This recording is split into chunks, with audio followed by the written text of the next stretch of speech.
No observer could make any mistake about Spot's position in the flock. Through all the maneuvers of the great band he kept the foremost place, and the other sheep followed him without question. The young and inexperienced herdsman thought at first that he was the old bellwether of the flock. But in a very few moments he had to reconstruct some of his ideas. In the first place, Spot was not old, and in the second he was obviously not a wether. He was not wrinkled and withered like the old ewes, sheep that had yielded their wool for many seasons. To his eyes he looked like a yearling ram, and rather amazing horns had begun to curve from his bold, rugged head. Was considerably puzzled. He was not a sheepman, but for the simple reason that there were no other yearling rams in the flock, he believed that most of the previous season's crop of male lambs had been sold as wethers to the markets. The mature lambs were obviously kept apart until the breeding season in late fall or winter. Some exception had thus been made in the case of Spot, and found himself watching the sturdy sheep with a singular interest. In the first place, the animal lacked the uniform color of the other sheep. His basic color was neither white nor black, but a decided dark brown with white at the backs of the legs and the rump. This variation of color immediately won him his name. He was the only sheep in the flock with horns, and in some vague way the man realized that the outline of his figure was entirely different from that of the ewes. Although he was massively and boldly built, there was an actual grace about his motions not to be seen in the ewes. His form looked lean and hard for all its massive development, and he stood several good inches above the tallest ewe in the flock. Found it hard to believe, however, that he was some imported, high-bred yearling ram that would later be used to help build up the standard of the flock. In spite of his exceptional height and strength, his trim body probably weighed less than some of the fat ewes. His wool was not unusual, and certainly one of his rugged, agile form would not yield tender mutton. The man found it increasingly difficult to explain his presence in the flock. Tried to head him off, only to find that he was surprisingly quick on his feet. Only because his flock were unable to follow him, and the young ram whipped back to join them, was able to round him up at all. And when he darted off in a half-circle, the whole band came pell-mell after him as if, young as he was, they were afraid to trust themselves without his guidance. The longer looked at him, the more he was marked from all the other sheep in the flock. Of course it was possible that the mere fact that he was a male of the species was enough thus to distinguish him, yet ignorant though he was of the ways of sheep, found this explanation insufficient. In the first place, Spot was just a yearling and evidently not yet mature. He could not imagine some of those strong-minded old ewes trusting their lives and fortunes to any ordinary immature ram. But this creature had a carriage not to be seen in the others, seemingly a spirit and pride and self-reliance that didn't quite fit in with the nature of domestic sheep. His very stride revealed a bold, fearless, domineering disposition. He did not graze easily, as did most of his followers. He skipped about across the whole front of the flock, now perching upon some lofty crag, now scampering up a narrow trail where the flock could scarcely follow. But in the hot, still late afternoon, as the sheep were beginning to stir after a long rest in the forest shade, Spot gave him even further cause to wonder. It seemed the hottest hour of the day. His human sense, however, misled him. In reality, the highest point had been reached, and the cool winds from off the snow fields were on their way to bring relief. The sheep were still resting in a compact band. Spot, at the extreme front rank of the flock, had climbed upon a little rocky eminence on the hillside. It was such a promontory as is to be seen often in the high Rockies, an outcropping of the rocky skeleton of the hill, emerging like the end of a broken bone through the flesh from the brown earth of the hillside. It was such a place as the wolf chooses for her lair, and the poison people the gray speckled rattlesnakes whose bite is death like to stretch out upon through the long, still afternoons. Because it overlooked the whole glen and was at the edge of the stony hillside where he had been doomed to live, Running Feet, the coyote, found it a convenient place to look for game. Why Spot had chosen such a place for his rest, could not guess. It was not shaded and comfortable like the glen beneath. Nor did he lie down like the ewes below him, but stood alert, head up, nostrils open to receive any message that the wind might bring. Found himself watching him with fascinated interest. It seemed to him that the animal was on guard over the flock, even as he himself and the dog a watchful sentinel for any danger that might threaten them. If it were true, he had a right to his wonder. The domestic animals do not ordinarily appoint one of their number as a sentinel. They have depended on the protection of men for so many generations that this habit has died from the breeds. The wild creatures, however, still retain it. If indeed the ram should detect danger for the flock, there was no conceivable refuge for them, so there could have been no conscious intelligence behind the act.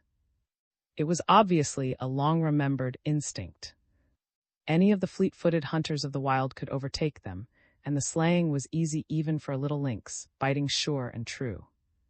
No one knew this fact any better than Running Feet, the coyote, emerging from the brushy thickets of the hillside in late afternoon. His second name was Coward. Cowardice was part of the curse that Manitou had put upon him, but even a seasonal fawn would be brave enough to attack a sheep. It might be, approaching in the shelter of the thickets, he could get close enough to the flock to steal a lamb or ewe from its flanks. It was not that he had forgotten the shepherd dogs that kept watch, or the herder with his gun. Running Feet was never able to forget things like these. Part of his curse was a far-reaching and calculating intelligence almost equal to that of a dog, a trait that would have been a tremendous advantage if he had been blessed with courage to go with it, but which to a coward meant only realization of 1,000 dangers to make life a torment. He understood perfectly what displeasing treatment would be his if the dogs came upon him at the killing. Not even Broken Fang, the puma, can always protect himself against the onslaught of the barking one on guard over the flocks. He is fast as lightning and as terrible as the she-wolves at the lair mouth.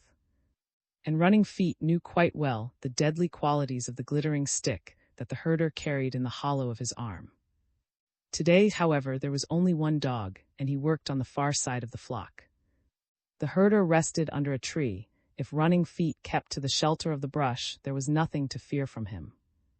True, he would be obliged to dip out into the open to seize one of the lambs, but if fortune only permitted them to lie close enough to the edge of the thicket, he could do it without danger. Fortune wasn't usually good to Running Feet, but today perhaps his luck had turned.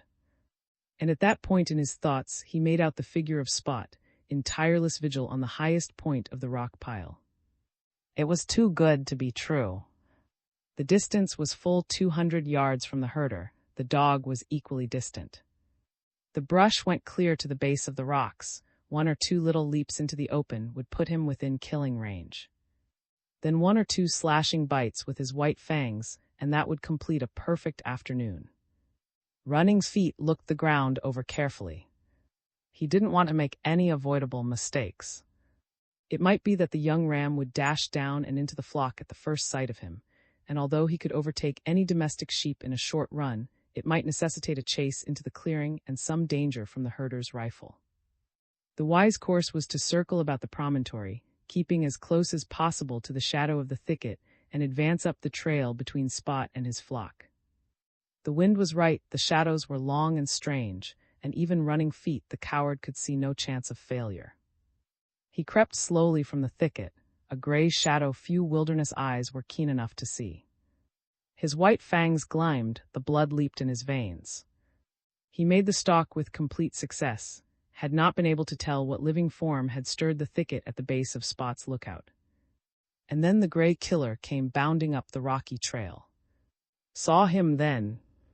It was only a gray glimpse. By no possible chance could he have found a target for his rifle. The distance was far, the coyote's body half obscured. He had only one thought, that Spot was doomed beyond any power of his to save him. Already, it seemed to him, he had developed a real affection for the self-reliant, spirited ram, and he had a sense of acute personal loss as he read its doom.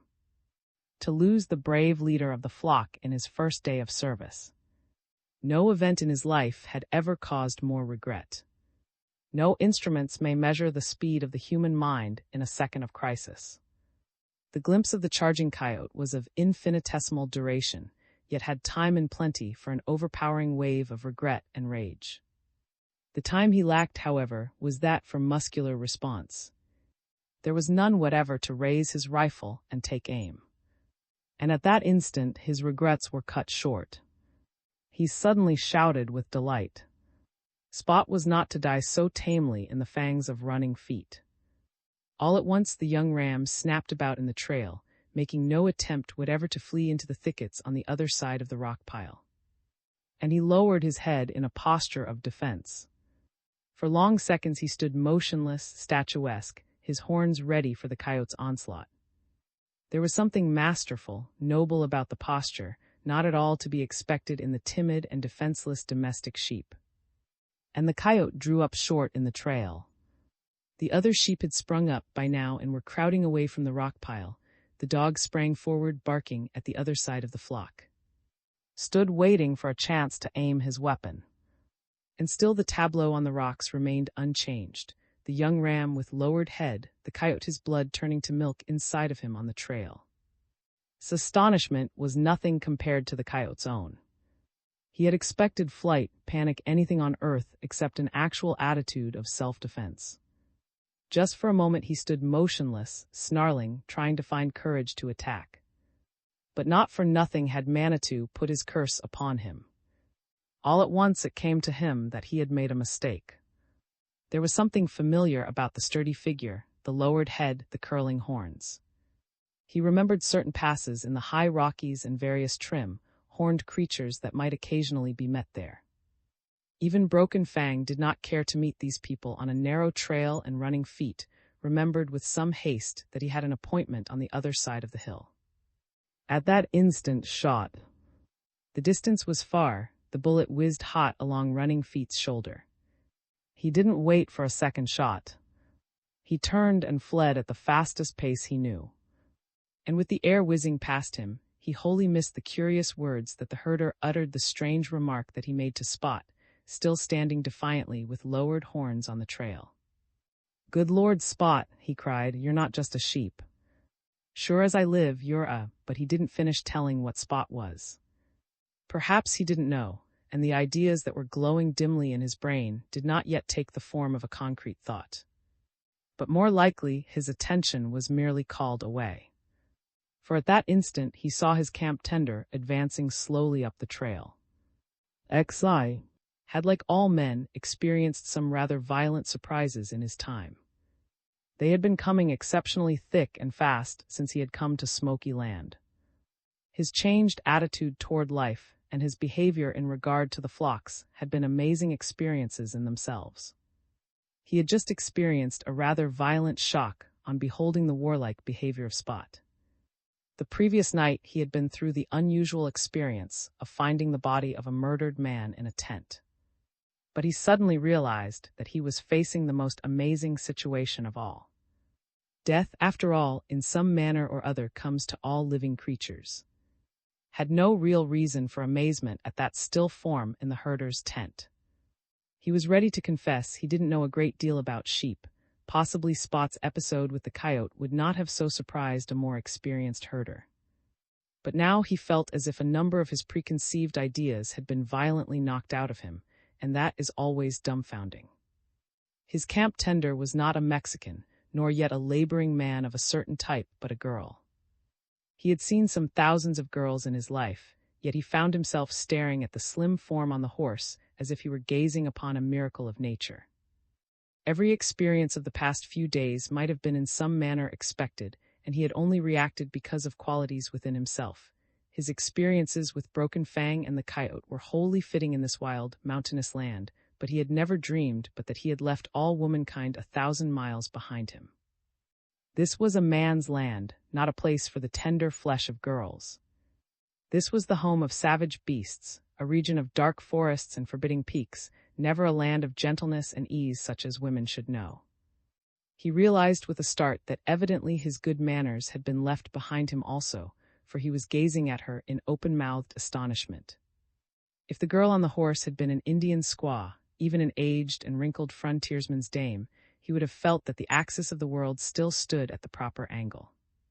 But this girl was white, in spite of her tan, and the high color not put on with a rabbit's foot in her cheeks. She was young, not more than 22 at most. And strangest of all, she was pretty past all denial. Felt as if there must be some mistake. Perhaps in these lonely days in the hills, he had lost the power of discrimination. He hadn't seen a girl for endless weeks, centuries, they seemed to him, and he had heard that such isolation affects the point of view. The girl might be white, by a long chance she might even be young, but by no possible circumstance had she a right to be pretty. Beauty dwelt in far cities, in gentle lands and distant, not in these rugged mountains. Yet the truth of his first observation became ever more apparent. He steadied himself, closed his mouth, and tried to stand at his ease. The girl swung down from the horse. That motion, graceful as the leap of a deer, explained in a measure the mystery. It revealed a suppleness, a strength and litheness of body such as might stand the test of existence even on the frontier. Noted that she was a slender girl, rather tall, that she wore a soft felt hat over her chestnut hair, and that she had dark eyes under rather marvelous brows. Was no amateur in regard to women. Now that he had regained his self-control, he made a swift and unerring appraisal, yet found his amazement deepening at every instant.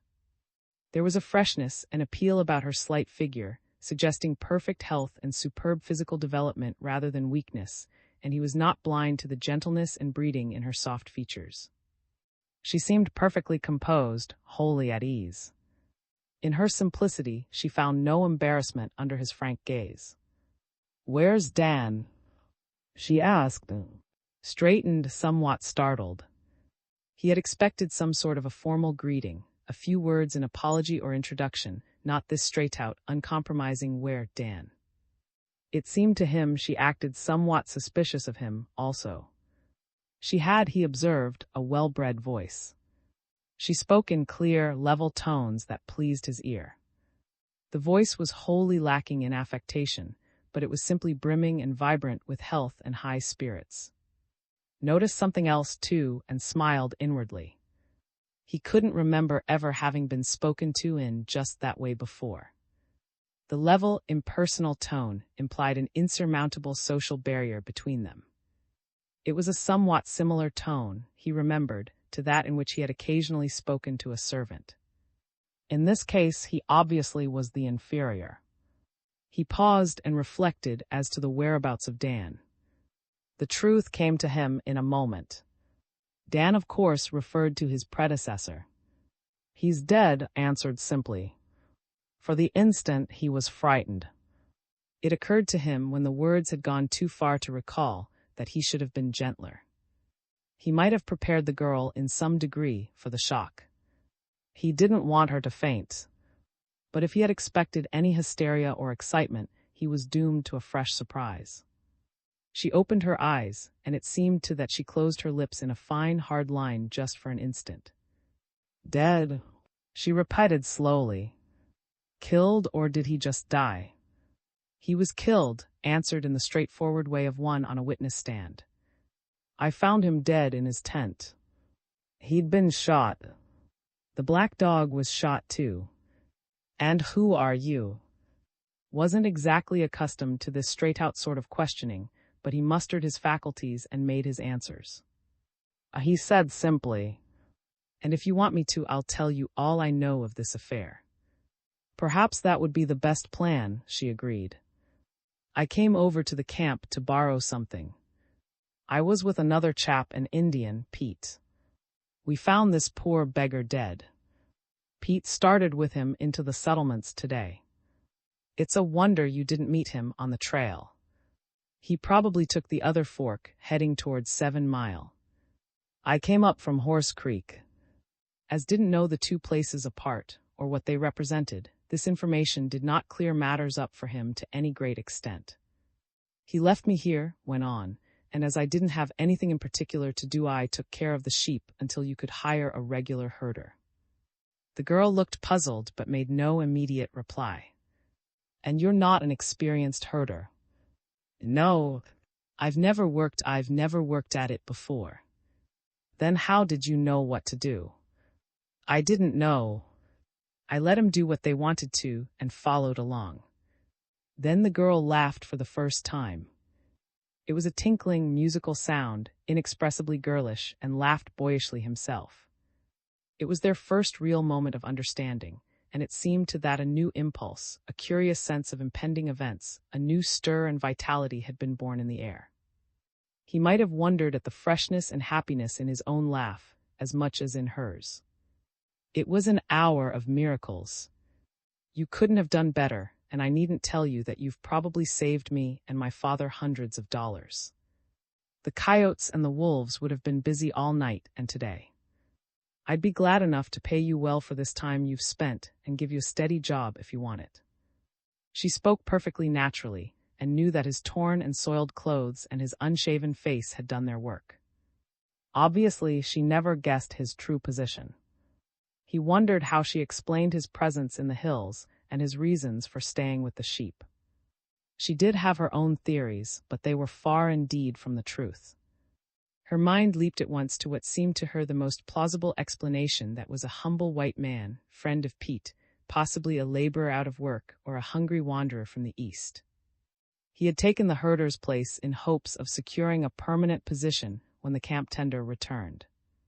"Before I decide to stay," replied steadily, "I'd like to know a few things." "We'll pay you $2 a day and furnish you with supplies," she assured him soberly. Did not smile. After all, the wage was an important consideration. The girl was evidently a partner with her father in this sheep-raising venture, and possibly for the sake of economy, but probably because of the acute shortage of labor, had not forgotten the Indian's words, had worked as camp tender herself. Her perfect health, her strong, lithe body, a skill with horses, and a wholesome scarcity of nonsense in her disposition had enabled her to fill the position well and in all probability to enjoy it. Studied her face with growing interest. In his sphere of life, girls did not drive trains of pack horses into the rugged hills, do a man's work in the open, have dealings with uneducated herders, and still laugh like silver bells. She wore, he noticed, a rather heavy revolver slung at her hip. Her hand was small and shapely, but it was also brown and firm. They would make thought a rather dangerous combination. The eyes, wide apart and bright, looked unusually healthy and clear, and imagined that they could see quite straight over revolver sights. The man understood why she had been able to ply her occupation in safety. Woe to the herder that would presume upon their isolation. "Labor is scarce, I suppose?" Asked. What he was really trying to find out was how long this position of sheep herder would be thrust upon him. He had yielded himself to enough folly for one day, and he had no intention of committing himself to a position as sheep herder for the rest of his natural life. As soon as they could find a substitute, but didn't finish the sentence. He suddenly realized that thence on he had no plans. The girl looked up, rather sober of face. "Good labor is very scarce," she agreed honestly. "But we can't pay more than $2 a day. You see, you're inexperienced." Secretly he thought that she was bluffing, that she would pay a much higher price to retain him as shepherd of the flock. But he didn't voice the thought. $2 a day is all right," he said. "That wasn't what I was going to ask you. There's some other things I want to know that I feel I have a right to know. That man was murdered, and the guide thought it was because of a fight between the sheepmen and cattlemen. I don't care to have someone come up here and find me murdered, too." The girl seemed distressed. It was the first time since their meeting that she seemed to lack words. Then she looked up fearlessly. "I wish I could tell you differently," she said. "A sheep woman has no right to be honest in these days. The Indian told you the truth. Dan was murdered not for personal reasons, but because the cattlemen, a little evil group of them, want to destroy this flock of sheep, just why I'll tell you later. And that's the chance you must take. It's a real chance." Again she flinched. "They seem to be willing to go to any lengths to beat us. But it's a chance worth taking," he said with a sudden lightness of heart. "I'll keep the job for a while at least." He watched her face as he spoke, and he saw the light as unmistakable as the dawn that he had seen come over the mountains grow in her face. It was reward enough. The joy that he got out of the work itself was henceforth simply clear profit, for another motive, one that had just come into his life, justified beyond all question the expenditure of his time and the chance of death. He didn't try to explain the matter to his own satisfaction. He only knew that he felt a great and resistless desire to help this straight young mountain girl in her venture, to take sides with her against the monstrous odds that opposed her. He had committed himself. He noticed with an inward laugh that the girl had not promised even to attempt to get another herder to take his place. And he felt vaguely and secretly glad. The two of them started to drive the white flocks back to the camp. Xii. As the stars emerged and the little mountain wind sprang up and crept forth in its never-ending explorations of the thickets, the shepherdess explained all things to satisfaction. But first there was supper, a meal the like of which he had never tasted before. The girl cooked it. Watched her swift, graceful motions, the ease and strength with which she went about her tasks, and he found an unlooked-for delight in the sight. She had brought fresh stores, and the meal from suddenly rejuvenated point of view was more nearly a banquet. Were there not new potatoes, roasted in the ashes, flapjacks with syrup, a fresh, white-breasted grouse that she had beheaded with her pistol on the way out, and for dessert dried apples stewed to an tenderness that passed all description. Had eaten some thousands of meals in his time. He had dined in the most famous and restaurants of Europe. He had been at pretentious dinner parties. Yet he couldn't remember ever experiencing the simple and healthy zest for food, the sheer delight of eating, the amazing appetite that had come upon him now. No meal in his whole life had ever tasted so good or satisfied him more. In the first place, he had done a man's work. For the first time in recent years, his body actually demanded food, plenty of it and soon, for he had missed his lunch. Besides, he had that inner peace and satisfaction of a day's work completed. Then its very preparation made it appetizing, the slim, sure hands of the girl, her brown arms flashing, the fragrant wood smoke, the long, impressive vista of the Rockies behind the camp. After supper he helped her wash the camp dishes, then cut fir boughs for her bed that was to be situated nearly a quarter of a mile away, across the meadow. The idea of being afraid of him seemingly didn't even occur to her. She would have slept out the same way had he been from any other class of men, and could understand how his predecessors had respected her heavy revolver. Then there was a quiet hour with his newfound friend, his pipe and the girl telling her story in the fire's glow. "My father's name is Ezra," she began in the direct mountain way. "And mine out here we don't bother with last names is Alice. You don't have to call me Miss, Mr. And by the same token," he replied, "my first name is." Then Alice, and they laughed across the fire. It had become quite easy to laugh at simple, wholesome pleasantries. Yet there was no familiarity here. Alice had told the truth. Last names take time, and time in the West is precious. Names were designations of people, rather than people the representatives of names. Names didn't matter, and people did. "Dan called me Alice too," she went on, suddenly remembering to remind that he was in the same class, as far as privileges went, with his predecessors. "My father lives down at a place called Horse Creek, and unlike many sheepmen in the West, his whole capital is tied up in this one flock. He isn't a big sheepman, only a little one. That is what makes it so important that we win. He bought the stock from an old friend to whom he had loaned everything he had, and it was either take the sheep or lose everything. He wasn't an experienced sheepman. Otherwise he wouldn't have come here, where Fargo and his gang control everything. You see, they are cattlemen managers and they're part owners, too, for a number of rich men in the East. For years and years, they've had everything their own way in regard to the range. Maybe, if you're an Eastern man, you don't understand about range. The Western stock business depends on having acres and acres of open land for the stock to run in through spring, summer, and fall, feeding them just in winter. The land is either privately owned, public domain, school lands, or government national forest. In this case, it is, except for this big tract, we have been using public domain.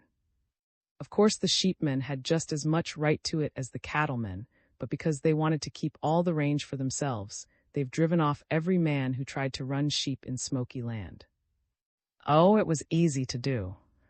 Sometimes they did it just by threatening, sometimes by poisoning the stock, and sometimes, lined forward, by killing the herders. Yes. The girl's lips set tight. I didn't know they would go that far, but Fargo's got a new right-hand man, now a Mexican named. He's used to killing, he learned it in the South, and I haven't a bit of doubt but that he shot Dan last night. Perhaps they've killed before, but before it was always open warfare, at least. They've always won, and for all I see they'll win now. You see, as far as public domain is concerned, they've got a certain right to oppose the sheepmen. They were the first here, and cattle won't feed after sheep. But in this case there's a wide track, almost a whole township, through the center of smoky land that isn't public domain, but belongs to an old woman down at Boise.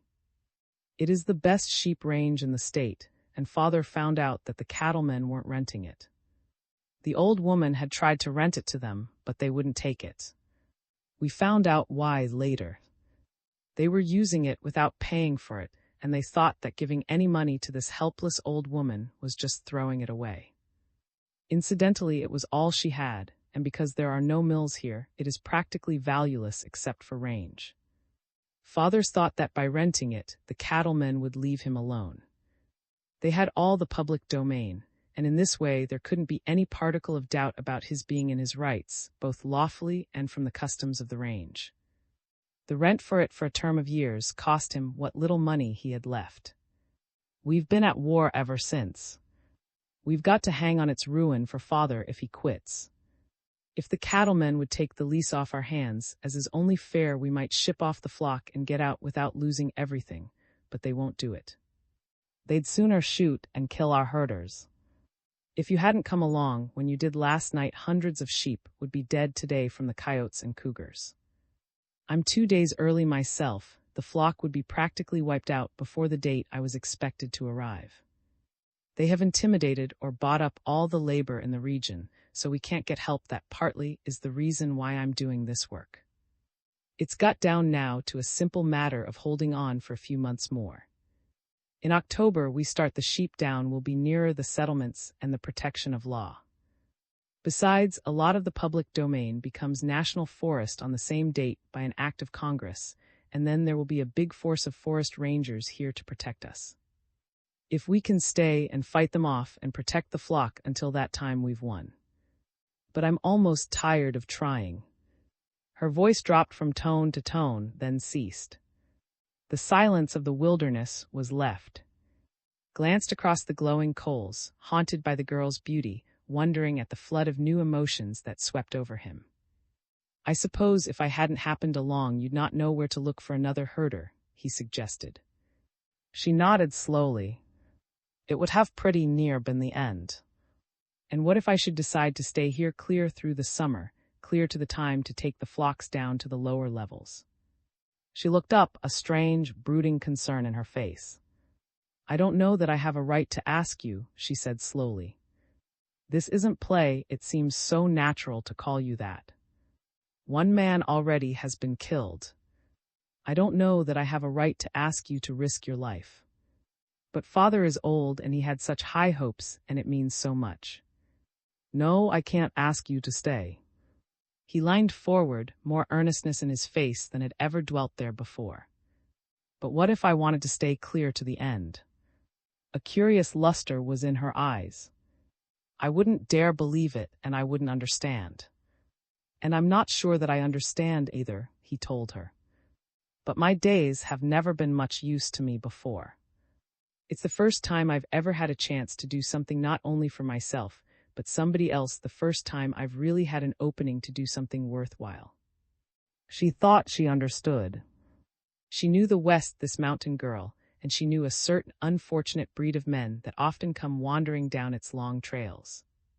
Mostly they come from the busy cities in the East, human derelicts, men who have broken and failed in the struggle for existence. Sometimes they come looking for new opportunities, sometimes they are merely tramps, the wanderlust in their veins. More than often they are men of good families who have sunk to the lowest levels of life. She marked his well-bred speech, and she thought she knew his type. Her keen eyes saw the deep lines in his face, his bloodshot eyes, and she didn't understand how Dan's supply of whiskey had been left intact. Possibly he had failed to find it. Perhaps he would want to go on in a few more days, yet she couldn't banish the hope that he was of different stuff than most of his kind. "If you did stay and help us out, we'd make it right with you in the end," she promised. No longer was she the employer, speaking from the heights. Her tone was almost plating. "Perhaps you could buy a share in the business and get a fresh start in life." He suddenly got up and found a curious satisfaction in swinging mighty blows with the axe at the fir log Dan had used for fuel. It acted as a relief valve for emotions that he felt would soon get away from him. He looked up, smiling boyishly. "I'll stay to the end," he promised. "But Lord knows I don't know anything about sheep. And you give me fresh heart." Thus they made a pact in the firelight, and they had a few moments of sheer joy as she gave him simple directions as to how to take care of the flock, when to salt them, and how to direct their feeding. "And while you're telling me these things," the man said, "for heaven's sake tell me about Spot." "Of course you mean the yearling ram," nodded. "You must have learned a lot about sheep in one day or you never have noticed him.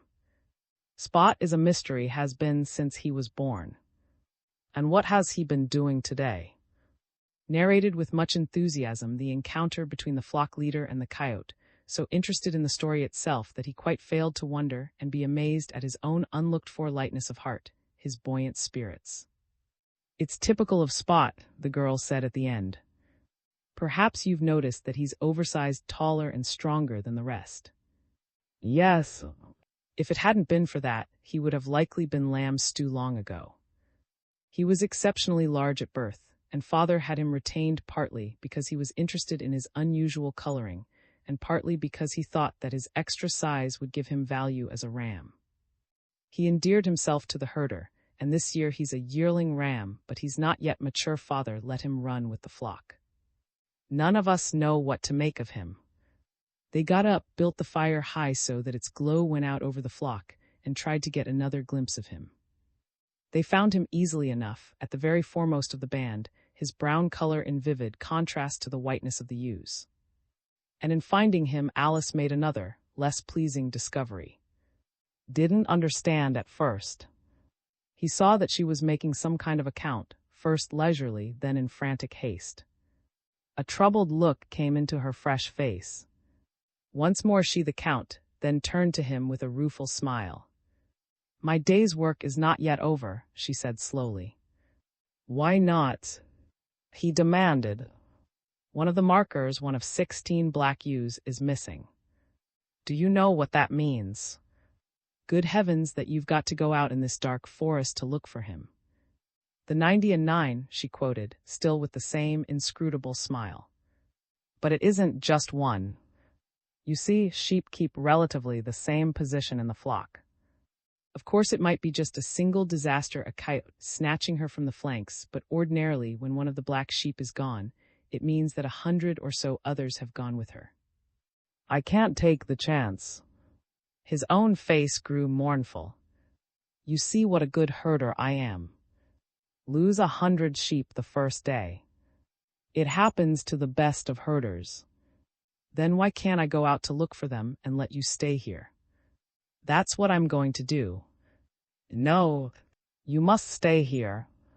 You don't know sheep yet, and likely you don't know these mountains. The band of them is somewhere through the stretch you fed over today, and I would know just how and where to look for them. At night with no dog, the dog must stay here with you. You wouldn't be able to drive them. I even have to go on foot, so I can climb down into the steep canyons and go through the brush. It's part of the life of the camp tender. But you won't go in this darkness. I'll wait till the moon rises.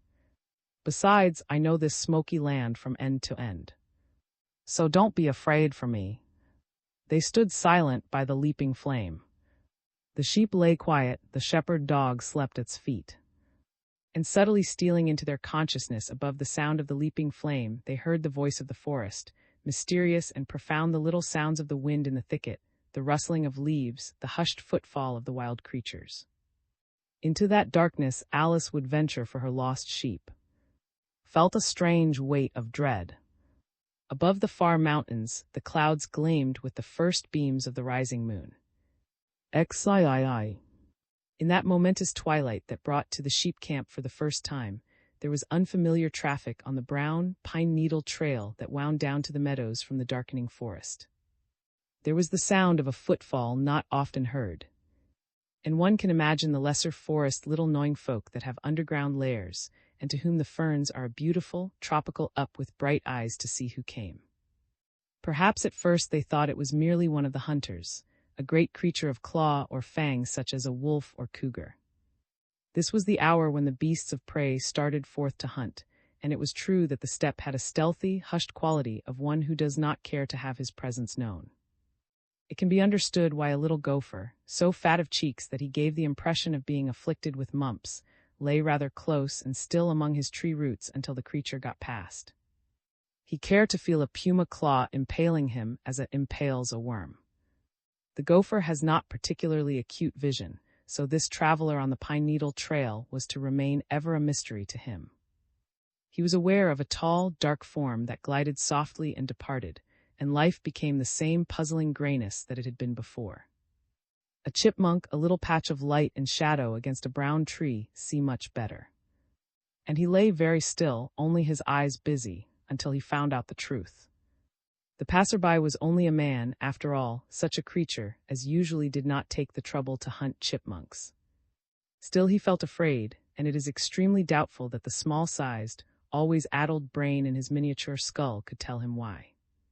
The truth was that in that stealing figure there was something terribly suggestive of the beasts of prey themselves, creatures that devote unwelcome attentions to chipmunks. The man crept through the forest with the same caution. His eyes were strange and glowing like those of the lynx as it climbs through the branches.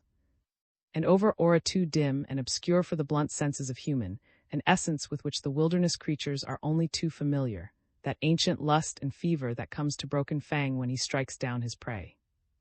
He was shivering all over, and it was to be remembered that the certain dread moments at the end of the same way. One would have been given cause to wonder what stress, what dreadful events had occurred beyond the edge of the meadow that had caused this queer inebriation. But as strong drink dies in the body, the fever seemed to fall away from him as he made turn after turn in the trail. He stooped now rather than crouched. His footfall had a fumbling, heavy, dragging quality that was not at all like the stealth it had possessed at first. The surface lights passed from his dark eyes, leaving them somewhat languorous and lifeless. The lines of his face were of inordinate fatigue. He no longer trembled in excitement, and for all the heat of the July night he felt cold. Was no stranger to the blood madness. It had been upon him plenty of times in his own land, and he had shivered and exulted with it beneath far southern stars. Yet it never grew old to him. Its rapture seemed ever greater. But unfortunately, when it died, it left disquieting pictures in his brain. They always took the fine edge from his satisfaction after a particularly affair such as this had been. He was a tried hand in such work to wickedness, yet he still retained the same troublesome tendency toward afterimages that had spoiled his sleep, one night and another, in the past. At present he forget the ludicrous look of bewilderment with which Dan the herder had received the rifle shot. It was only a thing to laugh at, to tell as a good joke when he sat with his employer, yet he found no pleasure in thinking of it now. The herder had simply looked afraid, not awed by the gates of darkness that had rushed up to him, nothing at all but deeply bewildered and unbelieving. He seemed to realize that had shot him, that even as the blank expression of astonishment had come upon his face, the lead ball had forced a passage through his breast. Perhaps he died too quickly for any sort of realization, and could not forget the queer swaying and staggering with which he fell back upon his tree bough, as if he were drunk and falling into bed. The pictures came in a series, one after another. First this falling, then the glimpse of the still form on the fir boughs. The black shepherd dog had come bounding toward him, and had drawn his pistol for this work. It was just as good at close range. And he remembered with amazing clearness how the light had died, slowly and unmistakably, in the eyes. He had watched the sheep for the last time. Even now understand how he had missed the other, larger shepherd dog.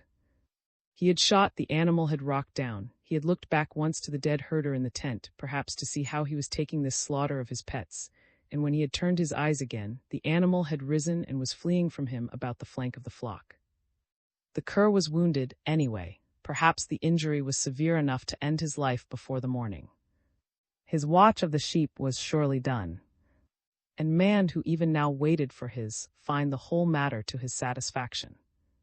A few minutes later came to the thicket where he had left his horse, then he headed on down the trail. Through the night hours he rode. Not in one chance out of 1,000 would the murder be discovered before Alice returned 3 days later, but he cared to take that 1,000th chance. It might be his past explain his presence near the murder. You buy him over and things do get to the shooting stage, Fargo had said, one will find the stiff for 3 days. Be miles away by then, the be torn to pieces, and be pretty. The safest deal you were ever in. The destruction of the flock, considered, was not his business. His work was done, and the sooner he got out of the immediate vicinity, the better it would be for him. He spurred the horse into a slow, easy gallop. The moon came up, falling dimly upon his burnished skin. It would be no longer possible to mistake his race. He was even darker than Pete, the Indian. His eyes were like jet, his lips were thin and dark and cruel. But he rode well. He seemed to hang almost limp in the saddle, utterly without effort, and the long miles sped beneath him. But the night was almost done when he came to house on the lower waters of Silver Creek. Fargo himself was dozing in a great chair in his stuffy living room, waiting for his envoy to return. There were several noticeable features about this room. The principal one was its dirt. The floors were stained, the carpets soiled, the corners cluttered with rubbish of all kinds. The window glass was so spotted that it did not let the moonlight in, and the soft light and unwelcome the window pane. The effect that wise interior decorators try to obtain in which the pieces, not holding the eye in themselves, give an atmosphere, a sense of, quite lacking here. The mantel was clustered with gaudy ornaments, the chairs were tawdry, cheap pictures covered the walls. But yet the room reflected the individuality of the man in the chair. He was just as cheaply gaudy, just as unclean as the room itself. He got up, and it was to be seen that he had a rather formidable physique. He had imposing muscles, stocky legs, and it was wholly possible that before prosperity had come upon him, he had been an agile, muscular cattleman. But the gaze left his heavy frame, and was held by the unmistakable brutality of his face. There was none of the fine-edged with which a puma pats and plays his prey to, was to be seen in the swarthy face of. He was blunt, dull. His savagery was that of the lips closed over strong teeth, little lurid eyes looking out from under heavy brows. Rolled a cigarette, lighted it, drew its smoke into his vitals, then lolled in one of the chairs. Fargo watched him with hard eyes, not a little admiring. Most of his understrappers did not come into his presence with this same ease and self-possession. He was used to seeing men cower before him. He had learned to look for a certain cringing and servility, and many a time when it was lacking he forced it with his heavy, flailing fists. But was different. It might not be healthy to strike. They met eyes to eyes. Fargo demanded. He was somewhat anxious about the verdict. This had been sent to do. It was really a new departure for the little clique that he headed. There had been deaths before, open riding and fast shooting, but deliberate and premeditated killing had never been necessary. Slumber come easily to him tonight. And now he liked to be kept waiting. What answered? Luck. Fargo uttered a short syllable of a laugh. Luck. Said do it, I if he come around. Well done it. Nobody them sheep tonight, and thus it was to be seen that had lived long enough among Americans to acquire the vernacular. Only a hint of the Latin, a softening of consonants, remained in his tone. Fargo uttered a short sigh of relief. Job A. Except the big dog. Killed the black one. Wounded the kick in before morning. Fargo leaned back in his chair. To it. I guess show he fell to boasting. Guess that makes it plain that when I say get out, I mean get out. You know, I told that devil this was his last him myself, what would happen to him if he switch over to, I guess, he got what he wanted. But sorry you missed the dog. He might keep away a lot of cats and coyotes that would otherwise be busy for the next few days. Think he can breath an oath in his own tongue. I see what all about. Had that tracked. A. Fargo stiffened. No necessary that you see what all about. That happens to be my go making any mistake about that. But explain it a little better. Been the men that own the herds with keep out sheepmen at all cost. That one piece of range that rented has been worth 10,000 a year to us. Do you think to let that slip out of our hands for a bunch of measly sheep? Why you have enough sense to rent that tract yourself? Trying to make a cleanup out of this deal, why? Ever dream that old hag would ever find as long as we were it free, what was the use? Been here along this flock prospered be more of come, be our monopoly of the range then. You know that our policy has always been to squeeze out the little, as well as sheep. Got to set an example with this flock of to have all get a few even part of, is going to discourage any more sheepmen coming into a cattle country. You know cattlemen or you question. Just the only half done. A shepherd dog, wounded or not, stay to fight to the last inch of hair on his body, especially that big devil of. And he sure can bluff out the coyotes. Discarded his cigarette and lit a fresh one. Say to be done, he said. Not back after that other dog. Not you two, either. Your job is to stay away from their. Fargo suddenly leaned forward, his eyes burning. Know what like to see, he whispered. Like to have that girl ride up there in a day or two and find every one of those damned one, not 300 or 400 of, and rotting in the grass. Then know this was a cattle country. Since gone as far as we have, the thing to do is to go all the way. And we might work it yet. Face showed that he was interested. He asked, Never tell about poison. Sheep are queer critters. When well-fed, shy of anything that tastes queer. Think, only other that would take a carload of shells. But I tell coyotes will slash a lot of and run the rest to death. Maybe not. A coyote run sheep. They kill all they can and then start to. Of course, exceptions. It takes a dog to slash 100 of in one run the. And at that instant, his words were drowned out. A strange, formidable cry reached them from behind the house, a long, far-carrying chorus of savage voices. It rang shockingly loud in the silent darkness. It was a symphony of prolonged, deep sound as terrifying and menacing as any voice of the wilderness. And an evil glitter came into eyes. The explosion of sound, blaring out so suddenly in the stillness, had startled, but he caught himself at once. The cry ceased, the stillness fell again. Pack of bear dogs, he exclaimed. It was as if they heard us about sheep. Like they was to tell us what to do. It was true. It might have been the voice of an evil genius, prompting their vicious designs. Fargo was a superstitious man, and now he was tingling all over with hatred and malice, inspired to the depths of his wicked being by the cry in the darkness. He whispered, Pack of bear of, savage as not to be afraid of no wounded shepherd dog, and to pieces anyone that tries to stop. Told us how to solve our problem. And I see why I think of before. XIV. It didn't take Fargo long to perfect his plans. As the dawn emerged, he talked them over with the Mexican, and the latter was ready with any little suggestions that did not occur to his chief. And the gray, soft, mysterious light of early morning came into that conference through the stained and cobwebbed windowpane and found a darkness it could not alleviate. As they talked, the very atmosphere of the room seemed to change. It was tense, poignant, as if with the remembered lusts and passions of an earlier, more savage world. The little sounds of a room in which two men talked together, the stir of moving bodies, the creak of furniture, the soft whisper of easy breathing seemed lacking here. Both were motionless as two serpents that lay in their sunbaths on their ledges, and thus an insidious stillness dropped down in the little intervals between their sentences. The almost total absence of motion on the part of those two conspirators could not have been ignored. It implied only one thing, that their thoughts were so commanding and engrossing that even the almost unconscious movements of the body were suspended.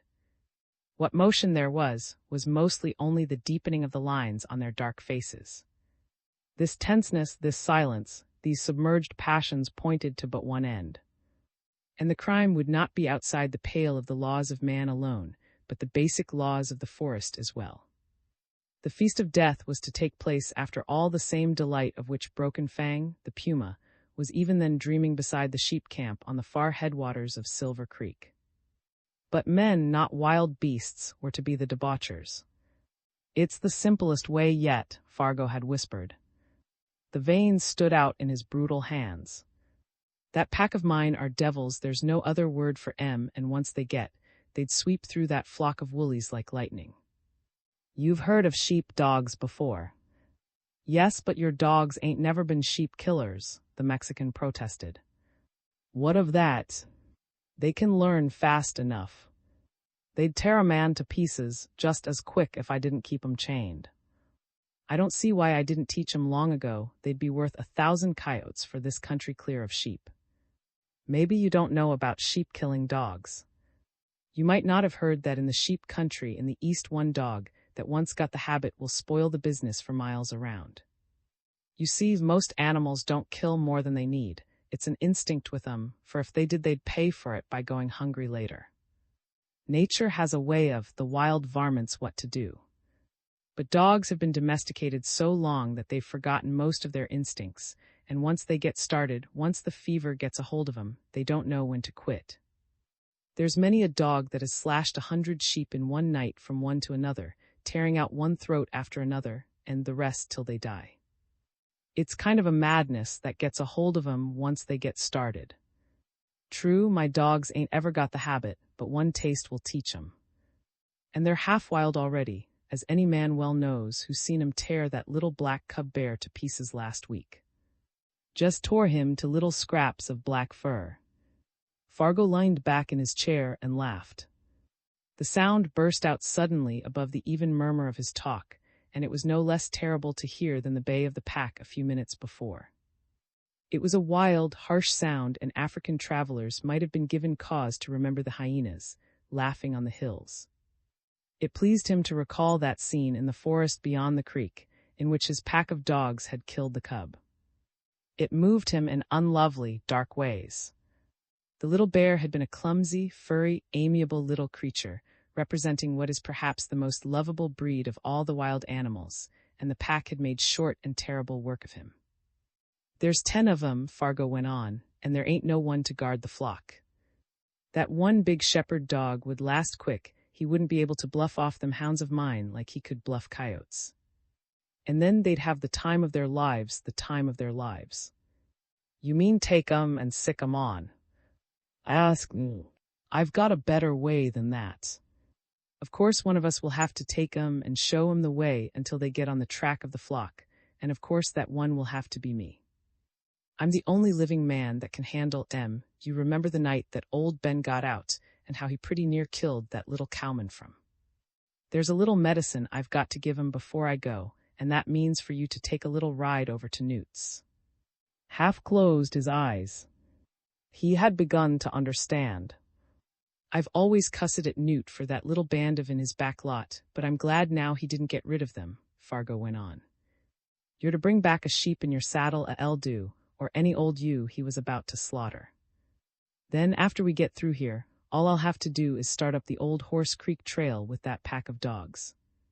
It'll be a couple of hours before I can get started, and it'll take till dark to get to the sheep camp, but dark's the best time for a sheep-dog to work anyhow. The sheep are bunched together, and it doesn't take so much. And I got to be on hand to call 'em back and round 'em up when they're done."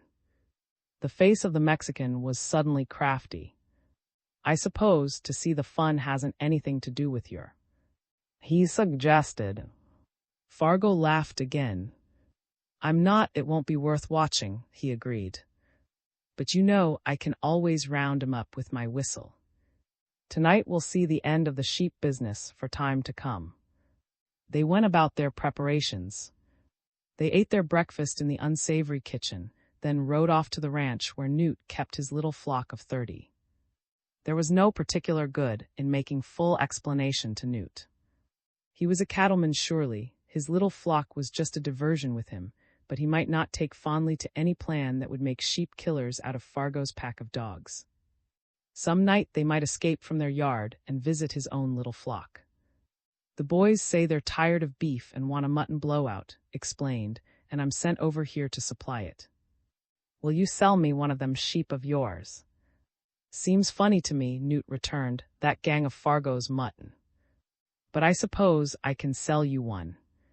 "Any old I'll do," went on. "We don't want him to like it so well they'll want it often. The one you can sell me cheapest. We'll want it alive too, 'cause we ain't to have him for a day or two. And once I've got to pack him on the horse, maybe I'd better take a lamb." The money changed hands. Newt gave in exchange a few pounds of living flesh that feebly and struggled in his arms with a strange, frantic terror, as if in premonition of its doom. The lips of the man set in a straight, cruel line, and he rode with an unjustified swiftness back to Fargo's house. There was only one element of mercy in the unmentionable scene that followed in the little, tightly fenced enclosure behind Fargo's house. None whatever dwelt in the drawn faces of the men, or in the savage, white-fanged creatures that leaped so fiercely at the picket fence as the men approached. But the time at least was swift. It went almost too fast for Fargo's liking.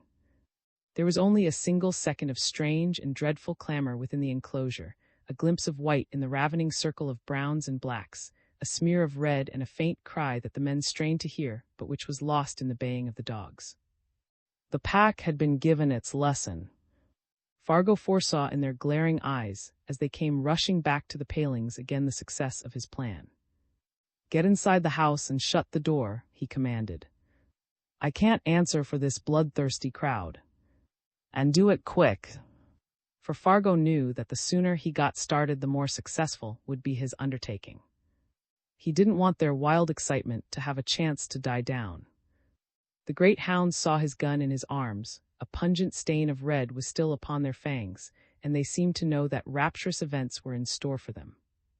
The Mexican, Fargo, unlatched the gate of the enclosure, and the animals leaped forth around him. In a moment he had swung on his horse, and followed by the crying pack galloped up the trail. He rather hoped he would meet no pedestrian on the trail. He had never seen his dogs in such a savage mood, and he began to doubt his own ability to control them. There could be no doubt about the effectiveness of the medicine he had administered. The hunting lust was upon them as never before. And perhaps his eager spirit, his own madness went into them, and excited them all the more. It was a long, hard ride before he came to that pine-clad heart of smoky land which had rented for a sheep range. He had been able to lope only a small part of the way. The trails were too narrow and steep. The dogs ran more silently now, yet with noticeable eagerness. During the long, still afternoon they were grimly patient, and they skulked like ghosts through the growing shadows of the twilight. But their excitement began to return to them as the dark came down. It was the hunting hour. Everywhere through the forests the beasts of prey were emerging from their lairs. The hounds were domestic animals, but some of the old wilderness madness revived when the wind came whispering its breathless messages through the trees. Their blood seemed to turn to fire. Time and time again Fargo had to utter the shrill whistle that called them to heel, a signal that he had laboriously taught them, and which they now seemed to be forgetting. Fargo knew these mountains end to end, and he did not often mistake the trails. But soon after nightfall the conviction grew upon him that he was taking much too long to reach the sheep camp. Besides, the mountains didn't lie in just their proper places. The tall top of Grizzly Peak was too far to the right to suit him. He knew perfectly that he was within a very few miles of the camp, yet he chafed under the delay.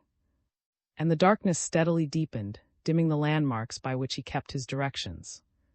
He headed on, at first irritated, then apprehensive, finally wrathful and savage. He began to fear that possibly he would have to wait until dawn for the work. The dogs, however, were growing constantly more excited and harder to control.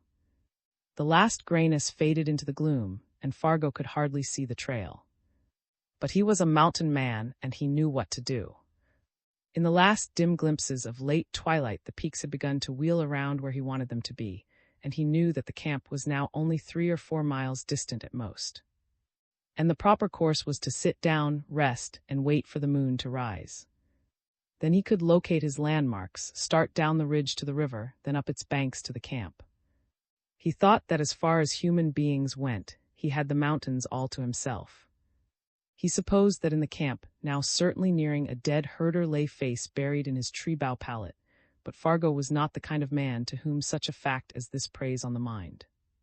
He did not dream that the body had already been found, that the herd was guarded, and that even now the daughter of his enemy was waiting for this same moon to start forth to find the missing members of the flock. Fargo watched the silver glint in the sky. He saw the white disk roll forth. The light grew, it leaped down between the trees, it worked nebulous magic on the floor of the forest, it enchanted the whole wilderness world. He located his peaks, and all at once he knew his exact position scarcely 3 miles from the camp and squarely across the ridge. He got up and started on with the great hounds. At first they were curiously silent and alert. They did not frisk and run as in the first hour on the trail, and to a casual eye their excitement had died within them. For the moment they seemed perfectly under control. Yet Fargo watched them, wondering. They were moving with a peculiar stealth, and once the man caught the unmistakable glare of their yellow-green eyes in the moonlight. At that instant Ben, the old pack leader, spoke in the silence. It was a sharp bay, and momentarily every dog stood lifeless. And then with a wild cry they darted into the shadows. Fargo whistled frantically, but the pack didn't seem to hear. Their loud and savage bays obscured all sound. Oaths fell from the man's lips, sounds scarcely less savage than the bay of the dogs themselves, and at first he could see nothing but failure for his scheme. It might be, however, that they were right and he was wrong. The dogs were not heading toward the sheep camp. But it was wholly possible that the flock had fed out far that day, had found another drinking place, and thus had not returned to the vicinity of Silver Creek, and the hounds were already on their trail. This theory had to include the death of the wounded shepherd dog, for the first instinct of the animal likely would have been to keep the flock near the tent of his dead master. His own course was clear. He would cross the ridge to the camp, try to locate the flock, and then attempt to collect his hounds and bring them to it. He believed that if they were on a false scent, they would return to him soon. But the moon looked down and saw that their instincts had told them true. They had crossed the tracks that the flock had made on the outward feeding from the camp that day. They had only to follow it, circle about where Spot, the flock leader, had led, and find the sheep where they had bedded down at night. Yet they seemed to know that certain sport was in store for them before ever they made the long loop around to the sheep camp. For somewhere between was huddled a little group of 100 stragglers, the band that had lost during the day's grazing, and which even now Alice had gone forth to find. XV. Like a song soaring over the camp fire, clear and wonderfully sweet in the hushed and tremulous darkness, Alice's laugh had been her only goodbye to. He hadn't approved of this night journey after the lost sheep. He was new to the mountains, yet he had sensed a vague and whispered menace in the dark forest into which the trail would lead her. He had protested to the last instant. He wanted to go himself, and he had felt a weight of apprehension and concern that she could not explain away. The very breathlessness in the air was in some way sinister. The light patches of moonlight in the big timber only accentuated its mystery, only darkened by light of contrast the gloom of the thickets. Yet her only answer had been a laugh. It was true that the laugh was not really one of mirth. She felt no fear, but she was not amused at his. Rather, she had laughed in simple and undeniable joy, and she didn't quite know its source. It was a little gratifying that this bronzed, well-bred man should be anxious about her. It touched her more than she was ready to admit, even to herself. Yet she really thought that his concern was unjustified. She knew these mountains. She felt that in some measure at least she had mastered them. She could shoot straight with her pistol. If indeed Broken Fang, the great cougar that had begun to display a rather disquieting arrogance in the presence of men, should find and follow her trail, she had full confidence that the fire from her 6 pistol cartridges would frighten him away. She had lived long enough in the mountains to know that rare and few are the wild animals that will even menace human beings. The coyotes were abject cowards, the ordinary run of cougars, although sometimes given to trailing a night wanderer for long and unpleasant hours on the mountain trails, always seemed to lack courage to attack, and the wolves would not have their pack strength until the winter. The wolf pack in the snow, she knew perfectly, was not a thing to trifle with. But the gray creatures were living singly now, or in pairs, and starvation had not yet come upon them. In these days of full feeding, they were scarcely braver than the coyotes. It seems to be true that any animal that hunts in packs or groups acquires a ferocity, a wild and frenzied courage not possessed by the lone hunter. Partly it is a matter of mob psychology, partly a sense of resistless strength, but its reality naturalists are unable to deny. It can be seen even in the swarms of miniature ants that with appalling ferocity will attack the greatest creatures of the wild.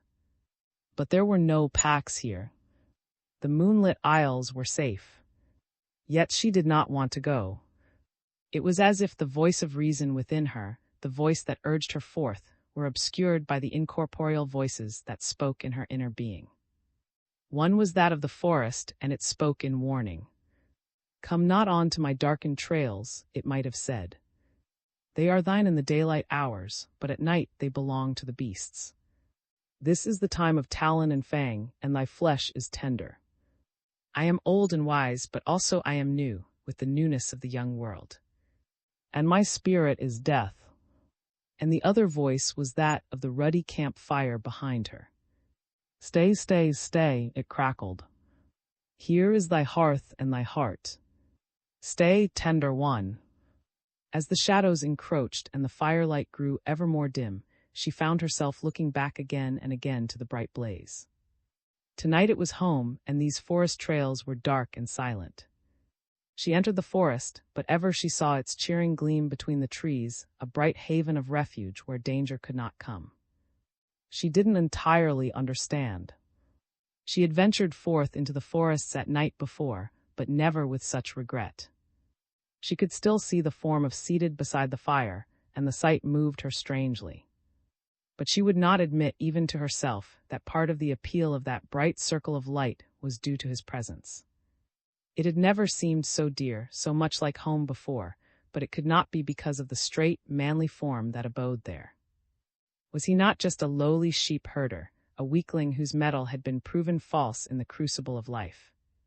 What did he mean to her? Just an employee that would soon pass on to other occupations. Yet she had felt wholly secure and comforted beside his fire. She remembered the play of his shoulders as he had hewed the fir log, and she found herself longing for his protection now. Yet what right had she to think that this weakened city man would be a fort in time of stress? She was of the mountain strain, and unlike many of her city cousins, she did not accept the fact of his masculinity alone as being a tower of strength. Such dangers as did abide in the smoky land forest were no respecters of the males of the species. Strength and courage alone must be tried and proven. Had failed in life, she thought, why should he not also fail in courage and strength? The mountain women do not love weak men. They are down to realities. Life is a constant battle for existence, and they want a warrior, whether gentleman or not, beside them through the long, dangerous hours of night. Hers were the mountain standards. And what could she expect from? She headed into the forest, and she saw the light of the campfire wink out behind her. It left her singularly alone. A vague depression came upon her, an uneasiness that she could not name or place. There was a sense of utter isolation never felt before. The feel of her pistol butt in her pocket, her belt had been packed among the supplies, reassured her. Then she hastened on, down the moonlit trail. The forest was never so mysterious. The moonlight had struck away all sense of familiarity. The silver patches between the trees were a fairyland, the dusk of the shadowed thicket was incredibly black, Even the changeless pines, majestic and inscrutable emblems of the wilderness, were like great, nebulous ghosts of giants. The woodland was full of ghosts, fleet-footed phantoms that sped along the trail before her, ghostly shadows that leaped behind, little feeble ghosts of noises that couldn't be real, and ghostly messages in the wind that whimpered and cried in the distant thickets. Yet she could not feel the wind's breath on her face. Rather, the forest was breathless, tense, vaguely sinister as never before. Steep was the trail she took, and ever the silence seemed to deepen. She kept watch ahead for the flock, pale white in the moonlight. She found herself listening closely for any sound that might indicate their position, either the faint bleat of the ewes or the triumph cries of such beasts of prey that had killed from their numbers. But while she did not hear these things, the silence was full of other, lesser sounds. All the creatures of the forest were stirring in their night occupations, and so deep and unfathomable was the stillness that it seemed to her that she could discern their each little motion. Sometimes it was the distant tread of the deer in the... No rains had fallen since April. The brush was dead and dry as she had never before seen it, and even the stalking folk made a misstep occasionally. She heard the little people stirring in the leaves. Once a gopher, once a porcupine rattled his quills with a pretended fierceness a short distance off the trail, and once a lynx mewed like a domestic cat behind her. She hastened on. She turned into a little valley that she knew a place the mouth of which was obscured by brush, and in which a wing of the flock might have been easily lost. And then she found the white band, bedded down for the night. There had been casualties earlier in the evening, but mostly the beasts of prey had not yet found them. She started to drive them the long 3 miles back to camp. Still the moonlight worked its conjurations in the forest, and she felt a growing discomfiture. At first she laid it to nerves. She had been tired after the day's ride, and perhaps the long walk after the sheep had overtaxed her already exhausted body. The sense of oppression, of distant and unfamiliar peril in the forests about her grew ever more pronounced. She tried in vain to hurry the sheep. Never, it seemed to her, had they moved so slowly. The first mile took interminable ages, the second was too long for belief. No luxury, no achievement by which women usually gauge happiness could mean so much to her tonight as that little bright circle in the distant camp over which stood guard. She was on the last mile by now, and she kept straining to see the first gleam of the camp fire through the trees. Perhaps all her apprehension had been but fancy, after all. It was only a little way farther, scarcely a mile, and the adventure would soon be over. The forest was oddly hushed and breathless, and at that instant a strange cry came tingling up to her through the unfathomable depths of forest. It was such a sound as does not catch the consciousness immediately, beginning too dim and faint even to recognize as sound, and at first she found herself doubting its reality. The least rustle of the thickets beside her, the faintest stir of the distant wind drowned it out. Yet with such gradual encroachments as the hour hand makes on the face of the watch, it swelled and grew until all disbelief was dead, and all other sensation transcended. The deep silence of the primeval forest alone had enabled her to detect it at first, but its quality of obscurity slowly passed away. Soon she had begun to have some idea of the quality of its tones. It was slowly, steadily gaining, and the only inference could be that whatsoever made the sound was coming toward her at an incredible pace, something that ran behind her and cried out in savagery. A frantic flood of thoughts swept over her, blind hopes that the cool depths of her subconsciousness refused to accept. Perhaps the cries were of some wilderness hunter on the trail of deer, a trail that closely coincided with her own. In a moment it would be just a thing to laugh at and forget.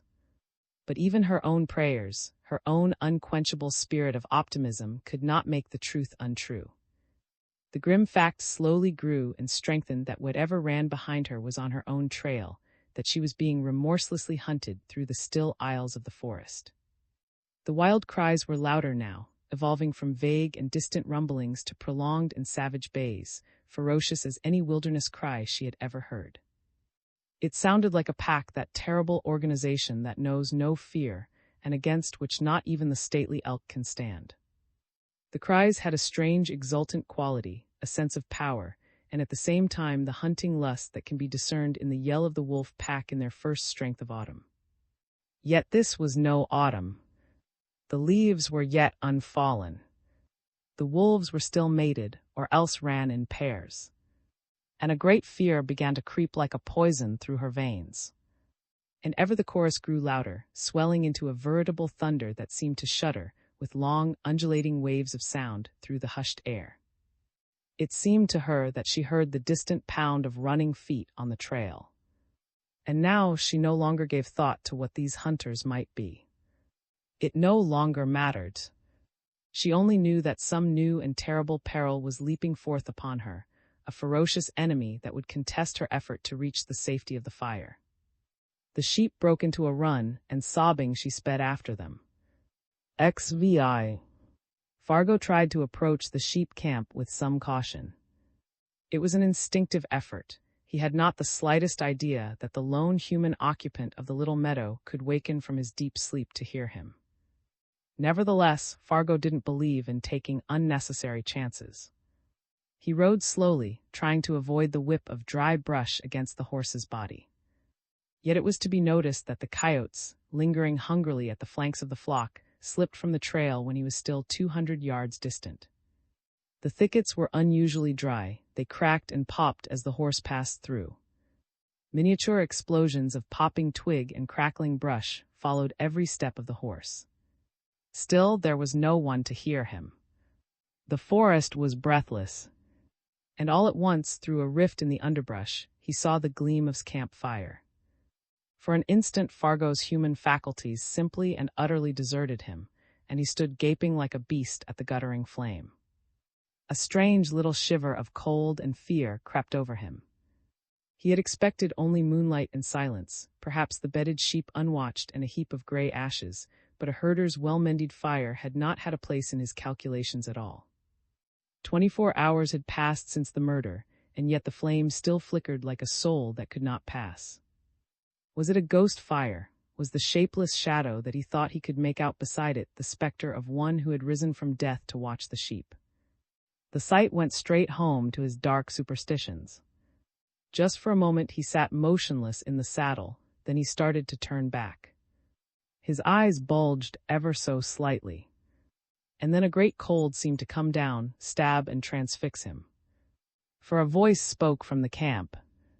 It came clear and strong into the darkness where he waited. "Who's there?" someone asked. Except for his sudden gusty breathing, Fargo made no sound in reply.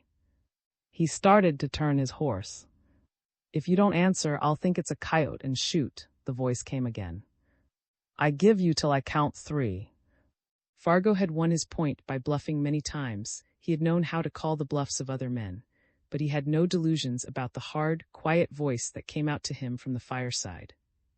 Very plainly, the man meant what he said. But at least it was Dan the herder who had risen and spoken. The tones and words were not the melodious utterances of the Italian laborer who had been his predecessor. The only other explanation that occurred to Fargo was that the murder had been discovered, and the man who had called him was an officer of the law who had been put on guard. Fargo instantly decided it would not be wise to attempt to disobey these summons. Like most wrongdoers, he had an abject horror and fear of the law, and the moment was of the greatest terror he had ever known. Yet he dared not turn and flee. In his panic, he was unable to remember that not in one chance out of 100 could a bullet find him in the darkness. For all he knew, the man at the fire was already staring at him through his sights, and possibly the whole camp was surrounded by the officers. His mouth felt dry, his hands numb as he rode out into the circle of firelight. And then his fear changed in a moment to devastating rage.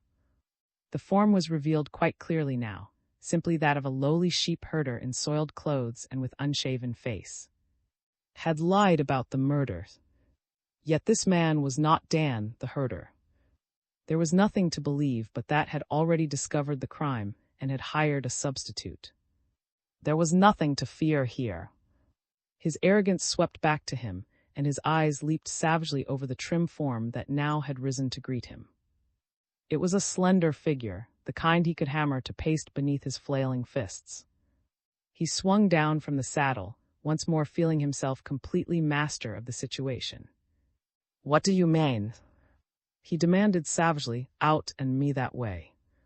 Looked at him, considering just what he had meant. And perhaps his lips drew up in a faint smile.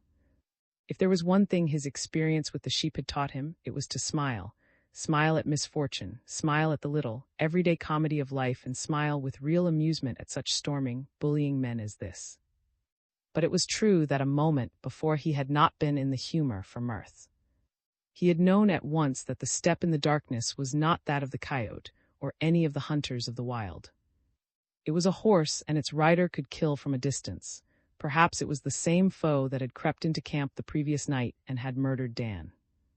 His voice, he remembered, with a strange, inward pleasure, had sounded level and clear, but nevertheless a wholly justified apprehension had been upon him. He had been entirely at a disadvantage. He made a fair target beside the leaping flame, and he could not see his enemy at all. And he was still somewhat white about the lips as he stood up. And if Fargo had only remained silent, would have been willing to have welcomed him at his fire. The loneliness of the wild places was already upon him, and any stranger that walked those darkened hills might have found shelter in his own tent. And this was the man who a few days before had been inwardly proud that he never made chance acquaintances, that he never accepted another for friendship or discourse except through the channels of his own social plane. It wasn't being done by the men he knew, to arrive at any comradeship without first a correct introduction and then a certain amount of preliminary.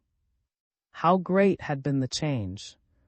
Yet in this case the man was obviously unfriendly, and slowly stiffened beneath his angry gaze. "What do you mean by it?" the man demanded. "Out." "Why, I meant," replied in a perfectly casual tone, "exactly what I said. That I'd shoot if you didn't reveal yourself. I'm against coyotes, wild or human." "And what are you doing here?"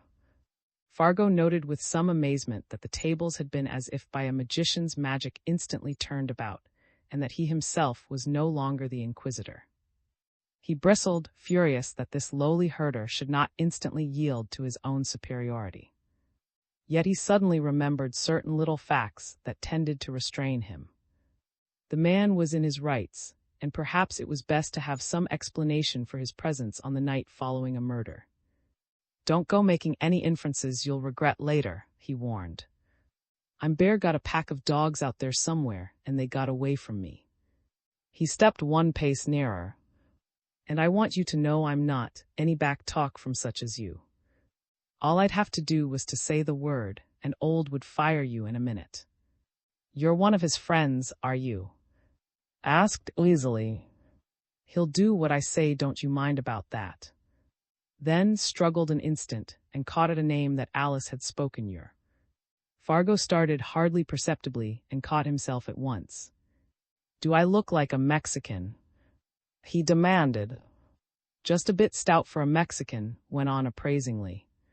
He didn't know why, but a slow anger had begun to take hold of him. "Then maybe you're Fargo."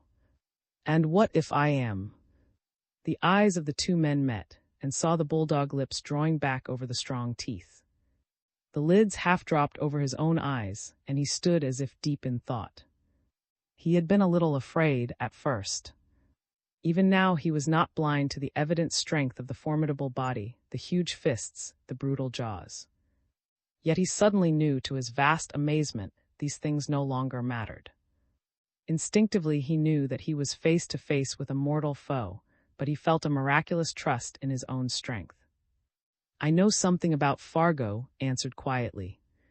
"He's not the man I let sit by my fire. And the sooner you get away, I think the better it will be." Fargo glared, and there ensued a half-second of strained silence, of curious immobility on the part of them both. The fire blazed beside them, the shadows leaped and danced, far away the moon gleamed on the white peaks of the Rockies. The whole forest world was wrapped in impenetrable silence. Fargo snarled, then started to turn. And at that instant each of them forgot for a little while each other's presence. They stood wholly silent, scarcely breathing, listening, as men listen when life itself is at stake. From far away in the still forest in the direction that Alice had gone, both of them heard the faint, savage bay of the hounds. No human being at that distance could mistake the cry. The pack was hunting. It was running its game.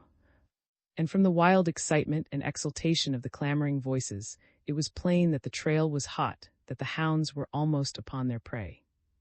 Suddenly turned his eyes to Fargo, trying to interpret the strange, exultant look in his brutal face. His own eyes narrowed.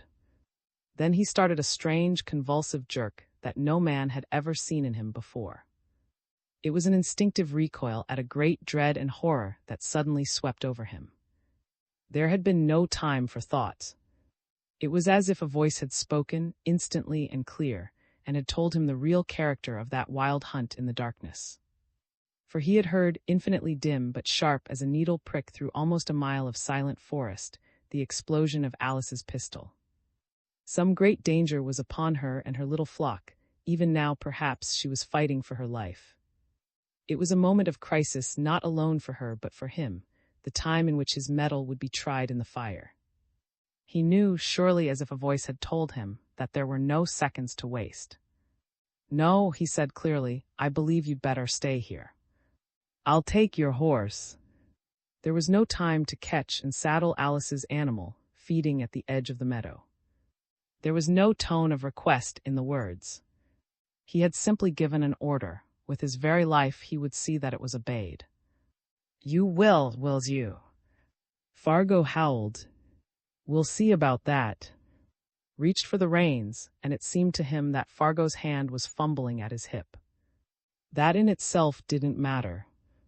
Only knew that he wanted the horse, and that nothing must stand in the way. Fargo was shouting, his dark mouth was open, and lashed out with his fist, aiming straight for the savage lips. He struck with all his strength, scarcely in rage but just as a means to an end. He had never fought before, yet the blow came unerringly and with terrific power. There could be only one result to such a blow as that.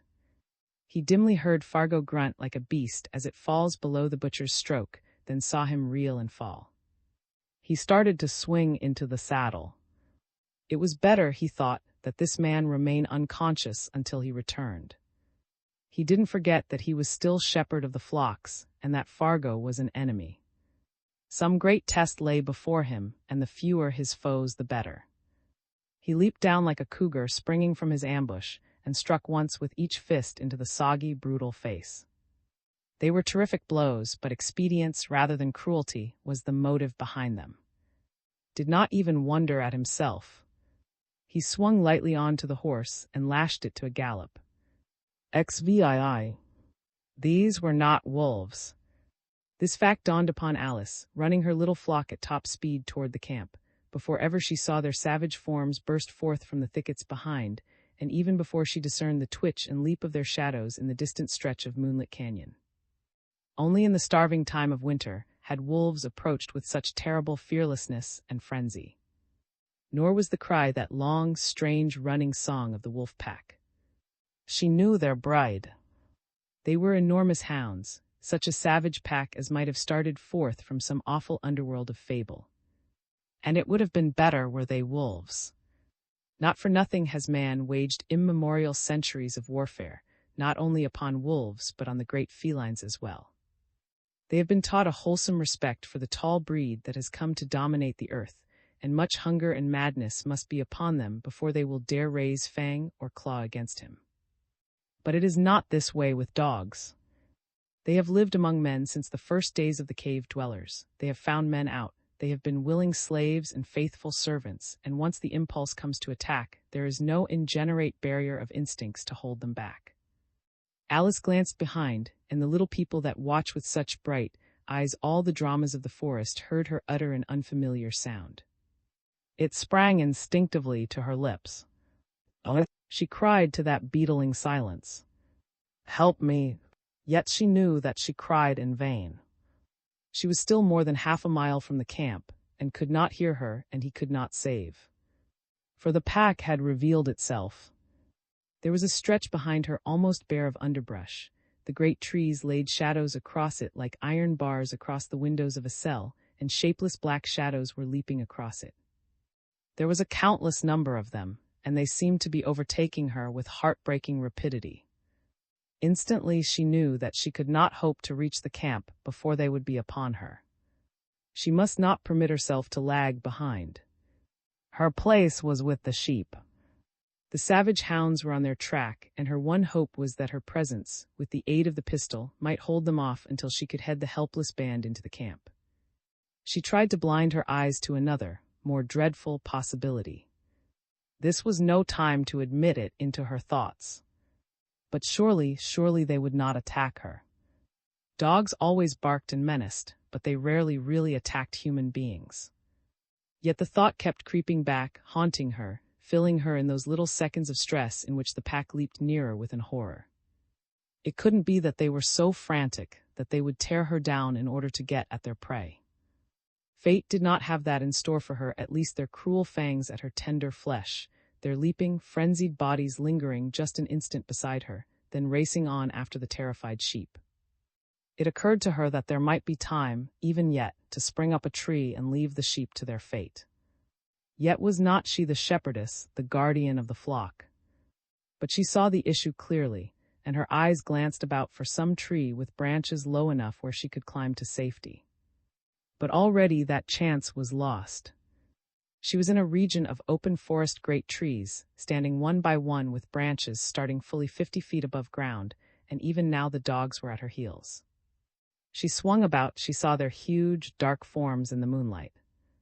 No man could look into their yellow-green eyes and doubt the madness that was upon them. The pack seemed to divide, some of them closed in, the others circled about and arrested the flight of the sheep. They drew up, wholly enclosed by the savage ring. And Alice reached for her pistol. Through its long years that forest had never beheld a stranger scene. The huddled band of white sheep, the girl, the eternal shepherdess of the wilderness standing guard over them, the savage pack in its grim circle. Over it all abided the mystery of the moon, and ranged about were the tall, impassive pines. The high range behind was a sweep of incredible beauty. But just an instant the tableau endured. It broke, the enchanted immobility of the forms gave way to lightning movement. The shadows leaped, met, sprung apart with the sense of infinite motion. The whole scene was in an instant the wild confusion and stress of a nightmare. The hounds sprang toward the sheep. Alice screamed, cried out, then fired her pistol. Her aim was none too good the first shot. Her terror cost her the steadiness of her hand. Yet at once she recalled the dreadful fact that the only shells she carried were in her pistol, her reserve supply having been packed among her camp supplies, and she must not waste one. But the leaping dogs were an almost impossible target. Her second shot succeeded only in scratching along the shoulder of old Ben, the pack leader, arousing his savagery all the more. The sheep were dying now. Already the scene was one of unspeakable carnage. Yet it was true that the full madness of the feast of death was not yet upon them. They lingered to worry their dead before springing to a fresh victim. And such times gave Alice her only feeble chance to use her pistol. The third shot went true, the dog fell kicking in the dry pine needles. Two of the others, maddened by the sight of the death struggle, sprang with revolting fury upon his defenseless body. She fired at them, sobbing when she saw she missed again. It was her fourth shot, and only two remained. A pistol has never the power of a rifle. It lacks the ability to shock and stun, and worse, has nothing of its deadly accuracy. And it was all too plain that she had not succeeded in terrifying the pack. Still they plunged at the sheep, avoiding only those that were crowded about her knees, and their fury was increasing with every instant. Every breath saw more of their domestic instincts fall away from them, giving way to the deadly passions of the wild. She fired the fifth time, and once more she shot true. The dog died in the pine needles. Then she heard the pistol's sharp sound again. Then, at the darkest thought of all, a sob caught at her lips. Perhaps she should not have fired that last, little remaining pistol ball. For she looked and saw that a new madness, a more terrible ferocity had come upon the pack. Perhaps it was just that they were launching full upon the feast of death at last.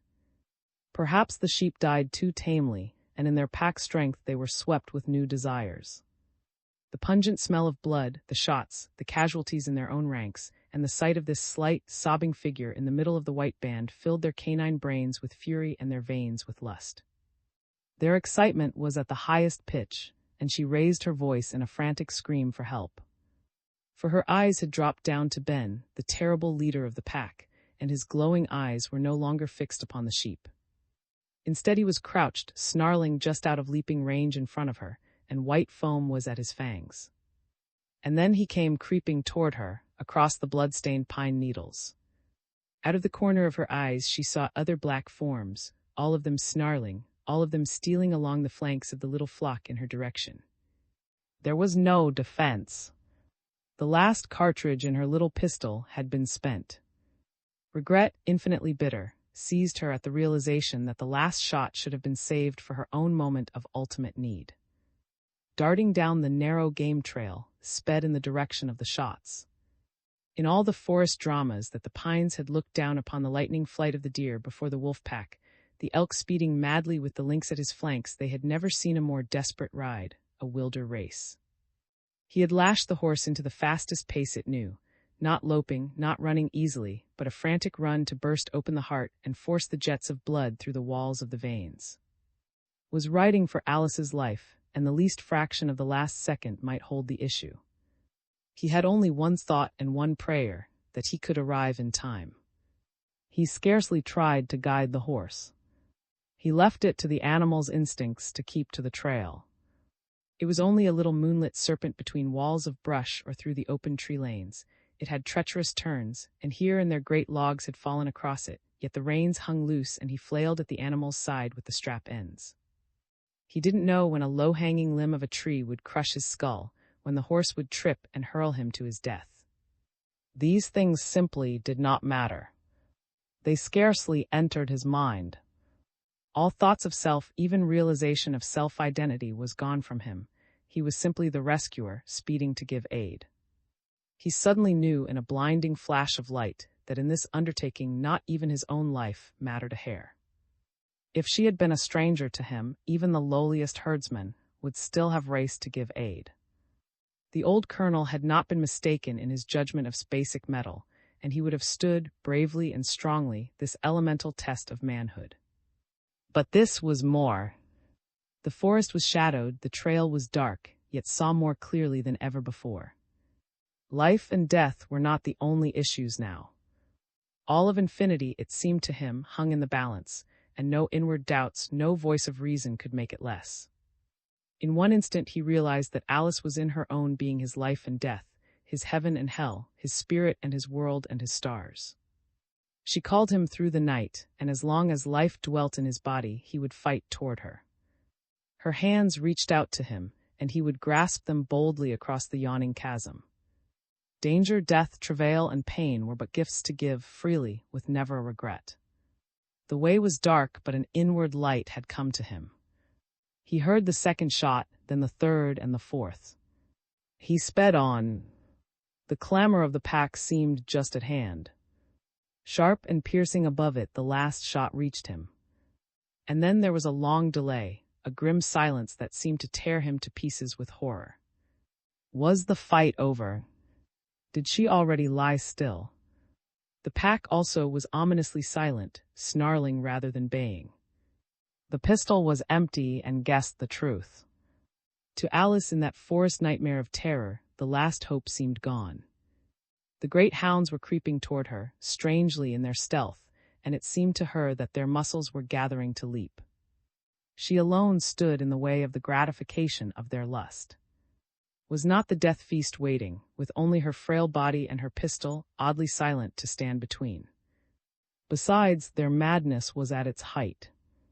"Hold firm," a voice kept pleading in her ears. It was the voice of her own being, an inner knowledge that she must still look straight into those lurid eyes. She must not yield herself to terror. To turn, to waver but an instant meant that those white fangs would flash toward her throat. And now the last little vestige of her dominance over them was spent. She couldn't hold them at bay anymore. Ever they were escaping her, they were crouching lower, their fangs were bared and gleaming. And she had thrown away the last, grim chance that her pistol had afforded. No shot remained to put her forever beyond the ravening circle's power to harm. The last gate of mercy was irremediably closed. She was no longer aware of her own scream after scream that soared and throbbed and died in the silence. They carried far, and they wakened strange conjectures in the dark minds of the coyotes, skulking on a distant trail. The prey was at bay then, the coyotes knew the dog pack was at the kill, and they trembled and shivered themselves with passion. Heard the sounds, and they were like strangling cords about his throat.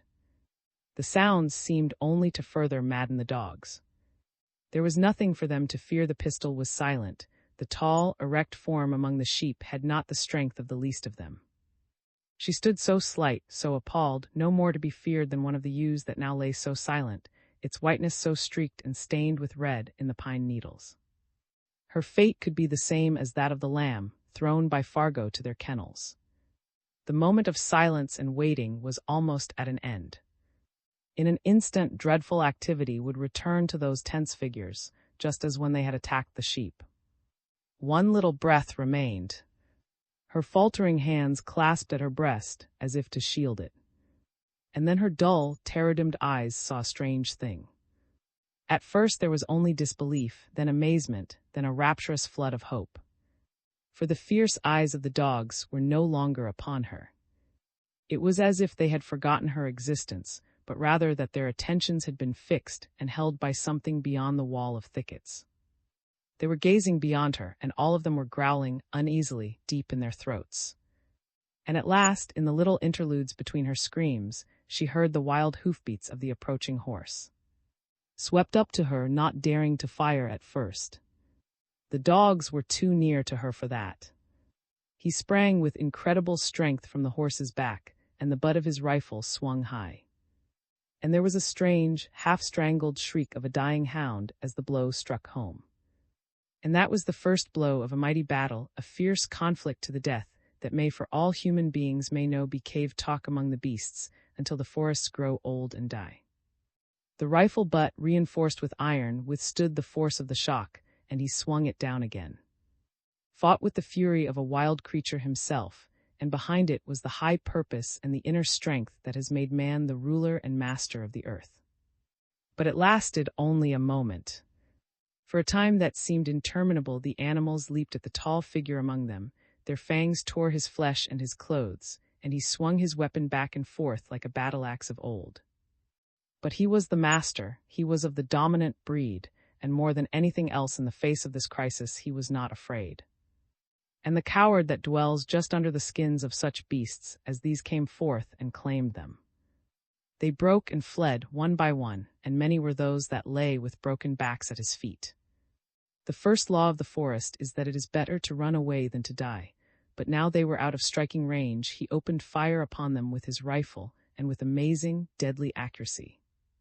The air was full of their dying screams. No longer would the pack chase the black bear through the ridges. Their strength was broken, and Fargo's plan had failed.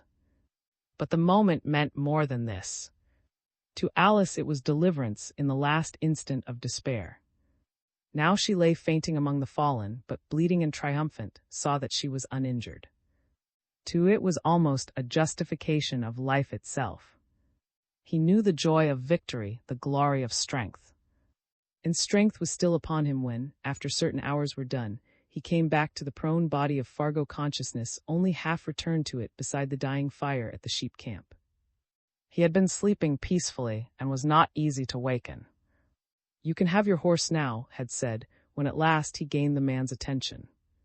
He spoke quite clearly and distinctly, and all matters returned to Fargo's consciousness with a rush. "And of course you can have your dogs too. There's quite a little heap of them for you back there in the forest." It seemed to Fargo, when he went to look, that only a laugh followed him out of the firelight. It was to haunt him for months, that laugh. There was quite a impotent heap that Fargo stood by clear into the dawn, strange fumes of rage and hatred in his brain. The buzzards dropped down one by one to see what had interested him. XVIII. The summer days dragged by one, until they were all gone. Moons waxed and waned, annual plants budded, flowered, and died, the glossy green of the pine needles changed to a dusky blue, and all of these things were as they should be. There was, however, one important and disastrous omission. No rain had fallen since April. It was bad for all the forest in general, and very bad for certain people in particular. Of course, the little underground folk, such as the digger squirrels and gophers, didn't particularly care. Their small stomachs seemed to be lined with fur, and the drier the brushwood, the easier they could gnaw it. Old the porcupine might have found this arid season quite to his liking. But it was more than possible that he didn't even know it hadn't rained. For he is ever lost in a strange apathy, a mental stupor, and life must be to him an inscrutable mystery without head or tail. He is guileless and stupid, and so slow that even a cub bear can overtake him, although clumsy little Wolf, because of certain removable decorations on its back, would not care to do it a second time, and one of his only two advantages is an utter indifference to the water supply. He can get along very well on the moisture in the tree limbs on which he browses.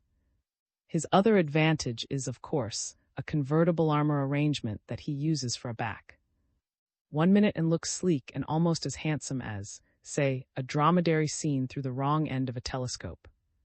The next, and he becomes a formidable bundle of bristling spines, a veritable burr that is most painful to touch. Of course, the poison people did not care. They could swim on demand, of course, but they were not fond of water. If rain came any time during the following winter, it would be soon enough for them. They lay in heavy sleep on the rock ledges where the heat waves danced. It isn't wise, however, to put one's trust in that slumber and go climbing over those sun-blasted rocks with unprotected ankles. A rattlesnake may look dead as last year's leaves, he may lie so still that even the buzzard in the sky is deceived, and yet he can spring straight out of his dark, wicked dreams and bury his hypodermic needles, filled with as deadly a poison as a scientist can concoct in his laboratory, in the exact spot of man's flesh he chooses. The heat waves danced and spiraled in the air, the rocks grew too hot to touch, and still the serpents lay in their heat trance wholly content. And lastly, the buzzards had no complaint with the drought. For disaster to the forest creatures always means triumph to the buzzards. They are the undertakers, the followers of the dead. If all the streams and all the springs should dry up, the buzzards would be in their glory. There is a legend, passed down from mother to fledgling among them, that long ago such a drought did happen, and that is what the ancient birds think about when they soar so endlessly in the sky. And there is a prophecy that sometimes such an hour of glory will come again. But the deer found poor feeding. The grass was dry as dust, the leaves crinkly and crisp, their favorite were hard, dry mud. Most of the springs were dried up, the lesser tributaries of Silver Creek were only successions of stagnant pools in which the silver people were already dying and turning white bellies to the sun. The grubs that the old black bear loved were dried to little flakes, like grease spots on the dead logs, and the berries withered and dropped off before they ever ripened. The wolves ran their game, and since in the hot, stifling days exhaustion came quickly to their prey, perhaps they benefited rather than suffered from the drought. But these gray hunters can always be expected to benefit. Mercy from cold eye is the season that betrays the wolf, is one of those strange maxims among the forest people, and it needs, like most of the forest sayings, a certain amount of interpretation. Cold eye is the forest name for the rattlesnake, and no man who has seen the evil diamonds in his head can doubt that it is a good one. And mercy is the one thing that can never be expected from the rattler. It is the same as saying that it will be a snowy day in July, when the wolf cannot turn the most far-spread disaster to his own account. Everything always turns out all right for the Gray Rangers. And maybe that is the reason why, in spite of endless centuries of warfare with men, they still fill the autumn woods with their songs. But Broken Fang, the great tawny king of the pumas, and all his lithe and deadly younger brethren almost starved to death. Their whole hunting success depended on a noiseless stalk upon a breed of creatures, with ears sharp enough to hear the predatory beetles utter their kill screams in the air, and even the feline cushioned feet could not step with silence in the dry brush. At first there was only gnawing hunger and distemper, then frantic ferocity, and finally almost a madness wherein blue lights dwelt ever in their eyes and agonized convulsions came to the muscles of their throats. Even the porcupines heard them come in time to climb out to the end of the tree limbs, and by the middle of September Broken Fang was ready and willing to lie in ambush a whole night for the sake of a chipmunk that might venture forth from its nest. The instinct of all the creatures was to climb ever higher into the far, lovely grass slopes of the high peaks. In these places the melting snow, the colder nights and days, the moisture-laden winds that swept across them removed, in some degree, the effect of drought. The rains would certainly come in October, but it began to look as if, unless better hunting were found in these high realms, the starving felines could not survive the few weeks that remained. But there were good prospects in these high trails. Dwelling in the wastes of slidrock and snowfield, feeding on the grass slopes and scaling the loftiest cliffs, lived the very monarchs of the mountains, creatures that weighed up to 250 pounds, and who even in these starving times were tender and fat. They were the mountain sheep. Far above timberline, in the land where the great snow banks endured through the centuries, these hardy creatures lived and died and had their being. The finest game, the richest trophies, perhaps the most interesting wild animals in all North American fauna. Here Old and Argally, the two greatest of the bighorn rams, fought their battles in the fall. There were no heavy thickets for ambush, but Broken Fang could find niches and sharp turns in the trail where he could wait for the ewes to wander by. Because they had a strong man and a faithful dog to care for them, his flock of domestic sheep weathered the drought with little discomfort. It was true that the herbage was dry and tasteless, but the sheep are a breed that has learned to fare well where cattle would die. They nibbled the leaves and twigs, led them to the greenest glens, the richest meadows, and his weekly change of campsite found them ever higher on the range where the effects of drought were less. And in the last days of September they were so high that the old leader of the bighorn flock could look down and see these tame brethren, like moving fields of snow, on the slopes beneath.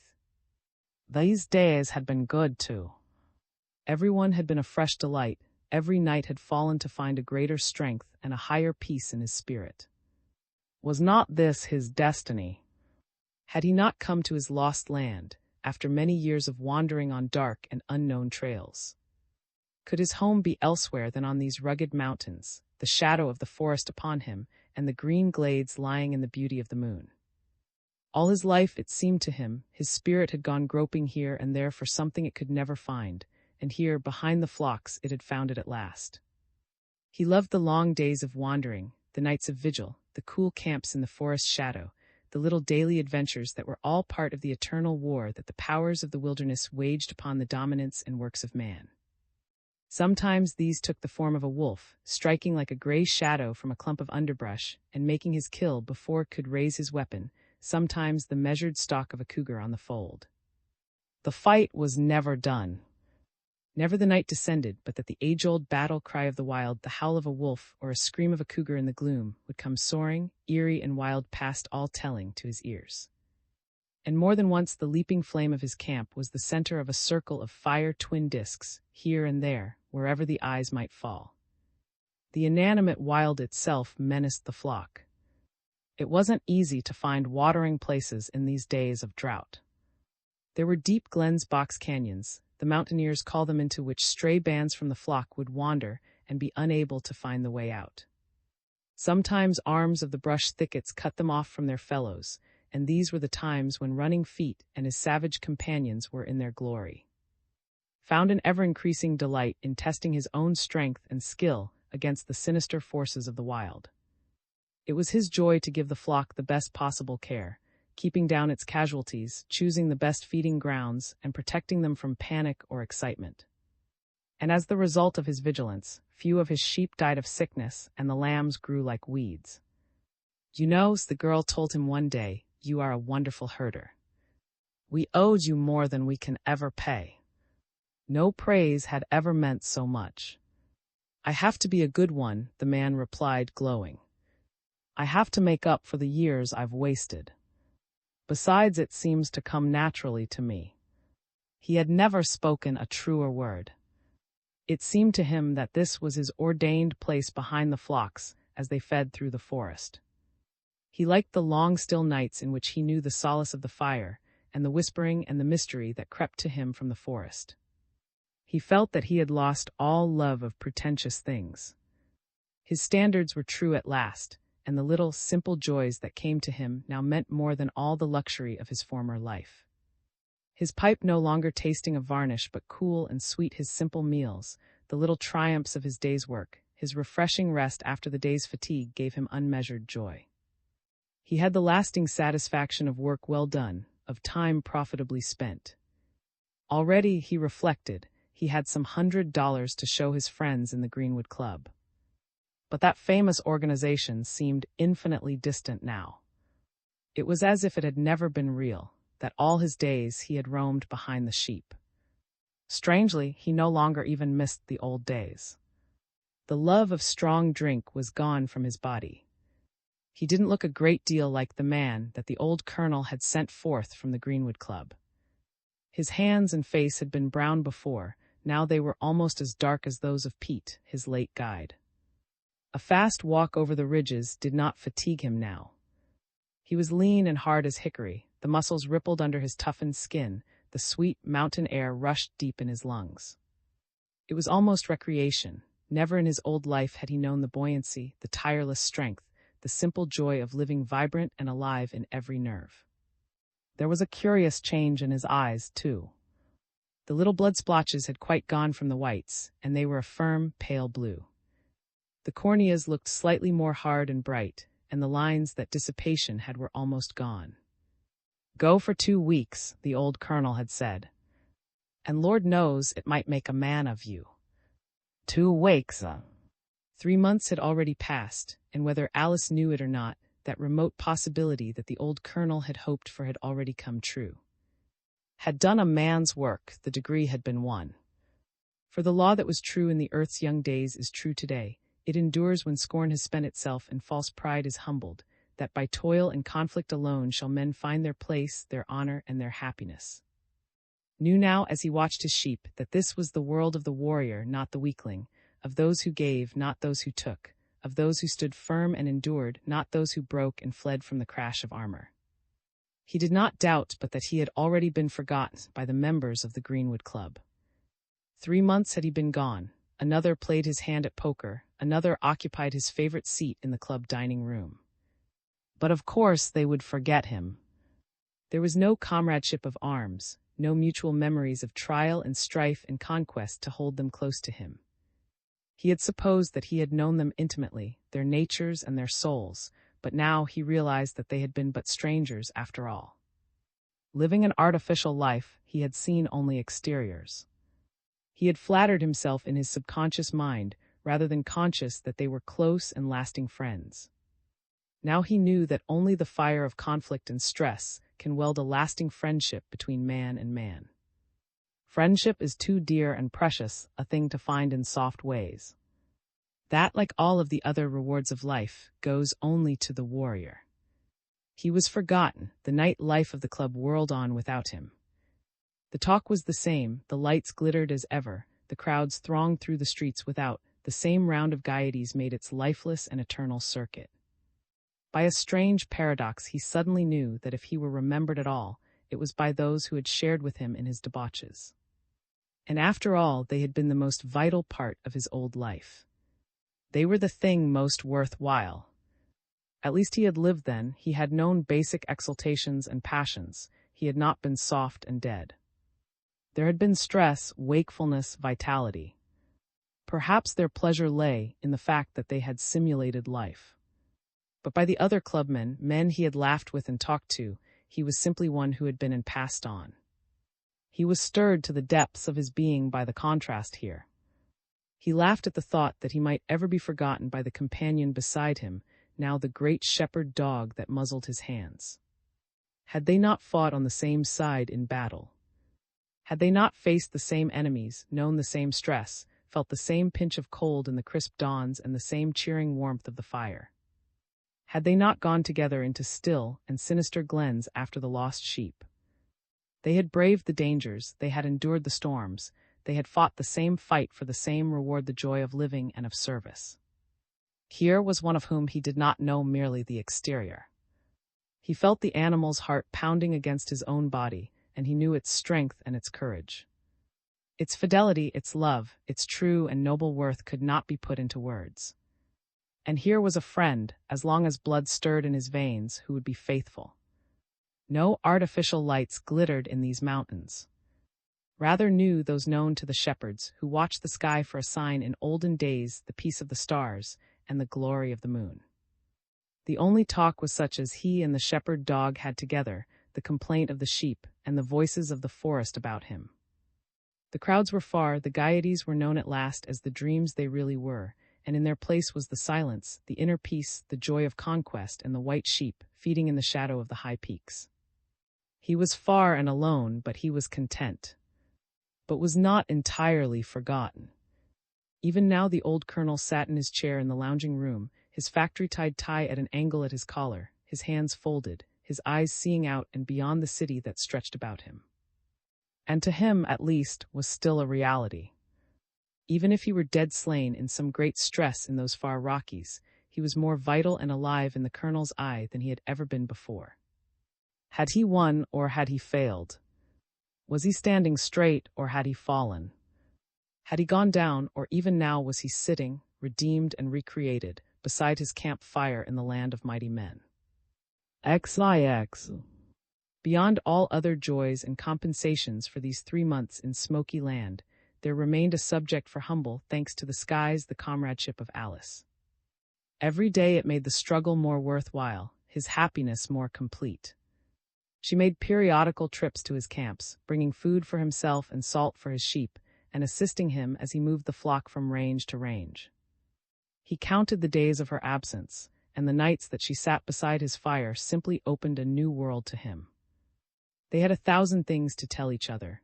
His little victories over coyotes and cougars, the new tricks of Spot the flock leader, some little faithfulness on the part of the dog, and their exultation at the passing of the days.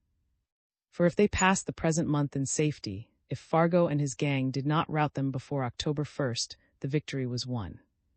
She cooked his meals and mended some of the holes in his soiled clothing, and her laugh rang with the bells of fairyland over their silent camp. They had serious moments in which, with far-reaching intimacy, they told each other their own secret thoughts and philosophies of life, sober talk such as was never heard in the rooms of the Greenwood Club. For the first time in his life, had really known self-expression. The inmost springs of his nature flowed forth. And he was constantly amazed and delighted by the girl's ideas and points of view. There was nothing particularly modern about them. In fact, thought that they had passed from the earth in his grandmother's time. Of course they were trite, perhaps they could have been proven ridiculous by the logic of a realist, and the only reason she had for them was the impulse of her own conscience, yet found himself staring at her as if she were a being from another planet. But some amazement was due to his own lack of knowledge of the heart of humanity. He would have been surprised to know that 90 out of every 100 girls, east and west and south and north, had the same illogical conscience, the same high heart, the same ideals. Although he would have tumbled over backward if anyone had told him so, just hadn't been around. He had known but one little circle, and heretofore he hadn't been able to see outside it. Alice was girlish, spontaneous, unaffected to the last degree. Sometimes they romped and raced like children about their campfire. They exulted over their meals, they told high secrets, they tingled and thrilled in the mystery of the nights. She had a businesslike, matter-of-fact way in going about her tasks that delighted the man past words. She was as clean and sweet and unspoiled as the mountain flowers that grew about her, but wholly able to take care of herself. As she camped beside the flocks, her pistol was always in reach of her hand. And the very ideas that so loved in her simply filled his nights with horror. Of course it was ridiculous, but the thoughts of lovers often are. And he did love her with all the earnestness of his wakened being, with a growing, breathless love that seemed natural as living. The point was past long ago wherein he could doubt that fact. And now he didn't even have self-wonder that he should have come to these mountain realms and loved a mountain girl. It seemed simply his own inevitable destiny. And he was humble and fearful as a callow boy about the whole thing. Nothing of his herdsman's life would have been so amusing to the members of the Greenwood Club as this. For had known women in plenty, He had been ineligible in a circle where eligibles were scarce, and these clubmen thought that his last delusion in regard to them was gone. He had been husband-hunted, and the deer that has been stalked by a cougar no longer sees beauty in the lights of its eyes. But now his old arrogance and sophistication had fallen away from him. He searched frantically and in vain for qualities within himself by which he might hope to deserve this girl's love. Had he not been a waster, a slacker from the works of men? Had he anything in general or particular, because of which he might expect a girl to love him? The things on which he used to pride himself had been suddenly revealed as so much dust in his hands inherited wealth, social distinction, and influential ancestry. Here, he rightly concluded, these three things were not worth the powder to blow them up. He did remember with some pride that he had a certain amount of physical strength. Already that had been of use to Alice, and the time might come wherein it would be of use again. He was a fairly able sheepman, and he had already earned over $100. But he felt like a peasant, offering his heart to the queen of the realm.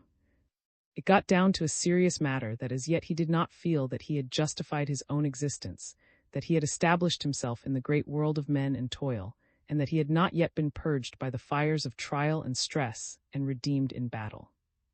He mourned her when she left to bring supplies, and welcomed her with the abandon of a child when she came back to him. In the early nights in the fire's glow, dreams of her were ever with him, filling him with strange, happy glowings and warm little quivers of delight. But his love for her did not make him forget his sheep. The great test by which his mettle was tried lay in his degree of success as herder of the flocks. Never did he get away from a haunting feeling that here, beside the white sheep, he was face to face with life at last. Here, not in his cities, were the realities, the essentials of life, the feeding flock, the shelter, the circle of firelight into which the powers of the wilderness dared not stalk. Fresh and fresh he felt the age-old appeal of the soil, the love of the throbbing earth, the inner warmth, an undying and wondrous communion with nature. He waged his war against the forces of the wild, and the sense of destiny fulfilled was ever with him. And why not, for were men strangers to the sheep? Could their ancient acquaintance be forgotten in a few little centuries of exile in cities? Had they not been out through the long course of the same stars, felt the same winds, endured the same dangers? In the first dawn of civilization, dim and far away through the mists of the past, the herdsman cared for his sheep in the green pastures, and it was in the blood. Sometimes this old acquaintance was recalled to in dreams. There was one dream in particular that came to him night after night. It never seemed to vary, and its spell always endured a few moments after wakening.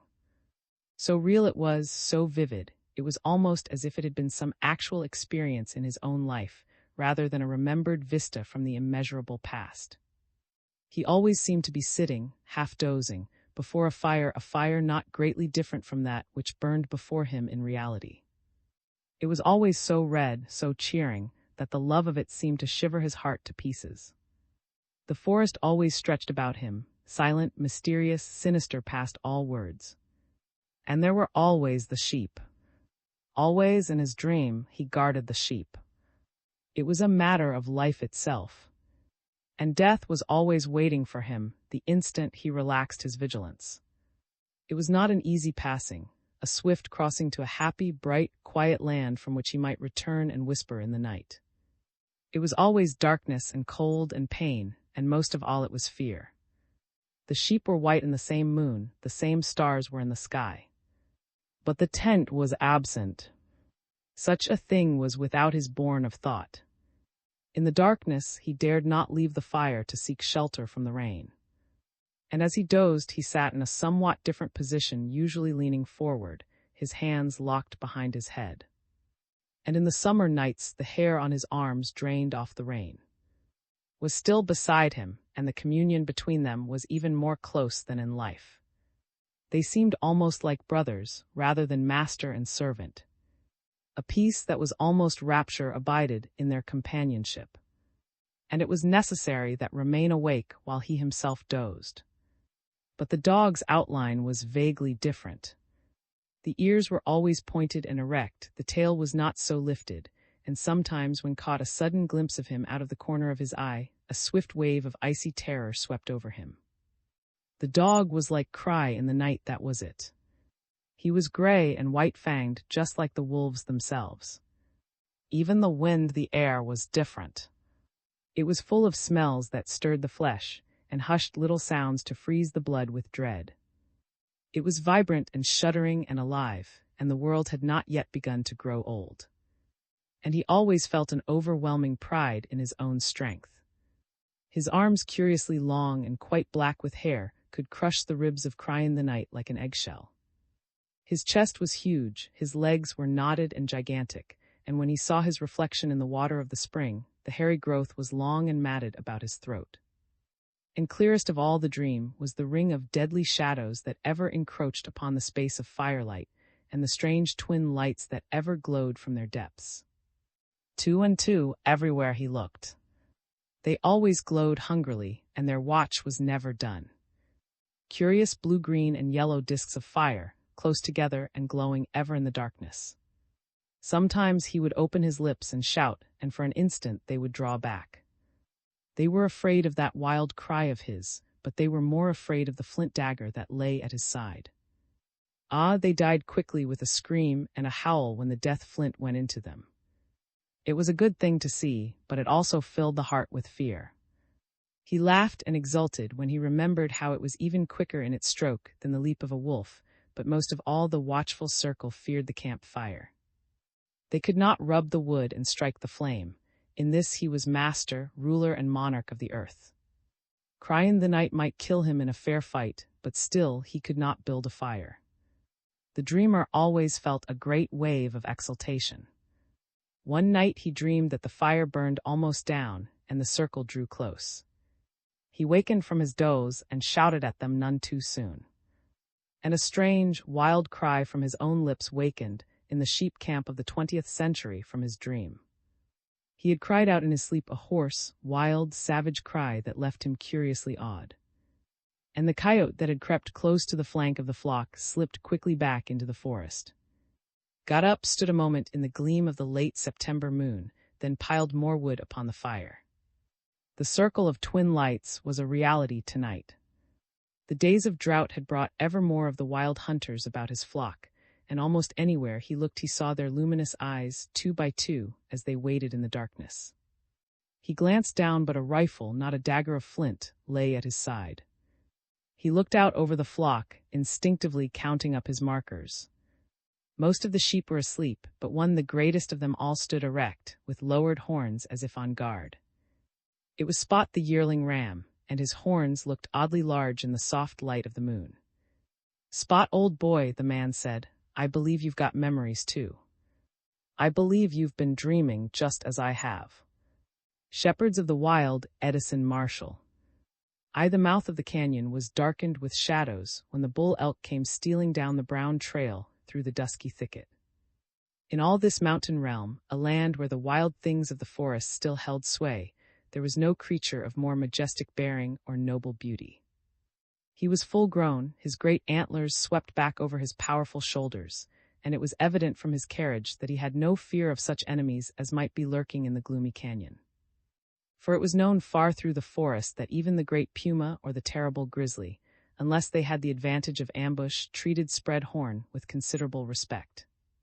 Signs of July were everywhere, signs that were large print and clear to the eyes of the wild creatures, but which would have been mostly unintelligible to men. The huckleberries were just beginning to ripen in the thickets, as always, in the 7th month. The fledglings, the little weasel noticed as he climbed here and there through the branches, were just the July size, still soft with the fat of, but yet big enough to make a pleasing lump in the stomach. The pines are a wonderful calendar in themselves, and only to the eyes of human beings, badly in need of spectacles, do they seem never to change. They go from a deep, rich green to a strange, dusky blue, and now they were just about halfway between. This fact, as well as the size and developments of their cones, indicated as clearly as a printed calendar that the month was July. Besides, old Spread Horn had a sure index to the month in his own antlers.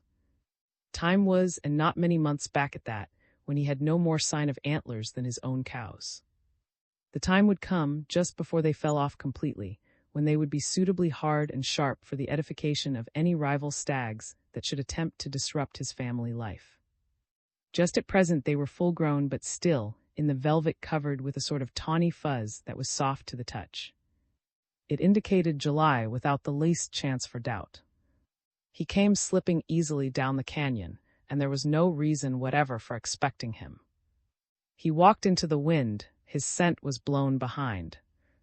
Otherwise certain coyotes and lynx and such hunters, too ineffective ever to get farther than hungry thoughts and speculations, would have been somewhat excited by his approach. Spreadhorn made it his business to walk into the face of the wind just as much as possible, and in that way he was aware of all living creatures in the foreground before they were aware of him. To walk down the wind, all creatures know, is to announce oneself as clearly as to wear a bell around the neck. Neither did the great elk make any sounds in particular. If indeed a twig cracked from time to time beneath his foot, it was not enough to arouse any interest. He was not especially hungry, but now and then he lowered his head to crop a tender shoot from the shrubbery. At such times he kept watch, out of the corner of his eyes, for any enemies that might be waiting in ambush beside the trail. He would stake his horns and hoofs against any wild creature that inhabited Smoky Land in a fair fight, but the puma and sometimes even the grizzly didn't always play fair. They knew how to leap like the blast of doom from a heavy thicket. A coyote most despised of hunters saw Spreadhorn's tall form in the shrubbery and glided away. There was a legend in the coyote's family of how once a particularly bold forefather had seized a cow elk by the leg, and of the subsequent tragedy that had befallen. The only result, it had seemed, was a careful and patient dissection of the gray body beneath the front hoofs of the bull, arriving just the wrong moment, and Gray Thief had no desire to start a new legend on his own account. Spreadhorn showed no surprise at his appearance.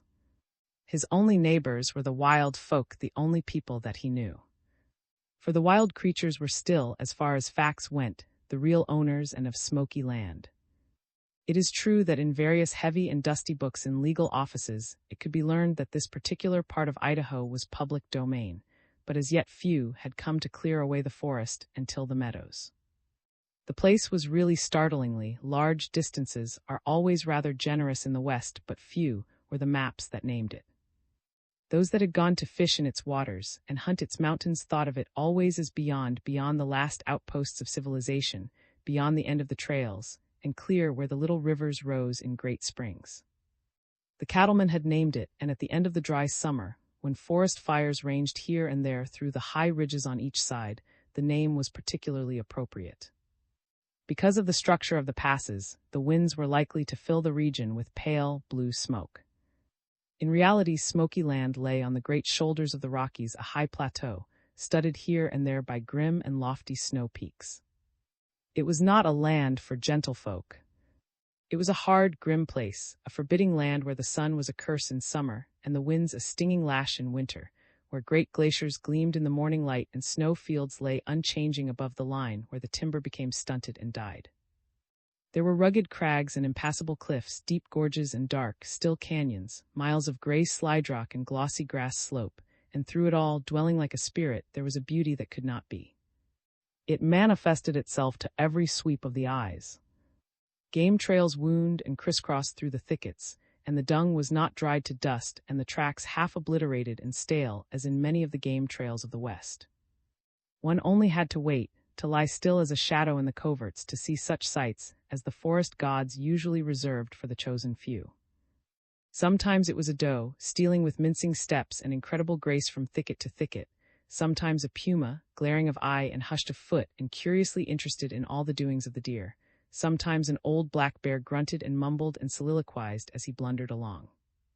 And there is a tale, one that only the swans that come to the high lakes lived long enough to remember, that years ago, in a particularly cold winter, old Argally, the great mountain ram, led his flock down from the high peaks to feed on the green banks of the streams. Spreadhorn knew them all. They were his neighbors. Also he knew the people that lived in the cataract at the bottom of the gorge. Sometimes, when he paused to drink, the salmon rushed past him in their mysterious journeyings, their fourth-year migration to the waters in which they were born. They come to spawn in the waters where they were themselves spawned before they go down to the sea, and after they spawn, they die. To the naturalist, there are strange significances in this repatriation of the salmon. There is a sense of curious relationships for strong men, too, always try to return to their homeland for their last days. After 4 years, almost to the day, the salmon come fighting their way back through the riffles, into dreadful gorges up cataracts, and high is the waterfall that holds them back. The salmon were not the only water people that Spreadhorn knew. He had seen the trout, too. Of course, the salmon himself is just an overgrown trout that has taken up a seafaring life, and some of them, like the salmon themselves, took an occasional 1,000-mile jaunt to the ocean. These were the great steelheads and such seagoing people, and sportsmen say that a 5-pounder at the end of a silk line will permit, for 10 tearing, fighting, breathless moments, a glimpse into the promised land. But you can imagine the mighty salmon, who have spent 4 years in the sea and who have swum about the reefs of Kamchatka, regarding them with some patronage. Then there were the little trout, quivering, timid, sparkling creatures that, although great stay-at-homes and never going to sea, still look very beautiful in a creel. It seems to be one of nature's aims to make life interesting and exciting for all her creatures, so she had provided certain other riverfolk to entertain these finned people. Their method of entertainment was to take a sudden leap into a riffle or trout pool, with glittering, gleaming razor-edged teeth all set and ready. One little instant's delay in darting to safety, one little clasping of those wicked teeth into the beautiful silver shoulder, and the trout leaped no more for flies in the cool of the evening.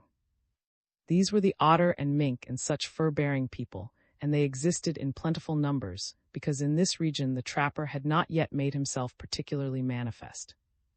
Then there were plenty of mergansers and other feathered fishermen to take care of the fingerlings. The cattle herds fed through the region, and sometimes sportsmen penetrated its fastnesses, but mostly smoky land was simply the wilderness, primeval and unchanged. The venerable grizzly still dug for marmots on the high ranges, the great killer that shared the mountain monarchy with the bull elk. The Rocky Mountain goat, white-whiskered as a patriarch, had a range just adjoining that of the bighorn. The wolf pack sang of death and hunger when the ridges were swept with snow. The late afternoon sunlight, shot and dappled by the shadows of the leaves, fell over the bull elk's body, and the animal sensed the approach of night. It was the drinking hour. A spring flowed at the foot of the glen, Spreadhorn knew, and he turned toward it, stealing softly. And all at once he seemed to freeze in his tracks. The wind had brought him a message, unmistakably as wireless telephones bring messages of approaching foes across a battlefield. His nervous reaction was instantaneous: danger, go slow. Yet it was not a familiar smell, and scientists would have a hard time explaining why the stag had at once recognized its menace. For the creature from whom it came was almost a stranger to these mountains, and it was wholly possible that Spreadhorn had never perceived the breed before. He stood still, gazing, and he looked a long time through the shrubbery branches down to a little green glade beside the spring. He raised one foot and lifted his long muzzle. Then he gave the warning cry, the sound with which, in the fall, he would warn his herd of danger. There was no more distinctive cry in the whole wilderness world than this: a strange, whistling snort, beginning high on the scale and descending to a deep bawl. It traveled far through the stillness. He waited a breathless instant while the echo came back to him. Then he sprang and darted at full speed away into the heavier thickets. Far below at the spring, an unfamiliar figure in these wilds leaped to his feet with a guttural cry. It was also a distinctive sound, and no wonder the little chipmunk paused in his occupations to listen to it. Even to the addled brain of the squirrel, it suggested annoyance and anger, a quality possessed by the snarl of the puma when it had missed its stroke. No wonder Spreadhorn had fled. The figure was none other than that tall harbinger of death and peril, man. It was an elk, the man cried. "You've missed your chance." Someone stretched on the grass at his feet answered with a half-snarl. "To hell with the elk," he replied. "You've tipped over the last quart." XX. Dreams. Spot, the young ram, waking or sleeping, never escaped from them. They came to him through the long, still hours of night. They disturbed his sleep in the mid-afternoon rest when the flock sought the deep shade. He knew them even in the hours of grazing. They were so plain, so real that they seemed more like memories events that had transpired before he came to lead his flock.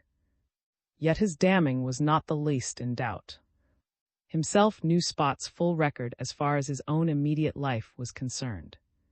He had been born in the lower foothills, the first lamb of the season, and his mother had died to give him birth. Such casualties do not happen often among the domestic sheep. There were a few such losses each year, usually due to an unnatural delivery, but in this case there was a simpler explanation. Little Spot was oversized. In a remote way that could not quite identify, he differed in outline from any other lamb in the flock. The same divergence could still be noticed now, as Spot reached his second autumn. "Good Lord," had said when he marked the lamb's coloring and size. "Here's a little devil that would be worth watching if his ewe were just alive to keep him fed. I'd like to see just what kind of a ram he'd grow to be." He supposed that Spot would die. A motherless lamb in western flocks can't be counted on to survive. But in this case, Spot obviously had other plans. Before the end of his first day, he had attached himself with an instinct that was seemingly miraculous to the largest, strongest ewe in the flock, one whose own lamb had died.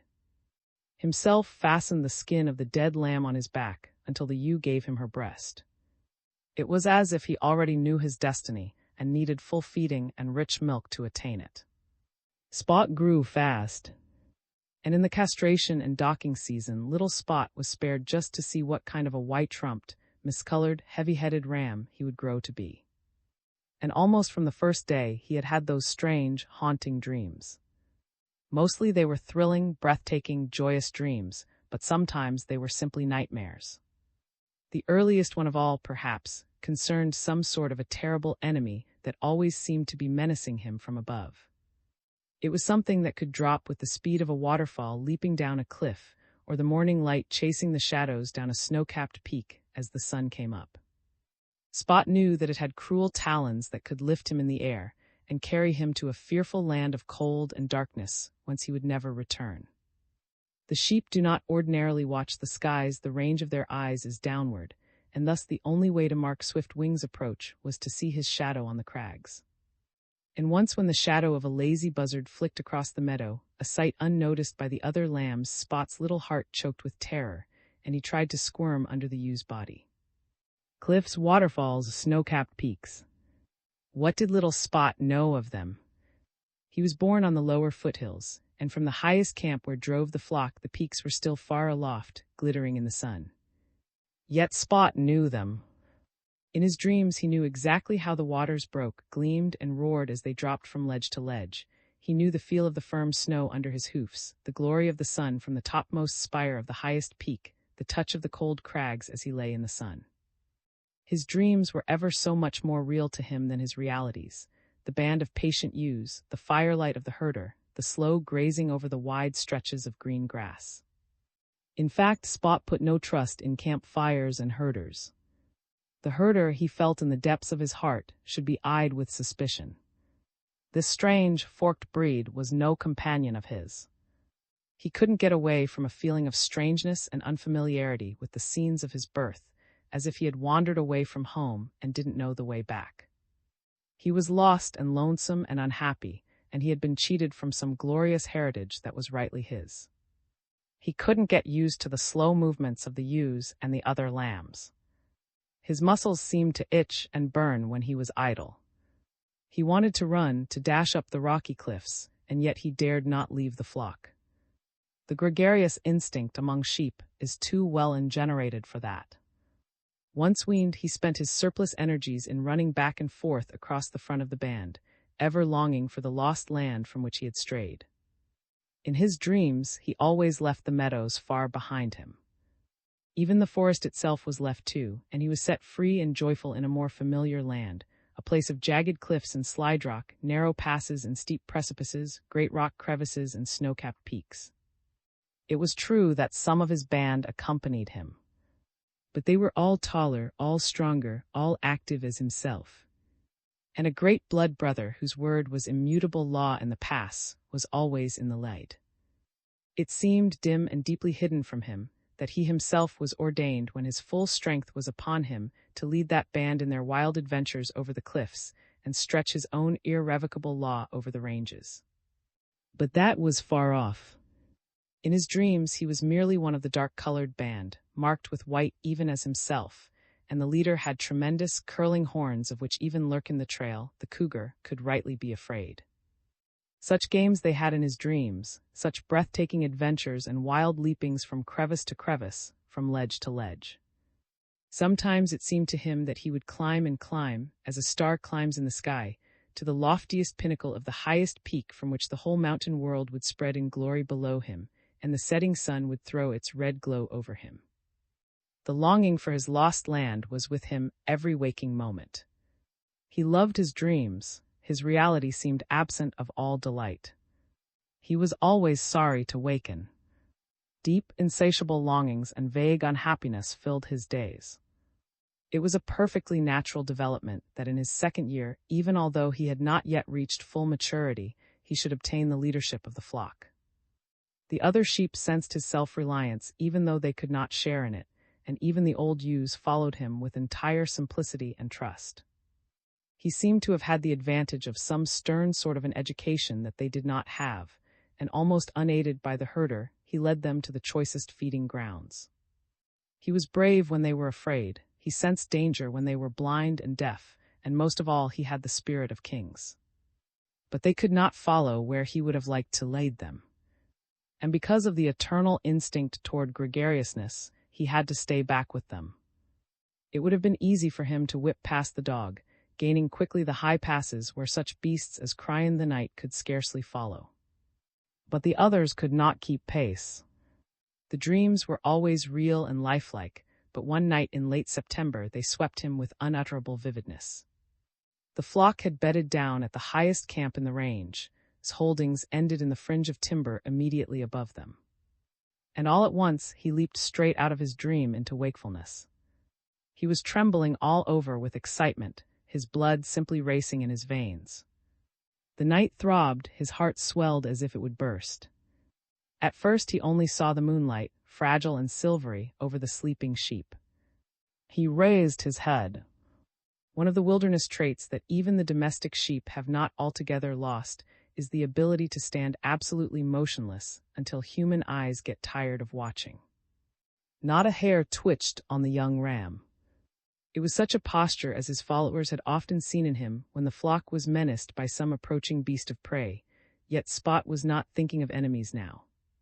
And all at once a wild flood of ecstasy passed through his frame. Out of the darkness of the ridge certain living forms came stealing one by one, as silently as stealing shadows. A wonderful and noble monarch to whom even the wolf made obeisance was first in the file, just as Spot had known. Others, even smaller than himself, brought up the rear. And then Spot knew the truth. He knew that his dream was coming true. XXI. All the dreams by which Spot knew of his lost heritage were realities to old Argally, leader of a band of wild mountain sheep, or bighorn, that had their craggy home in the high ranges of the upper Salmon Mountains. The winged danger that fell from the clouds to menace the young lambs was not a memory to him. It was just an unavoidable detail of his life. Perhaps it was more familiar to the ewes, whose lambs were the lights of their souls, but old Argally had become rather indifferent to it years before. For the winged death was simply the great golden eagle who had his on a high ledge. He had known in his own life the joys that Spot had dreamed about and missed, the wild runs, the leaping from ledge to ledge, the rough games, the glory of the sunset on the high peaks. In his own time he had stood on the high pinnacles and let the last red glow of the sun fall over him. He had known the strife, the danger, the exultation, and his flock would follow him wherever he chose to go. There was no more magnificent creature in the whole mountain world than he. To who had never seen a mountain sheep, his coloring would have recalled but one creature on earth, Spot himself. He had massive horns that could strike with resistless might, sturdy legs and little clinging hoofs that could scale the face of a precipice. A lone wolf wouldn't have cared to meet old Argally on a narrow trail. Only Broken Fang himself had prowess enough to conquer him in a fair fight, and Broken Fang usually hunted in the woods far, far below Argyle's range. But the bighorn ram had memories also, and it was because of them that he took the narrow trail down into the valleys this mid-September night. The wind, a soft little breath that had stolen up from the hills where the flock fled, had brought him a message, and it carried him back to an autumn night of 2 seasons before, recalling certain stirring events that had occurred upon a distant mountainside. It was wholly possible that Bill, a herder who the following spring had gone over to Fargo and his gang, could remember that night also. But he had no real knowledge of the strange mountain drama that had taken place. His only recollection of it concerned a long and weary climb after a little band of strays that had wandered from the main band of domestic sheep, and which a wolf had chased far into the distant mountains. He did not know of the dramatic meeting that had taken place on a faraway crag that was the lower limit of Argyle's range. It was the last days of the rut, the season that was just now beginning.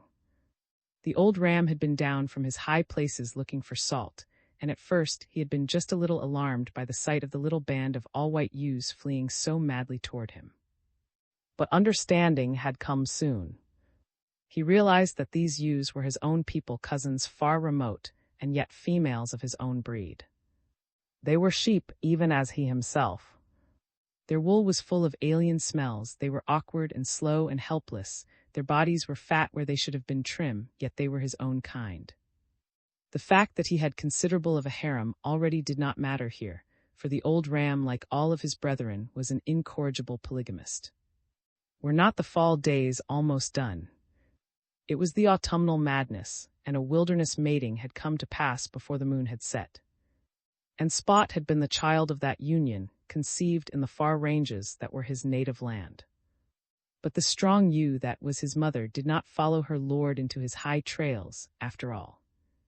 Bill had come, Argyle and his band had fled, and by driving the runaway sheep back to the flock, the little bighorn born the following spring was to be cheated of his heritage. All these memories swept the old flock leader as he came stealing through the forest shadows in response to that stirring message in the wind. He came out into the moonlit meadow, he lifted high his magnificent horns. And the wilderness gods, kind at last to this man of cities, who had given his heart to the wilderness, wakened in time to behold the sight. It was such a scene that the memory ever cherishes, a mystery and a delight through all of life.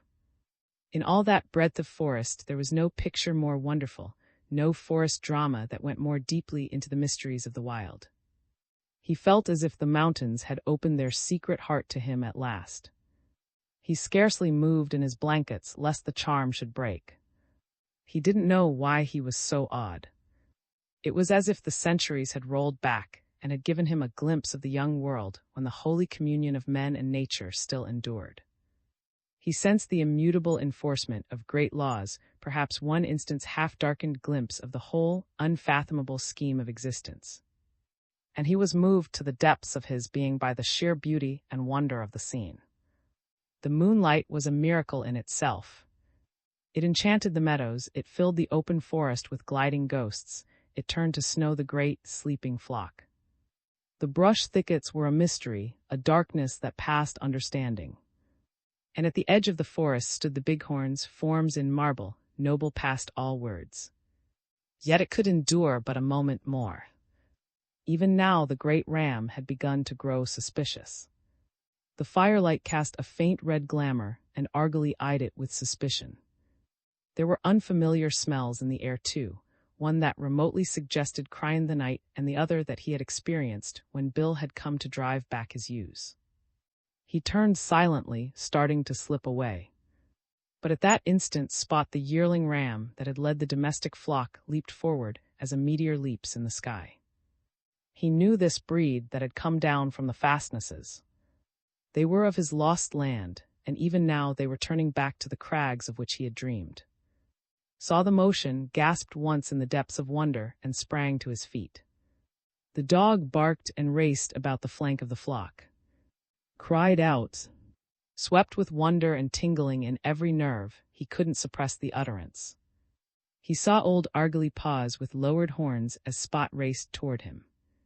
His little flock stood statuesque for a single instant, as if they were waiting for him to join them. These were Spot's people, In the moonlight, there was no difference between them and the other bighorn yearlings.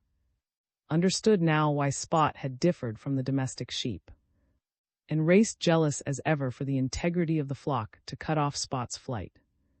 And for the first time in his career with the sheep broke his trust. His business, too, was to keep the flock together, to help the dog round up the truants and the strays. Yet the promptings of his own spirit bade otherwise. He had repatriated himself, he had come to his lost land, and was such a right to be the bighorn that had led the flock. Spot's place was in the rough crags and the high trails, snow sweep and precipice and the ruddy glow of sunset, not feeding with the domestic sheep. He knew that Alice would understand. "Come back," he called into the stillness. The dog turned, hesitated, then, faithful servant that he was, came trotting back. Spot the flock and the forest closed behind him. The bighorn ram had come into his heritage. XXII. When he came at Fargo's bidding, looked exactly the same as always. He seemed to have partaken of the changeless quality of the desert where he was born. His lips were thin, his face impassive, his dark eyes somber as ever. Fargo himself, however, had certain transformations. He was not quite so boastful as usual, nor so arrogant. He looked as if some especially effective medicine had been administered to him. It was plain, however, that the dose had not been entirely to his liking. There were little angry glowings in his eyes that seemed never entirely to fade out. Anger had always come quickly to Fargo, but it isn't good for the spirit to have it remain indefinitely. It cuts deep lines in the face and fills the eyeballs with ugly little blood vessels, and it makes the hands shake and the heart burn. It also swells the little sacs under the eyes, a thing that is never pleasant to see. It was plain that certain events had recently occurred that Fargo had not yet forgotten, but which had incited a strange hunger within himself that must be satiated with something quite different from bread. And as the days glided past, the more fierce the hunger became. It was true that he remembered only's first blow, that which had stretched him flat upon his back. The feel of the earth throughout one's length has a tremendous medicinal value in itself to some men, and in others it wakens a madness that is considerably worse than that which comes upon Broken Fang at the fall of darkness. And there had been at least 2 other blows when he was stretched out unconscious. One of them had temporarily closed his eye. The other had left a purple bruise about his lips. This was enough in itself. Men did not strike Fargo down and have many months to boast of it. At least that was what he told himself time after time, in the long nights that he sat alone. The meeting with in which his horse had been returned to him had been scarcely less odious. Fargo remembered how with his bleeding arm had motioned for him to go, and how at the same time his hard, bright eyes had been watching for any offensive motion on the part of Fargo. But courage to attack simply would not come to him. And in the morning light, burning with hatred and passion, he had ridden back to his home. The affair in regard to the flocks was no longer merely a business proposition. It had its personal side now. It seemed to him that its completion was the only desire he had left. He hated the browsing sheep, he hated Ant's daughter, but most of all he hated. There was the man who had defeated all his plans. It was fists that had knocked him to the earth, and that had lashed into his face as he lay unconscious. Night after night, week after week, he had sat savage as one of his own hounds staring into the fire. The flames had leaped, and he knew that some time in their lurid glow they would show him his course of action. His only wish was to make payment. The time in which he might strike was almost up. October, when the detachment of forest rangers would take over the district and protect such lawful industries as was almost at hand. The thought seemed to drive him insane. And one night, when September was almost done, inspiration came to him. A cowman had come in, complaining of the droughts. The streams where his cattle fed were drying up. "Never seen the woods so dry in all my days," the man had said. "Just like tinder. And already most of the cattle have crossed over Eagle Ridge into the Bear Canyon country." It was enough. He had given Fargo his hint. Certain orders had been dispatched, to drive all the remaining herds into the same region, a district far from his range in Smoky Land. And then he had sent for. The Mexican was the one man on whom Fargo felt he might rely.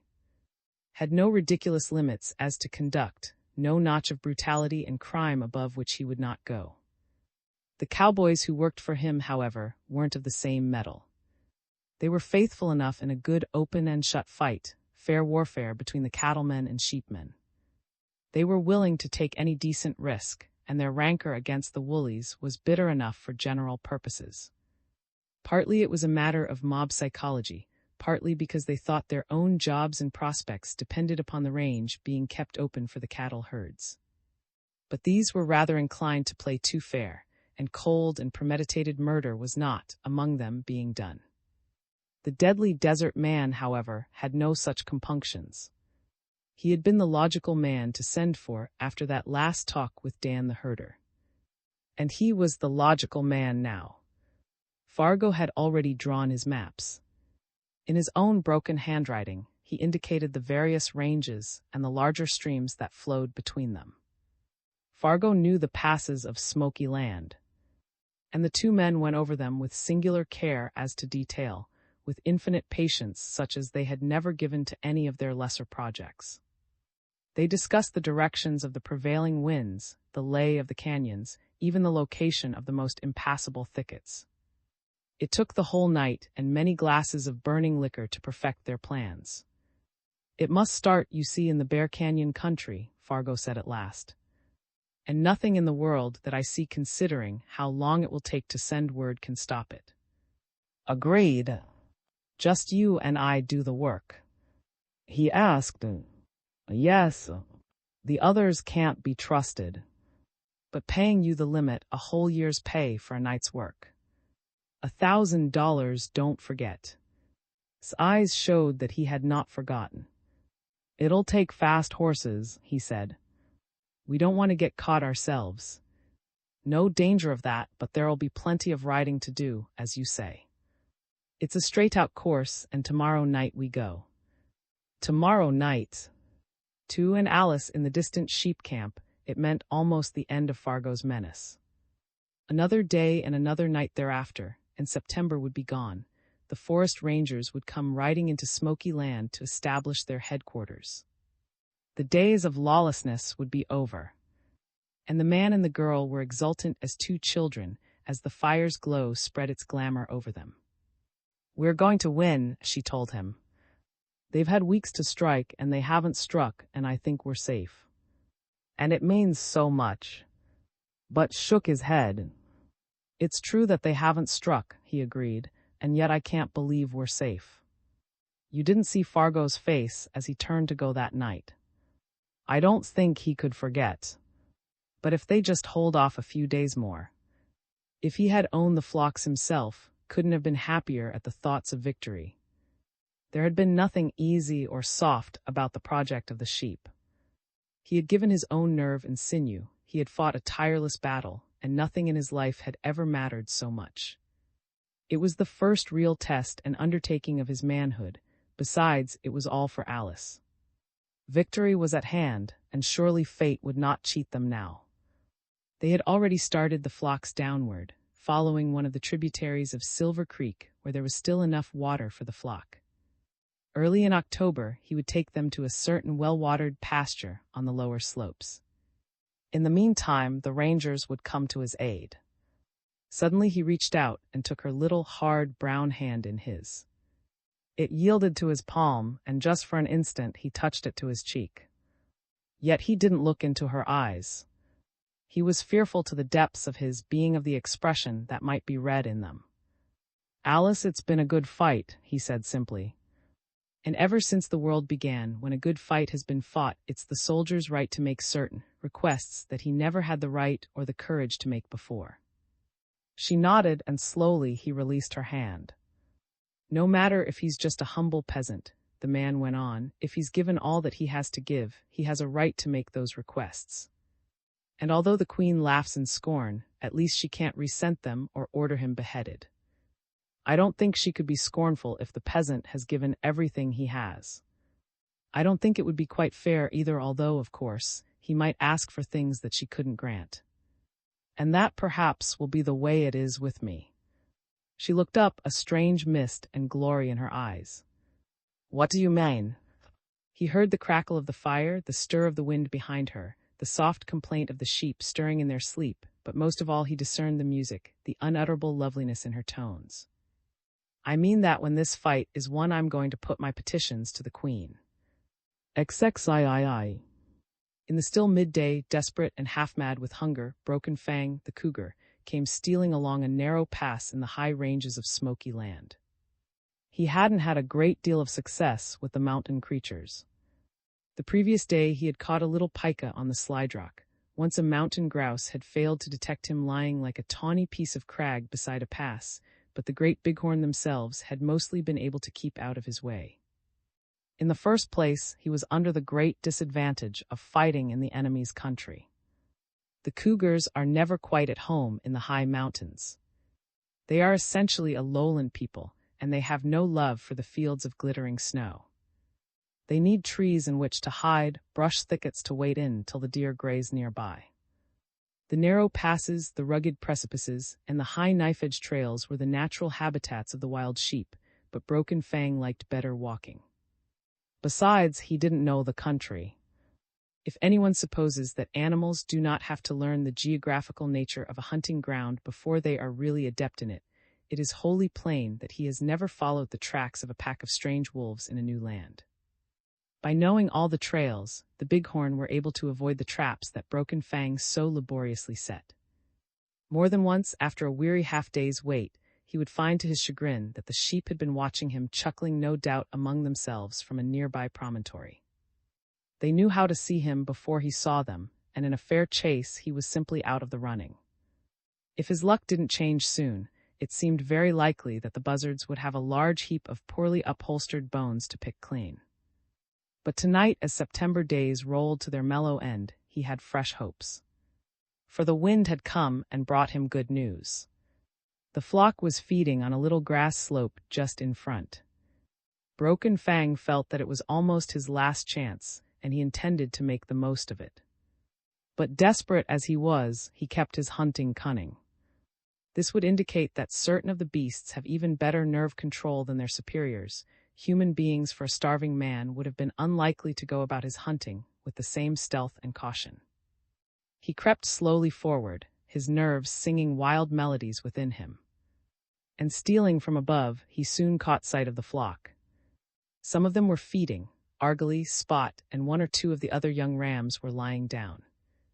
Broken Fang's glaring eyes encompassed the whole scene, and with the swiftness and accuracy of a general, he mapped out his plan of attack. No naturalist explains by what swift avenues of intelligence he made his plans. Animals cannot reason. Instinct alone is severely taxed to account for all the wiles and astuteness of the wild creatures.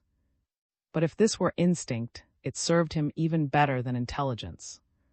It was true that his prey was out of leaping range of his trail. Yet for all that his heart throbbed with rapture.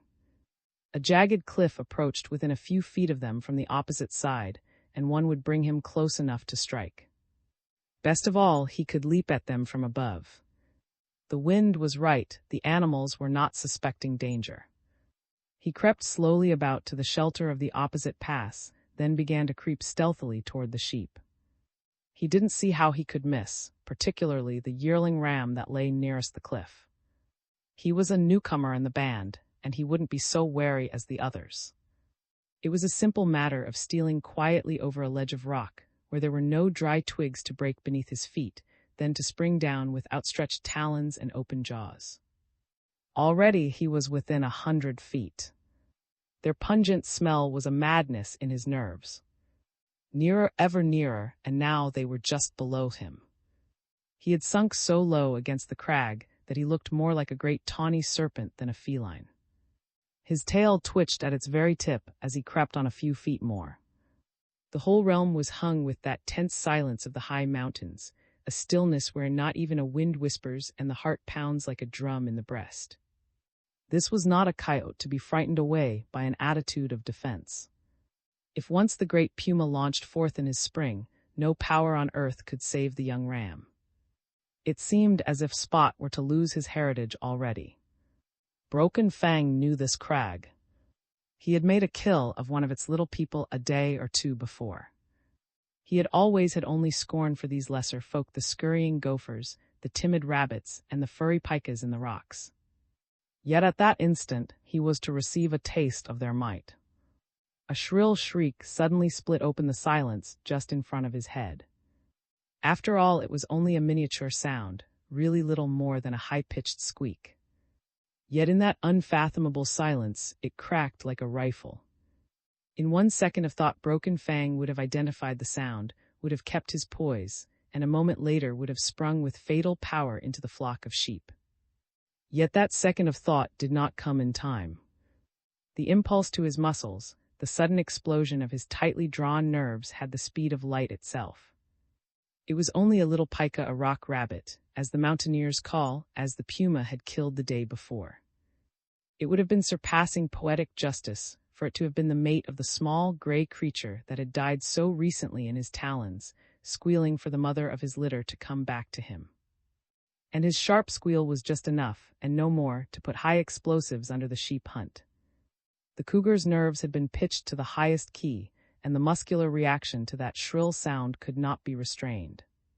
His paw lashed out, the little rodent leaped from beneath it. And at the same instant he snarled. Few living creatures can strike in silence. One of them is the mighty elephant, most intellectual and of course majestic of all the beasts. This jungle king can lunge out with a resistless force and still keep the tremendous silence of the Sphinx. But the stallion screams when he strikes with his lashing hoofs. The elk bellows, and even the venerable, dignified old bear has a savage growl at his lips as he slashes his terrible paws at his foe. The pent-up passions do not find sufficient escape in the blow itself, and a vocal utterance usually accompanies it. As Broken Fang struck at the rodent, his short, terrible snarl rang through the still air. The sheep needed no further warning. They sprang forward as if the sound had been a great hand that hurled them, without an instant's delay. Broken Fang caught himself then, snarled and sprang among them, but he was a mere fraction of an instant too late. The flock was divided argly, and some of the ewes and immature rams circled about and dashed up the rocks at one side. The others, Spot and 2 young ewes, were cut off from this avenue of escape and headed down the steep wall of the mountain. The way of the bighorn is the climbing trail to flee to the heights where the ordinary run of hunters cannot follow. But Spot was obliged to take another course. Broken Fang leaped after him. At first he ran only in anger and frenzy, for his instincts told him plainly and surely that it is usually the height of folly for a cougar to attempt to overtake the hoofed creatures in an open chase. But he had been cheated too many times, and his self-control had fallen further from him than the bottom of the gorge. The sheep raced on lightly, easily, and Broken Fang filled the canyons with his snarls. But in a moment of vain pursuit, a certain knowledge came to him. These sheep were headed down into his own country, into the land of forest and thicket, where he could hunt to an advantage. The thing to do was to continue the chase, prevent them from circling back, and who knows what glory might be his in the still, tree-clad ridges below him. The chase of Spot and his bighorn ewes down into the greenwood was not the only stir of life in the midday silence of Smoky Land. At the same hour, the hoofbeats of a running horse carried far through the dusky thickets of a certain great ridge to the east, a place that divided its range from the old Bear Canyon country. A man rode lightly in the saddle, and his dark skin revealed him as an alien in this northern land. Was riding on orders, and he came swiftly. There was work for him today. He seemed to know just what to do. From time to time he scanned the horizon as if searching for a landmark. Then he turned off the trail through the heavy timber. The forest constantly grew more brushy, his advance ever more difficult. And at last he came to the mouth of a great, still canyon. Very swiftly he went to work. And if it had not been for the curious intentness of his eyes, an unexplainable nervousness in his motions, one would have thought that he was merely making a camp. He collected a little pile of dry bark and pushed a few brown pine needles under it. Then he broke off some of the brittle branches of the underbrush.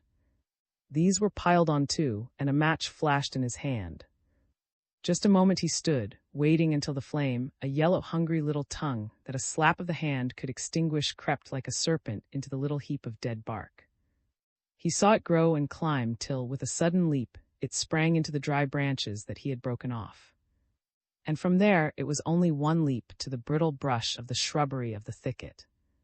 Smiled then, a little dim curling of his thin lips over his gleaming teeth. And he did not smile often. An event had to be very cruel and hurt someone very badly to waken mirth in him. And now there was no answering echo of simple pleasure in his dark eyes. Rather, the fire that he had ignited had crept into them also. The pupils were oddly contracted and bright as points of steel. He seemed somewhat breathless, too, stirred to the depths with a madness unknown even to the wild creatures. There is no more wholesome emotion on earth than the love for the open fire. It was the first friend, and its comradeship and protection are remembered from the immeasurable past. And there is no madness that is so devastating and terrible as that of incendiarism. Was not, ordinarily, a man given to excesses. But the fire madness was upon him now. A fiendish light was in his eyes, a ghastly drawing distorted his features. His motions were less careful and patient. He laughed harshly, then swung on to his horse. He headed up the canyon, swooped off his horse's back, and lighted another fire. The crackle of the first conflagration had already grown to a menacing roar behind him. A quarter of a mile farther he lighted the third fire, and then the fourth. It was not to be just a sporadic brush fire, with open lanes between. It was to be a veritable wall of flame. It was the forest fire in its full sense, sweeping swiftly and immutably over hill and valley, through thicket and open forest, and leaving only ugly sticks and black ashes in its wake. The flame pounced upon the trees. The dusky branches caught, the red demon mounted higher, and already the spaces between his first few starting fires were closing up. But still did not cease. For 5 miles across the canyons, he rode in a great crescent, stopping ever to light his fires. And when that ride was done, he turned his mount back through smoky land, toward a certain canyon that was a gateway out of the region to high mountains where the fire could not go. He had other work to do. XXIV.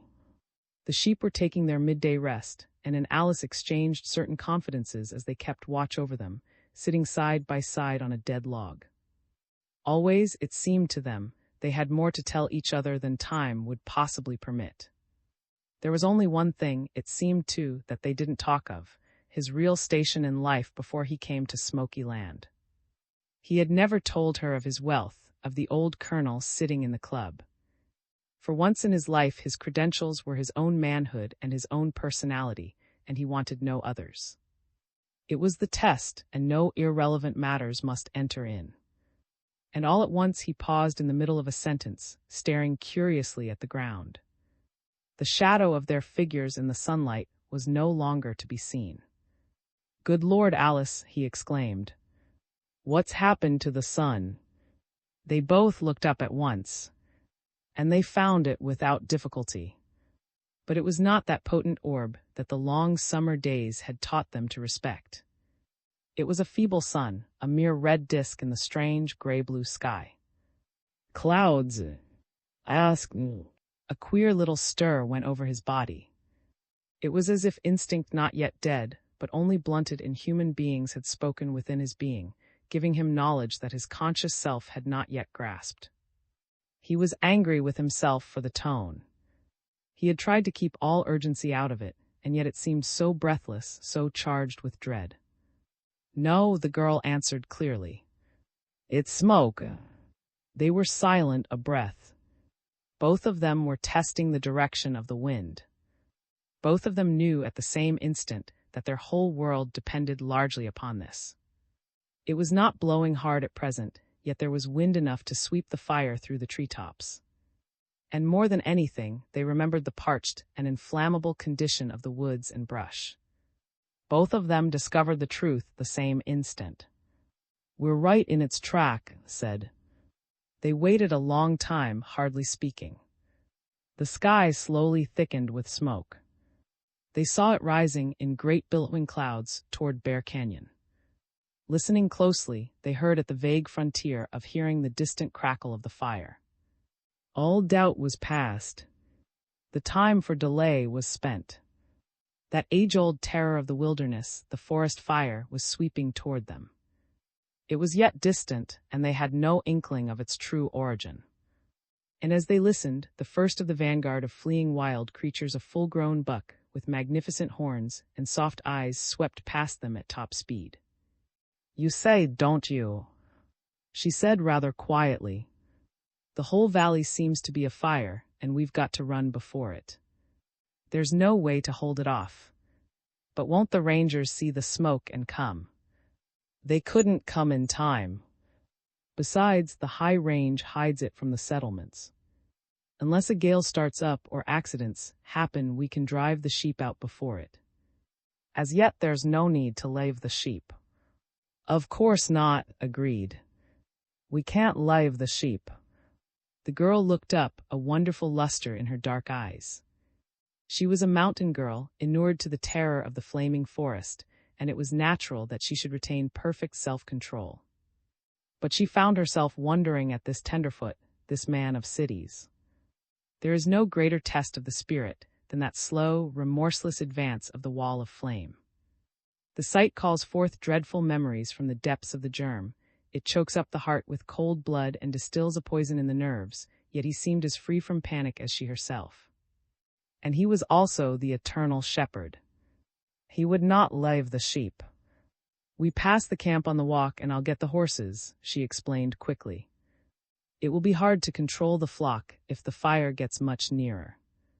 And I'll try to take time to snatch a little food to keep us going through the night. And your father's lease, it's all lost. No, the grass will come up after the winter rains. If it were just a top fire, the underbrush would be even heavier. She turned to the shepherd dog, who now stood gazing, as if entranced, toward the billowing wall of smoke behind them. Get him up, old boy. We've got to start. The dog obeyed. They began to drive the flocks in the direction of the foothills. It was hard work for all three to control them. In the first place, they missed the guidance of Spot, gone some days before to join his people. Besides, they were all uneasy and at the very verge of panic from the increasing sound of the fire behind them. They reached the camp, and Alice left her place to secure the horses. One of them, her own riding bay, came quickly to her hand, but the pack horses were not to be seen. The only explanation was that while her own animal, true to his trust, had remained for his rider to come, the others, terrorized by the fire, had fled in the direction of the foothills. They were hobbled surely, but by striking down with both forefeet at once, horses learned to make good time even with hobbles. It was not a great disaster, yet it cut down to an appreciable degree their chances of saving the flock. It was more difficult for them to keep the flock closely bunched. And both of them knew, and neither of them spoke of it, that in case of the accidents that all mountaineers learn sometime in their lives to expect, it hurt their own chances of getting out alive. Because it impeded his ease of motion, left his rifle in camp, depending on the pistol at his belt for any emergencies that might arise. The long afternoon drew to twilight. The fire slowly gained. It came with a rush up the ridges, a veritable charge that drove the wild beasts before it, but it crept like a snail as it descended. The crackle was no longer just a whisper in the air to be drowned out by the slightest sound. It had swollen until it filled the forest, and it had begun to have a strange, roaring quality that firefighters learned to dread. It meant but one thing, an all-consuming forest and brush fire in which great sheets of flame spring from tree to tree, wherein no living thing may survive. Already a pronounced heat was in the air. The twilight did not fall soft and cool as usual. Worst of all, the wind had begun to increase. They didn't pause to eat. The girl shared with him the little food she had snatched from the tent, a handful of jerked venison and a few pieces of bread, and they ate it on the march. As the dog worked near her, she slipped scraps of the dried meat into his mouth. This was no time to neglect. The success of their flight depended on his strength and skill. The shadows lengthened, the sun declined and set, and an ominous glare spread over the sky behind them. And the impression began to grow on both of them that the sheep were constantly more hard to control. They kept dipping into the little glens and draws on each side of their valley. They bunched uneasily, then spread out into little scurrying groups. Their sense of unity seemed lost, and more than once only a quick word, a sharp command, a swift dash about the flanks of the flock kept them from a panic. They did not keep the even gait by which sheep usually move. Sometimes they ran and sometimes stopped, milling. "I don't understand," Alice told, in an instant when they were within speaking range of each other. "Sheep usually know what to do better than their herders. And it looks as if they'd run straight away from the fire." It was true. Even the domestic sheep have not lost all their powers of instinct, and every herder knows that this inner knowledge is often more to be relied upon than his own intelligence. The flocks usually know what is best for them. In many a time, a wise and experienced herder will come racing his flocks down from the higher levels, just in time to escape a blizzard, without a word of forecast from the weather man. He has simply followed the sheep who in turn have obeyed their own instincts. And too found himself wondering why the flocks seemed so reluctant to flee down into the valley. It was true that their course led them to a narrow pass, bound on each side by steep cliffs and impassable walls of brush, but the flock could pass through with ease. It looked to him as if the sheep did not themselves know where they wished to go, but were undeniably uneasy and vacillating. The thought haunted, returning again and again, and filling him with a vague discomfort and dread. There would be light to travel by tonight. The glare in the sky behind them ever brightened, and the eyes kept seeking it with an irresistible apprehension. It cast a red glow over the whole forest world. The warm color deepened as the night encroached upon the twilight, and all semblance of reality faded from the land. It was as if it had been dipped in red wine. The great trees were incarnadine, the canyons swam in red vapor, even the sheep had red wool.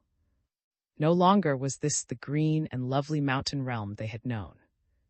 Rather, it was an inferno of mythology, an underworld lighted by sulphurous fires. From time to time, through the long afternoon, they beheld the march of the wild creatures. All manner of the forest people passed them, sometimes in little groups, sometimes one by one. Often the deer sped by, seemingly almost flying in the long tree lanes. Once a coyote ran yapping, his fur singed by the fire, and once a great bull elk stalked soberly past. He seemed to give no thought to the man that walked behind the sheep, the same form that had terrorized him that summer day beside the spring. Once a porcupine rattled his quills on a nearby hillside, and far away the brush crinkled and popped as a cougar passed through. And now in the early night, a magnificent grizzly, that ancient and mystic nobleman of the forest, ambled past him at an awkward run. But he was no longer gray. The red radiance was upon him, too. Watched him, but for once the sheep paid him no heed. The terror behind them left no room for their usual fears. And the bear slowly reduced his pace to a walk and then stopped altogether. Couldn't have told why he kept his eyes upon the old bear with such entranced attention. For an instant he forgot his task, the dreadful beauty of the firelighted forest, and even Alice riding back and forth on her horse. He seemed to know that from this shaggy forest creature he was to receive a sign that must not be ignored or missed. The wild folk show the way is one of the oldest maxims of the forest, and had learned his lesson. He was the shepherd, but also he was the forester. And the simple faith, the humbleness, the sure and inner knowledge of the Indian had come to him at last. The bear seemed distressed. For a moment he stood quite still, then turned his great head this way and that. And then he turned back, running at top speed, toward the fire. Even before his senses made verification, knew beyond all question what the sign betokened. While he took one breath, he stood strangely silent and bowed, the lines of his face graven deep, his eyes darkened with shadows. Then he straightened. The eyes cleared and looked out straight. The lips set, the muscles seemed to gather and bunch beneath his brown skin, as if for some crucial test. Strength was upon him. The dog circled by, seemed to sense it, and paused for an instant at his feet. Listened. The air was charged full with the roar of the fire behind, but there was a new sound too. And far ahead a gray haze lay over the trees. He signaled to the girl, then motioned toward it. He watched her face, and a great weight came upon his heart when he read in her expression the fact that she also had discerned the truth. We can't go on, he said simply. There's a fire in front, too. XXV. In the glow of the fire, and speaking just loud enough to be heard above its roar, Alice, and made swift appraisal of their situation. It was not easy to be calm, to hold the body in subjugation to the brain in that death valley, between two walls of flame. Yet the calm strength of the wilderness itself seemed to be in their thews. Wait, the girl whispered. Every second is precious, but give me time to think. I know this country, and I've got to remember how the canyons lie. Stood silent, and endless hours seemed to go by before the girl had marshaled all her memories of the geographical nature of Smoky Land.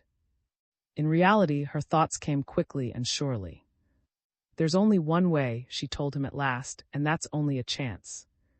It depends on how far the fire has advanced behind us. We might ride out through the old dark canyon, back from the camp at Two Pines. Alice, the fire has already swept it. I don't think so. The canyon is deep, and the fire hasn't got down into it. We must run for it, and if we get through to safety, we can ride to a phone on the old Lost River Road. Then we can phone to the ranger station, and they may be able to rush men in time to save some of the forest. But that wouldn't save the flock. No, we can't think of that anymore. We've done what we could. We'll try to get the dog to follow us and save him. Then don't wait any longer, he urged her. And kill the horse if need be. His hands, a single instant, groped toward hers. Goodbye, she questioned, and for the first time a sob caught at her throat. What do you mean? Get up behind me. It's the only chance. Her eyes leaped to his face for the sight of a little weakness, a little sign of breaking strength. It was pale, even under the angry glow of the fire, but it seemed graven of white stone. No, he answered clearly. No, Alice, just one of us must go. Then I'll stay too. I won't go alone. Listen. His voice, ringing out in command above the roar of the flames, held her and silenced her. You're wasting precious seconds. The only way you can help is to ride fast, as the horse can run, and try to send rangers to make a last stand in the canyon, and maybe help me out with the sheep. The horse couldn't make good time with both of us. It would just mean that both of us would die, caught between those two fires. One of us has got to stay here and try the best he can to head the sheep back in the direction that we've come to follow you through the canyon. The wind might change, the fire might not be able to work down at once to the canyon floor, and we might all get through. There's no hope of that. It means death for you, that's all it means. And there's plenty of time for both of us if you just lave the sheep. Oh, please. She looked down in desperate appeal, and she knew her answer when she found a strange little ghost of a smile at his white lips. But a good herder doesn't leave his sheep, he told her soberly.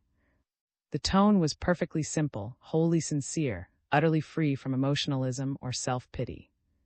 Yet it thrilled and moved her to the depths of her being. She understood. At last she knew this man who stood before her. Perhaps with this knowledge there came an understanding of the whole great race of men, the breed that has waged war with the powers of the wilderness, who have driven back the beast and plowed the fields, established a protectorate over the wild creatures, and followed the flocks at the dusky edge of the forest. No longer was she the employer and he the servant. She was simply the woman, sick at heart with fear for the man she loved. And he was the man, one of a breed that has ever been willing to die for an ideal. To her, the sheep no longer mattered. She only knew that the wall of fire was creeping toward this man, this tall, straight-eyed companion that held her heart. Yet she knew in the depths of her own heart that she could not turn him from his resolve, that she could not make him break his trust. She had longed to find strength in him, the strength of the mountains and the pines, the basic strength that has made men the rulers of the earth, and now she had found it only to have it break her heart. The captain who stayed with his ship when his children at his hearth wept for his return, the soldier in his trench for an ideal that few women in their heart of hearts can really understand, and this shepherd, willing to stand the test of fire to save his flocks, were simply three of one breed. Nor did they greatly differ from the whole race of men from which they sprung. They were only obeying the immutable laws of their own beings. They could not break trust with themselves. They didn't know why. It was as blind faith as that which will make a mother a woman useful to the earth, give her life to save her crying infant, not through love, not through a sense of duty, but just from the inexorable command of the soul. Common sense and the voice of reason go unheard, and only instinct, blind and cruel, remains. No human being would blame for leaving his flock to the terror of the flame. Yet he was a man, one of the breed, and he had no power to disobey the promptings of his own spirit. Yet out of her tearful eyes, Alice saw stand the heaven-sent impulse that has brought the world up from the darkness. She understood old wars, the martyrdom of peoples. Vision had come to her, and throughout the world she saw men's works and heard women's tears. She could see the Viking leaving the white arms of his woman and following western stars, the frontiersman striking out from his beloved hearth to seek new dominions, the blood-stained paths of armies, the builder stretching his bridges across roaring rivers and his railroads into uncharted lands. Through the long roll of the ages she saw the shepherd on the rugged hills, alone and wondering and full of thoughts, watching his sheep. The man he had been, the waster and the egotist, was wholly gone now. Only the shepherd remained. Saw himself as he really was, just a pawn by which destiny works out vast and invisible schemes of its own. His life didn't matter here. His love for this girl beside him pulled at his heart, but the laws within him could not be disobeyed. He was only the shepherd, and here a milling, panic-stricken band were his sheep.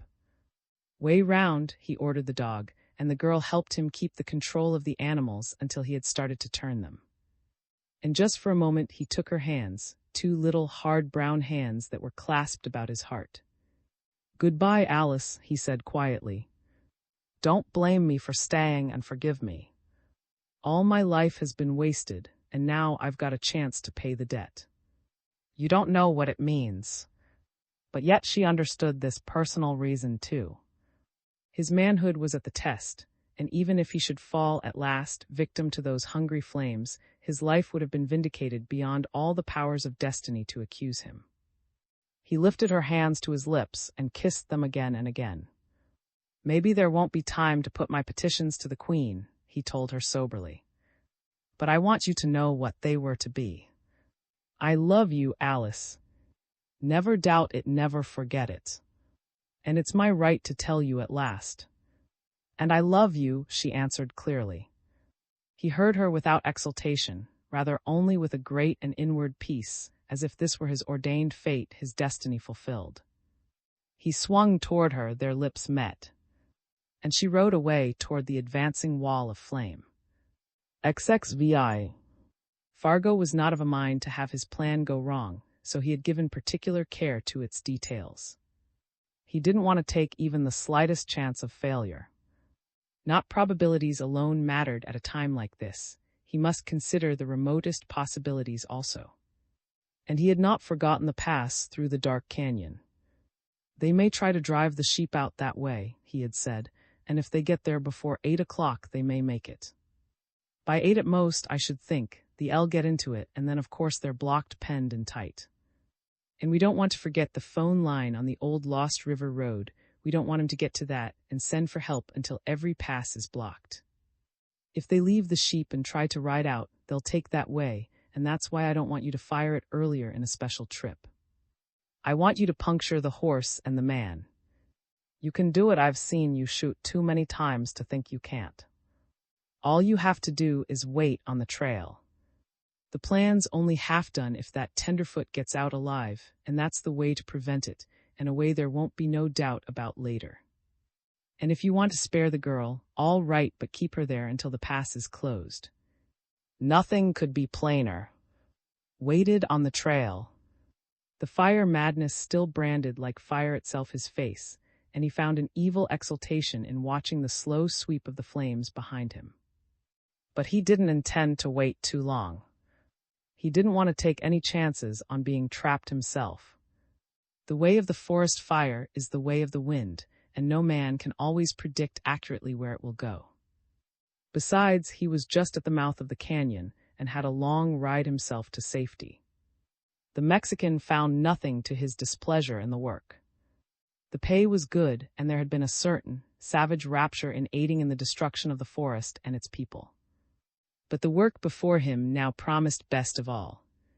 It was just straight shooting and clean killing, and he had been well educated for such work as this. He had known the deserts, the hot battles of his own land. His eyes were true and his hands steady. Best of all, the interview with the girl afforded pleasing conjectures. Had not often operated among women. His eyes were lurid with a fire of different source from the red glamour that was over all the land. It was 8 o'clock, and the fire was only a little behind time. Fargo had estimated with really astonishing accuracy. Already the flames played on the ridges at each side, the tall trees caught, flashed, swayed, and fell, and the fiery wall was slowly working down into the canyon's depths. Once there, no passing could be made. He couldn't wait much longer. Fargo would have to forgo the detailed report of how lurched and fell from the saddle at the rifle report. Had to think of his own safety. And at that instant he flattened in the trail. The butt plate of his rifle nestled against his shoulder. Of course it might be just the footfall of the running elk, fleeing in terror before the fire, but this possibility died quickly. Before ever the rider came in sight, he recognized the sound as the hoofbeats of a racing horse. Thus he was to have his pleasure, after all. No deer quietly grazing toward the thicket where the puma lay crouched, no blind gopher, venturing forth from his burrow in the icy gaze of a rattler stretched still and lifeless in the moonlight, ever sped so straight and unsuspecting into an ambush as Alice, riding toward the shadowed mouth of the canyon. A little gleam of hope had returned to her, for she saw that the fire advanced but slowly from the ridge above the canyon, and that she could not only ride to safety, but that there was some hope, at least, of driving his flocks through in time. True, a long ride still remained before her, but even the longest chance was worth praying for. And even as the prayers rose, sweet and appealing, from her lips, saw her speeding horse through his rifle sights. His finger was perfectly steady as he pressed back against the trigger. Except for one little telltale curl of his lips, his dark face was impassive. The rifle cracked, a little dart of flame that was scarcely distinguishable in the eerie and terrible glow of the fire spat from the muzzle, and the horse shot forward with a strange effect of diving into the dead pine needles. There was no need to shoot twice. The noble heart of the animal was pierced through with the wicked lead. He had done his last service willingly and well, and what need had he of a more eloquent epitaph? Alice was fairly hurled through the air, and it seemed an incredible thing that human flesh should endure such a fall and yet retain life. She shot down into a heavy clump of brush, a few feet in front of the head of the dead horse. No second rider followed. Fargo's enemy had evidently stayed with his sheep, and for a moment thought the rest of his own anticipated pleasure would be lacking too. The girl lay very still and curiously huddled in the dry brush. Sped forward, but in a moment he saw that she was not seriously hurt. The thicket had broken the force of her fall, and although she was unconscious, deep scratches at her throat and arms were her only visible wounds. Once more a flood of dark conjectures returned to him. It would be pleasant, he thought, to have a short chat with her when she wakened a grim, exciting little talk at the threshold of the flame. The meeting possessed all kinds of possibilities. At that instant he saw the pistol that swung at her belt, and he remembered Fargo's word to take no chances. He took hold of her shoulders, and he liked the touch of her warm flesh in his hands. Very softly he drew her to a young tree, letting her half recline with her shoulders against its trunk. And at the first glance it would have seemed that he was only trying to make her comfortable. The real truth could only be determined when he drew her hands back around the slender trunk and tied them fast. Had not heard the shot that had killed the horse. The distance was not far, and in the silent summer nights he would have heard the sharp sound with ease, but tonight the forest was full of the roar of the fire.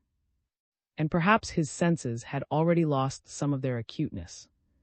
It seemed to him that a curious stupor was stealing over him, a sadness and a despair that he could not fight off. In the first place, he was terribly fatigued.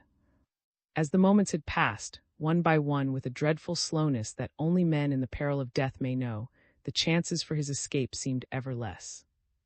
The fire steadily encroached upon him, the heat increased, the red glow over the wilderness brightened until the world no longer seemed that into which he was born. And now the sheep had begun to balk, refusing to be driven. It was a development that a more experienced herder might have expected and dreaded, and it always means that the spirit of the flock is broken. The animals refused to move, standing like forms in stone with legs braced and heads down, and it was a sign that the dread spirit of the wilderness was about to claim its own. When the sheep despair of saving themselves, the herder knows that the end is very near indeed. They would run forward a little way as the dog barked at their heels, but would halt at once. Could not urge them on at all. The fire swept ever nearer. There seemed no use of further effort now. He couldn't save the flock. And the crudest thing of all was that the shot had gone unheard, and he could not even turn his strength to the aid of Alice. And just for an instant shook off his weight of despair to wonder at the dog. The animal was standing motionless, almost like a bird dog, at the point, one foot lifted, ears alert, staring away into the thickets whither Alice had gone. He seemed to have forgotten the sheep. The firelight bathed him, finding a curious reflection in the garnet glare in his eyes. He swung about to eye the sheep, and as quickly returned to his rapt contemplation of the forest in front of the flock. And to it might have seemed that a grim and savage battle was being waged in the dim depths of the faithful creature's soul. He seemed to be torn between two great impulses. One of them was his ancient trust to stay and guard the sheep. The other would light him into the forest ahead. He was growling now, with a savagery that had never seen in him before. He turned to his master with a look that was to haunt the man even in those wild moments following, in which he would make his last effort to drive the flock on to safety, an expression of wistful and unutterable appeal. And then he raced away just as on a summer day he had sped when one of the lambs had been menaced by running feet into the deep thickets beyond. A strange and tragic blankness came into his face. The lips seemed to waver, the firm set of the jaw weakened just for an instant. Despair was upon him. Seemingly the forest had beaten him down and broken him at last. Blow after blow, disaster upon disaster, until the spirit broke beneath them. "So you've deserted me, old," he said simply.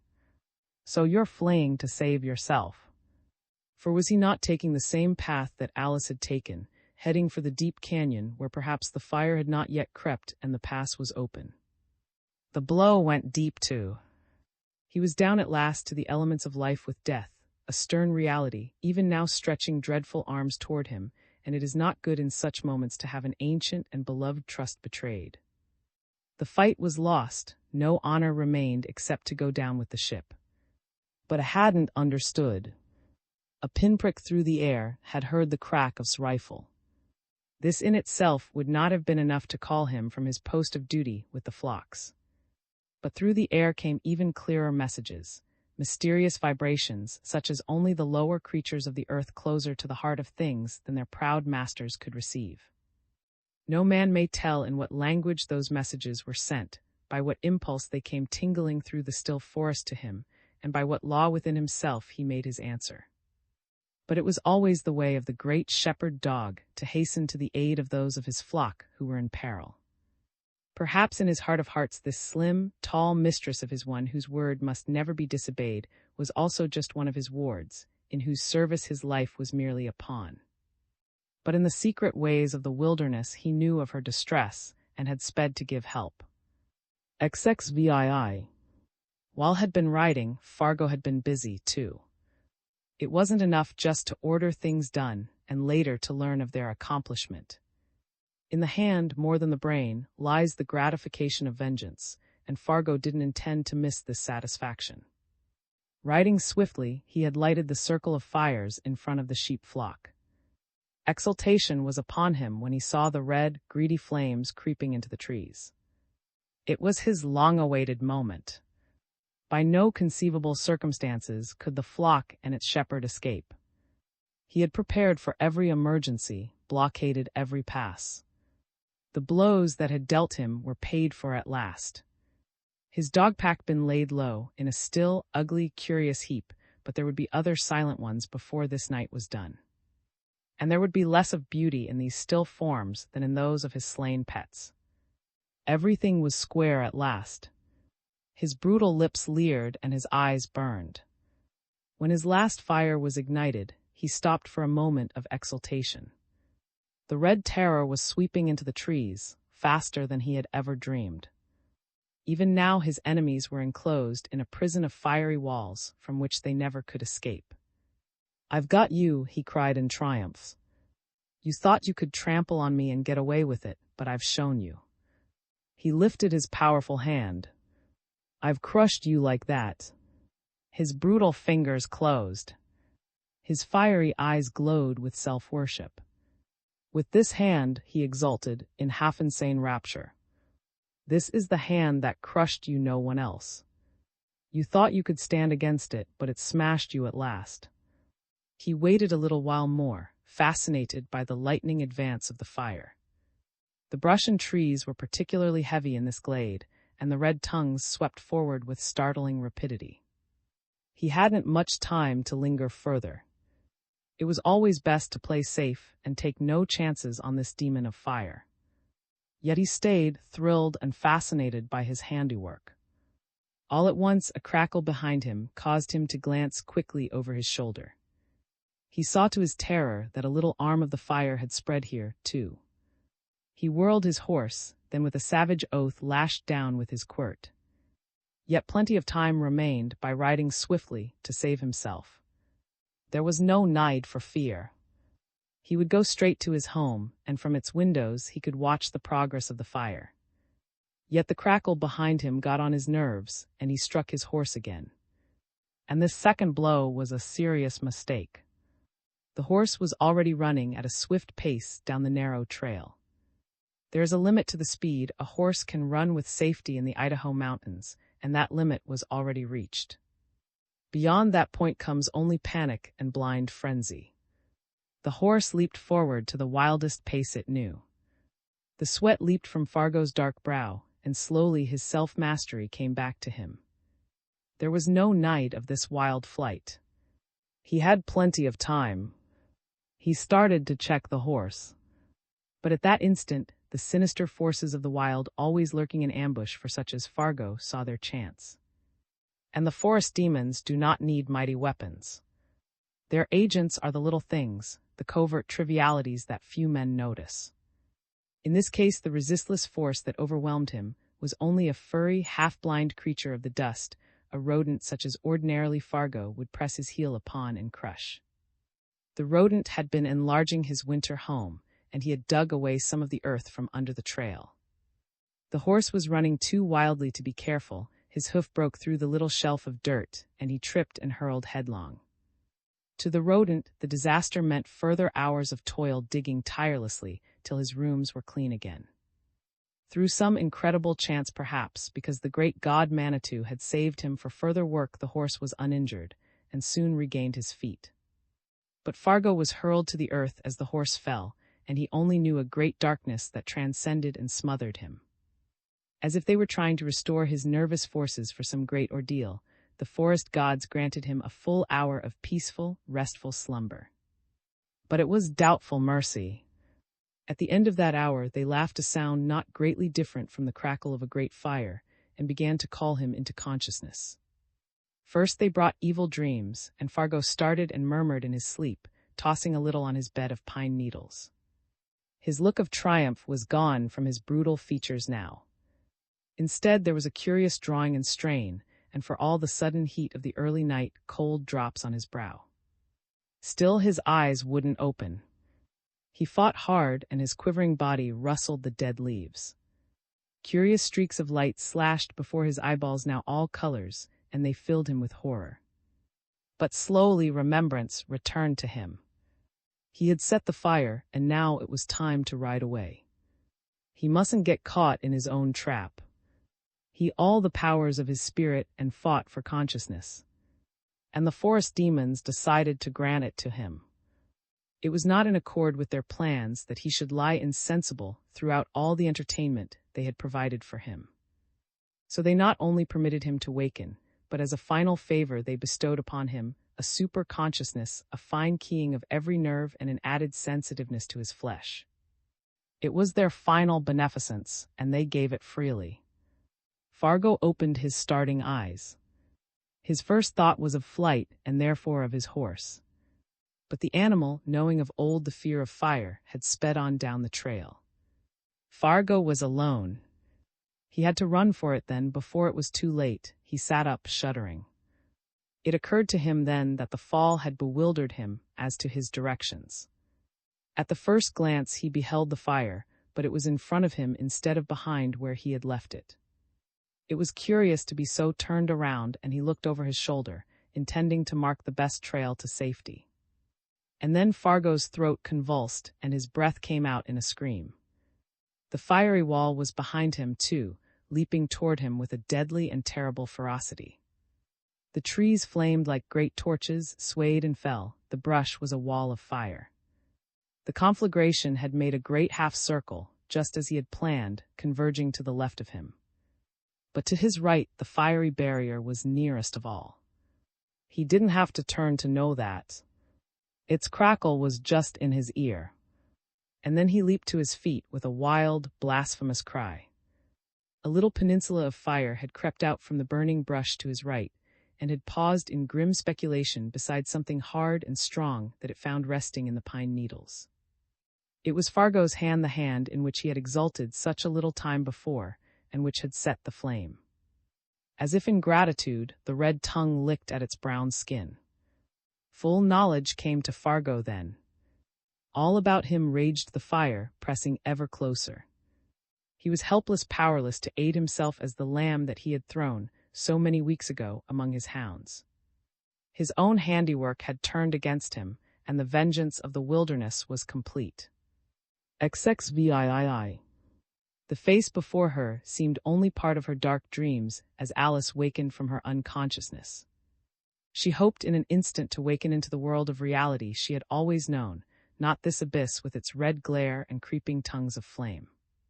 She couldn't understand why her arms felt so numb and why they didn't answer the command of her nerves. No moment of Alice's life had ever been more fearful, more fraught with despair, than that in which her full consciousness returned to her.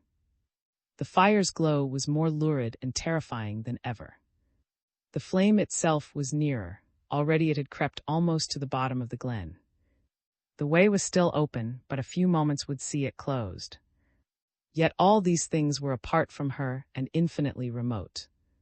The only reality in her life, now that her dreams were done, was the intent face of her captor. The red radiance was upon it, and all semblance of humanity seemed gone. Rather, it seemed the face of some dreadful inmate of an inferno. The glow was in his dark eyes, too. They were too close to hers for her to mistake this fact. They, like the dead trees where the flame had swept. Her throat convulsed, and a high, far-carrying, piercing scream shuddered out above the roar of the fire. But it was cut off as from beneath a blade. She had summoned all the strength of her will and spirit. After all, it was only wasted strength to scream. There were none to hear her in these fire-swept forests. When the pack of hounds had been about her, she had still retained a dim and flickering hope that would come to her aid, but she had no such hope now. She knew that stern, unbending man who watched the sheep. All her tears, all her prayers could never move him. He would linger, still at his post, till the insatiable tongues of fire licked at his breast. She was only the woman, but watched the sheep. Besides, the thing to do was to show this dark man before her that even if this was the moment of her death, she would show no fear. And this was no easy thing. Only because she was of the mountains, because the spirit that dwells in the forest, the rugged places, the wilderness primeval dwelt also in her, was she able to effect it at all. "Don't be afraid," the man was saying. You ain't to be hurt. I'm to let you go in plenty of time. In the first place, I've got to get out the same way myself." She could believe this, at least. She saw that he kept close watch of the fire as it crept down toward the floor of the canyon. Her eyes looked straight into his. Yet the fear crept at her heart, for if indeed he intended to let her go, none but the most dreadful reason occurred to her why she should be tied. And in truth, the spirit of Fargo was far distant now. Knew perfectly that before she could reach a phone and men be secured to battle at this last stand against the fire, the hungry little tongues would have already encompassed the canyon. He only knew that he was shivering strangely and that he was not yet ready to let her go. "Untie my hands," she commanded. "I will quick enough. I just thought we'd talk a while first. It ain't often I get to talk to a pretty girl like you." There in the path of the advancing flame, the words were ineffably strange and terrible to the girl, like some demoniac torture of a shadow world. "And you're not going to have a chance now," she told him clearly. "If you want to leave me here in the track of the fire, it's in your power to do it, but it won't make me bend to you, or plead with you, or treat you any different than I've ever treated you." The man stiffened. She saw the gleam of his teeth through his thin lips. "Don't be too sure. I was told to let you go, but's to happen to me if I don't. Your position ain't what it used to be, Alice, and maybe I'm a different kind of man than you're used to. I come from a different race. And maybe you'd better try to be a little more polite. And I can only tell you this," she went on as if she had not heard. "If you do leave me here, if you put one indignity to me above what you've already put by tying me up and making me listen to your talk, you'll pay for it. I'm just as sure of that as I am that I'm alive." And the man might have listened in vain for any waver, any note of doubt in her tone. She spoke as if in infallible prophecy. "Who's to do it?" The man demanded. "Who's to find out? It will be found out. You'll pay whether I live or not. It seems almost as if vengeance is coming to you soon right away. I can't tell you how I know. I only tell you to let me go. You're from the desert and not the mountains, and maybe the desert lets debts go unpaid," she went on in a clear, free tone of inspiration. "But I know these forests. It seems to me I know them now better than I ever did before. One more insult and I tell you you'll pay." But laughed. Just a little harsh note of scorn fell from his lips. He was a mountain man, but in his passion and frenzy, his wilderness knowledge had deserted him. He did not heed her words, and he bent to press his lips to hers. And at that instant, the thicket behind them parted as a terrible avenger leaped through. It was not his first leap in vengeance. Many times in his years of service, he had sprung with magnificent ferocity at the throat of a wolf that menaced the white sheep in his care. But never before had he sprung so true, with such shattering power and dreadful fury. White fangs that could carry a lamb as tenderly as the arms of a shepherdess flashed in the firelight. Just as she had said, the wilderness had spoken. One of the guardians of the flock had swept to her aid.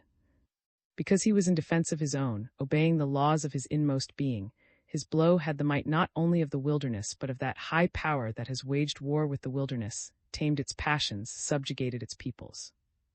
No man may say if love for this tall shepherdess was a factor too. Without its impulse, the lesser creatures do not often unleash their fury against man. The dog had come because it was his duty and his destiny, and he sprang like a tigress through the air. The great shepherd dog struck like a wolf, aiming straight for the throat. Had no time to ward off the blow. His back was to the thicket. He didn't even see it come.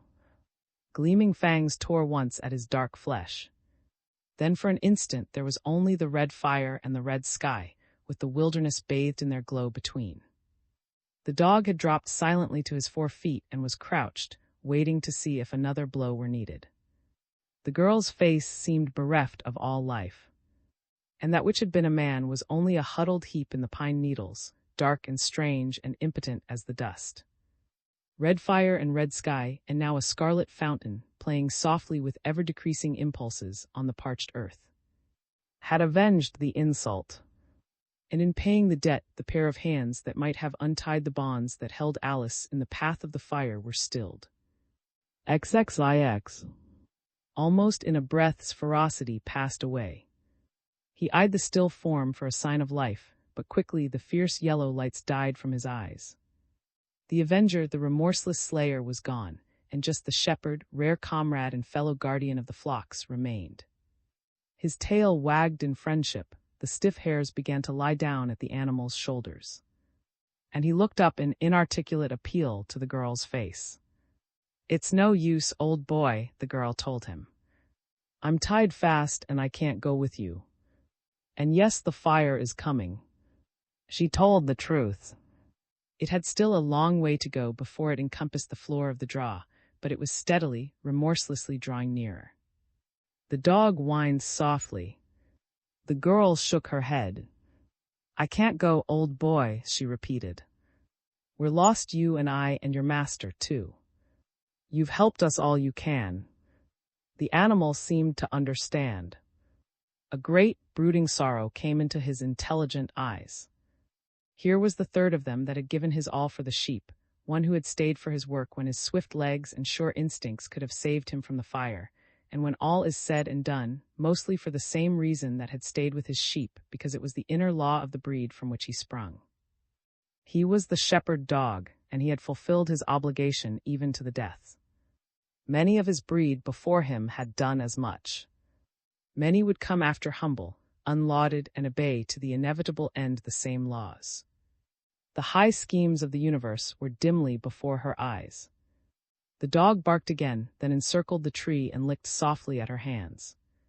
It occurred to the girl that she might try to make her position plain to the dog, urging him to bring his master to her aid. Yet she couldn't gesture with her pinioned arms, and the understanding of did not go out to words alone. She couldn't write a note to fasten to the dog's collar. "Help me," she pleaded. "Go and get help." The dog whined again, and she felt his warm tongue at her palm. "Can you hear me? Can't you understand?" As if in obedience, the dog turned and sped away. But in this last fearful hour, she could not make herself accept even this shadow of a hope. Besides, was probably already dead or hemmed in by the two converging crescents of fire. She found herself wishing that the dog had stayed. He would be company for her in that last awful moment, just before the shadow would drop down for good and all. She found herself dreaming that if he had only stayed, perhaps his kindly fangs would play just one little time at her throat, saving her from the final agony. He had always understood so well. Perhaps he would have helped her cheat those stealing tongues of red that ever crept nearer. She couldn't reach the pistol at her waist to cheat them herself. At least she might have partaken of his own great spirit of strength. She was alone and afraid at the dark frontier of death. There was no help, no mercy from the flames. The shadows hovered close. She wished she had stayed with. Death and its agony would not seem so fearful then, in the shelter of his arms. Now his kiss was cold upon her lips, but with their love to sustain them, they could have faced bravely their remorseless doom. Smoke drifted around her. Most of it was carried up and away, yet perhaps it would bring merciful unconsciousness before the flames should creep up to her. Running at top speed, circled around the flock to his side. The man was standing up to receive him. He had seen his speeding form a long way off through the dim clouds of smoke, the only creature that moved in the whole breadth of the forest. The sheep themselves were making no further effort to flee from the flames. Far near, the wall had encircled them, and they stood as if stricken dead, heads close to the ground. "Great God!" the man cried. "Have you come back to see it through with me?" And a light that had no kinship with the dreadful glare of the fire flashed to the man's face. Was returning to his flocks. He had kept faith after all. He was only a dog, yet to his fidelity was a clear, bright shaft of light in an impenetrable darkness. No scales of earth could measure the difference that it made to him. Yet did not come to nestle in his strong arms. Memories were flashing over him, and he remembered a morning, months ago, when one of his wards had been in danger and he himself had been powerless to save. A lamb had fallen into the torrent, and his master had gone quickly to his aid. When he was within a few feet of he paused, barking, then ran a little way back. "What is it?" the man asked. "What do you want me to do?" The dog barked louder, running forward again and pausing to see if his master followed. Gazed at him with widening eyes. At first it did not even occur to him that Alice was in distress. He supposed that she had fled to safety long since. Yet the dog was frenzied in his eagerness, just as in times past when some beast of prey had menaced one of the sheep. And remembered that never once had the dog urged him forward without cause. "What is it, old man?" he cried. "There's no way out. Let's stay with the sheep and see it through." But still the animal entreated. The fire raged and roared, burning slowly on the descents, leaping with incredible fury as it mounted the ridges, advancing steadily down the floor of the valley. East, west, south, and north, everywhere a wall of flame. There was no way out. Yet he could not doubt the urgency of this appeal. And all at once the instinct came to answer it. Perhaps it was because of his abiding faith in the animal's intelligence, perhaps just that in this final hour he knew that any miracle might come to pass. He sprang up, and he didn't try to keep up with the dog at a walking pace. He ran from the first step. The dead logs across the trail, the hills and steeps, the narrow passes between the walls of brush did not check his pace at all. The air surged into his lungs in great sobs, his muscles ached and burned as if the flames had already reached them. He knew by token of a clear voice within himself that he was running for a life one that was very dear to him and must be saved at all cost. Her arms still pinioned, Alice sat waiting for the end. It was hard to be brave in the ever-nearing presence of the flames. If there had been a cheering word from one she loved, one touch of a friendly hand, the moments would not seem so terrible and long. But she was helpless and alone, and all hope of aid was gone. The way out of the fire trap was irremediably closed. True, there was a territory of large extent behind her not yet burned over, and she knew that if and his flock still lived they were in that space. In all directions raged the fire, and now the flames had stretched their terrible barrier clear across the little canyon in which she was a prisoner. Even if by some miracle her arms should be freed, she could not escape.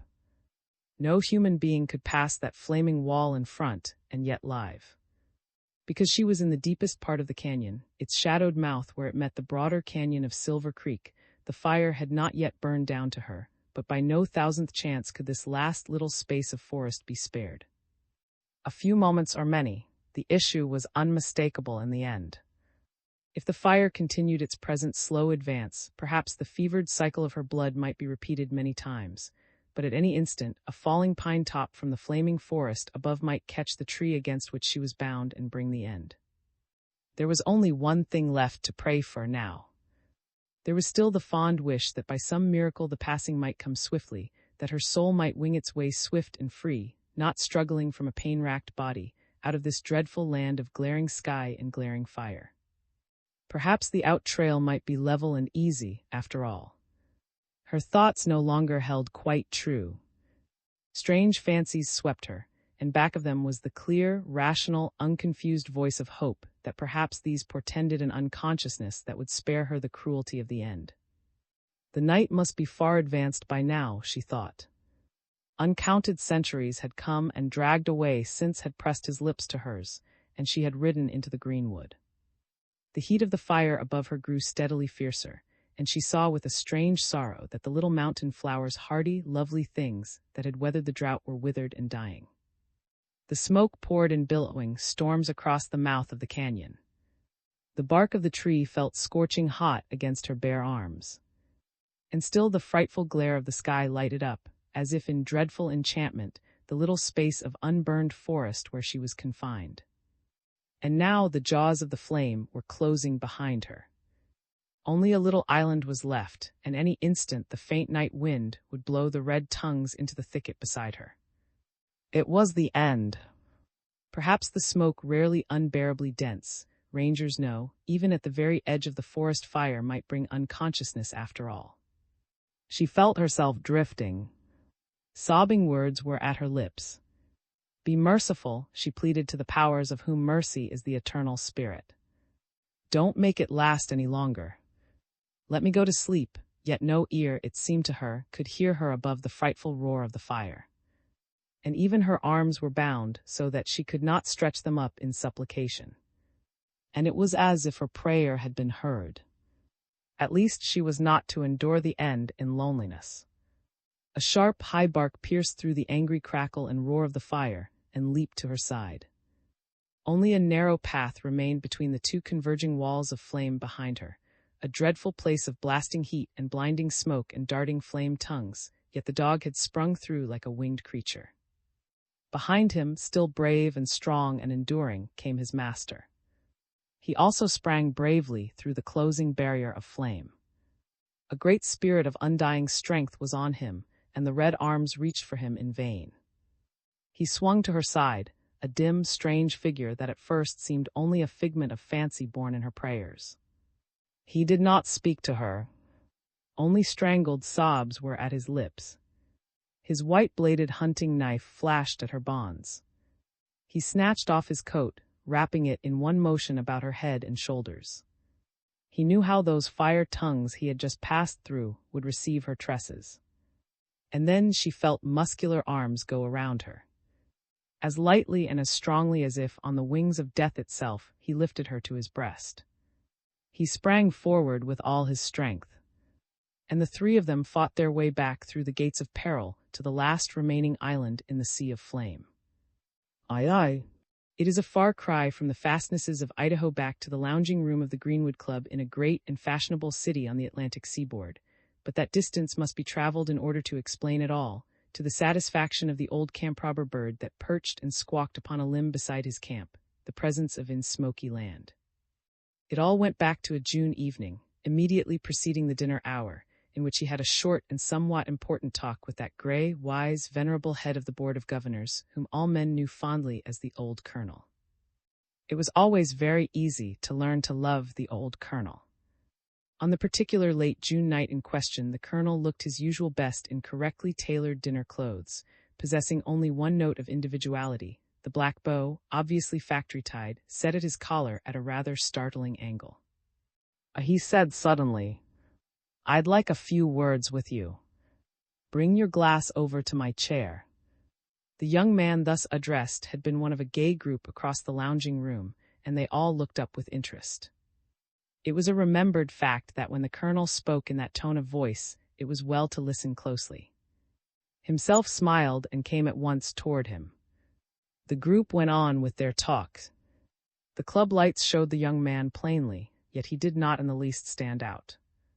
In fact, at first glance there was very little to distinguish him from most of the other men of his age that frequented the club rooms. It was not until 2 weeks later, when his great adventure had actually begun, and when the camp robber studied him from the tree limb, that his real personality stood forth. Of course it was by light of contrast. In these luxurious rooms he was among his own kind. In those far mountains he was a stranger and an alien. He was a familiar type, rather boyish, kind-hearted as are most men who have lived sheltered lives, a fair athlete and a good sportsman at the poker table. It was enough most of his young friends were wholly satisfied with him, and except perhaps for a vague, troubled hour usually late at night, was wholly satisfied with himself. And perhaps the reason why the blood mounted higher in his cheeks as the Colonel summoned him was his realization that the old man had had sterner training, and that he possessed X-ray eyes that could read straight into a man. In the first place, the Colonel had amassed a fortune by his own resistless effort. In the second, he had known the great school of the forest. He was a sportsman whose mettle had been tried and proven on the game trails of 2 continents. His eyes leaped over his face, and he wondered if he had undertaken a vain task. He knew that a steelworker cannot make tempered blades out of inferior metal. He wondered if he could hope for any real response from the treatment he was about to suggest. Looked soft, and soft men are not usually made hard by a few weeks in the mountains. To follow the high trails, to seek the hidden people, To scale the cliffs and wade the marsh require a certain hardihood of spirit to start with, and seemed lacking in that trait. It was not that he had a weakling's body. Because it was the thing to do in his own circle, he had kept himself fit on the gym floor of his athletic club. His hands were hard and brown, his figure lithe, his face and neck were tanned in tennis court and golf links. Yet that hard-eyed old woodsman looked at him straight and knew the truth. Would not be able at once to enter into the spirit of the land where the colonel was about to advise him to go. The line foresters, natives of the land, would not accept him either, nor would they stay to eat at his camp. They wouldn't linger to tell him secrets of the wild. If they talked to him at all, it would be to narrate long and impossible adventures that are usually on the frontier, the feed for tenderfeet. He could not enter into the communion of the camp fire, and yet no one except possibly the colonel himself could tell him why. Perhaps he lacked the basic stuff. The old colonel was a little despairing. He had begun to fear that in this lay the true explanation. But perhaps in this was the old man's hope. The matter got down to a simple phrase of ancient usage that had merely not yet learned to be a man of his hands. The meaning goes deeper than mere manual toil. It implies achievement, discipline, self-reliance. It is not a thing to mistake. It promotes the kind of equality that the old colonel himself knew, that which abides at a western cow ranch or in the battle trench. His face was not unlined, but dissipation rather than stress had made the furrows. The lips did not set quite firm, the young eyes were slightly dimmed and bloodshot. There was, however, the colonel saw with relief, no trace of viciousness in his youthful face. He was an Anglo-Saxon. After the manner of most northern men, he was an honest young debaucher, taking his orgies rather seriously and overdoing them in a way that would be shocking in a Latin. Possibly the same northern blood gave him a background of strength. This was the old man's hope. "You're looking a bit seedy," the old colonel began in his usual straightforward way. "I'm afraid you're getting to be sort of a poor stick." His tone was that with which he was wont to begin an interesting story, perfectly matter-of-fact, just as if he were pronouncing a judgment on the weather. Flushed to the roots of his hair, but he didn't take offense. No one ever could take offense when the colonel told them truths. "Complimentary mood today, eh, Colonel?" commented lightly. In reality, he didn't feel in a festive mood at all. But he sat still, dreading what might come next. "No, not particularly," the colonel answered soberly. "You know the interest I've always taken in you. And you know why." Yes, knew why. It went back to one of his own mother's girlhood romances, a rather beautiful story, such as men tell their wives and sweethearts, but from masculine reserve do not talk over among themselves. "I know," agreed. "I can't see," the old man went on thoughtfully, "that in spite of the damnable joy of having you around, you're any good to yourself or anyone else. Why don't you lay off of it a while? You mind this?" Tilted his glass up on one edge. "I didn't happen to mean that, but perhaps I'd better include it. I saw you last night, and I'm not one to think hard of a boy for an occasional exhilaration. But the trouble was it was the night before too, and the night before that, and nobody knows how many more such nights. You're looking a little soft around the mouth, and just a little too old for your years. Won't do, boy. I mean, why don't you lay off this sort of life you've been leading? Too much ease, too much loaf, too much booze, too much chorus, not enough work. Oh, damn their skins. I wish they'd sent you to France." "And I guess you know how I felt about that," replied in his own defense. Yes, the colonel knew, had really and earnestly wanted to go to France. He had been commissioned, however, rather sooner than was best for him, and he had been kept in an office in Washington. And the worst of it is you never even had to go through the grind of being a real buck private, with nothing particularly in sight. You've had everything too easy. You ought to sweat once and feel a few breaks in your skin and a few sore muscles. Soft as soap. Lazy as sin. Why don't you get out and rough it for a while?" Stood up. "I don't know," he began stiffly. "But I do. Sit down." The eyes of the two men met, and those of the old man smiled under his bushy brows. "Sat down again." He knew only too well how true these words were. He had always been soft, and trial had never hardened him. "I suppose the same old chant to go to work." "Not this time. I'm going to prescribe another treatment, a more pleasant one. I know there's no use of asking you to go to work. I don't see what work you could do. Sitting around an office, considering the safe and sane nature of your investments, wouldn't help you much. But I have some English friends, good enough beggars most of 'em, and once or twice they've confessed that the only thing that kept them from utter damnation was devoting their lives to sport." Knew about these good enough beggars that were friends to the colonel, many of them men of great names and titles, whom lesser Americans would boast of knowing. The old colonel shook his head somewhat sadly, and for a moment his eyes gazed out over the twilight grounds. "When I say sport," he explained, "I mean He-Man sport. Into Africa after lions. Shooting a tiger from the ground. Up to Tibet after snow leopards. Down to New Zealand after trout. Going, never getting soft. Blizzards and jungle and thirst and cold. I know there's no chance for me to get you to do real work. But damn me, I can't help but think there's a little of the old stuff in you somewhere, and I've been thinking that a hard course with rifle and fly rod might get you going along the right lines. If you'd once learned to love the outdoors and learn to love to fight, who knows what might not happen. And you suggest that I take a trip after lions." "Lions are hard game, not for children," was the reply. "I hunted the lion," was one of the few things an old and tough Egyptian pharaoh saw fit to record imperishably on his monument, but you're not a pharaoh yet. "I've got something here." He fished through many waistcoat pockets and drew out a clipping, spreading it out on the broad arm of his chair. "I thought of you when I read it and cut it out, and I thought what I would have done if it wasn't for the old game leg. I thought maybe it would stir up your dormant imagination and set you off." "Read it." Read, noting first that the clipping was a reprint from an Idaho paper. "The stockmen of the Smoky Land section, up Silver Creek Way, say that unless government hunters come to their aid, the stock business in that district will be seriously impaired. Wolves and coyotes seem extra plentiful this year, and besides a giant cougar, to whom the sparse settlers have given the name of Broken Fang, has been ranging there for some months, doing thousands of dollars worth of damage to cattle and sheep. From the size of his track and the occasional glimpses of him, the residents of that section think that he is the largest of the great cats that has ranged in Idaho for many years." The old colonel studied's face as he read. "Not very interesting, eh?"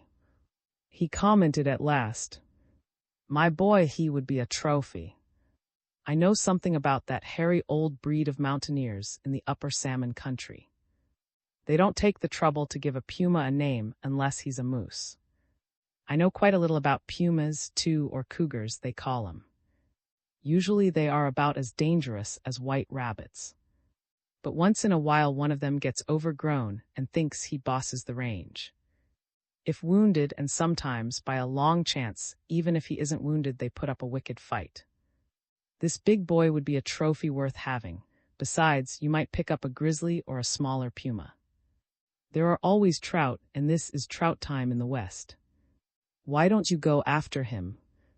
The old colonel always put his propositions in just that straight-out way, and it made them hard to refuse. "You mean go out there 3,000 miles on a long chance of killing this cattle slayer?" "Why not?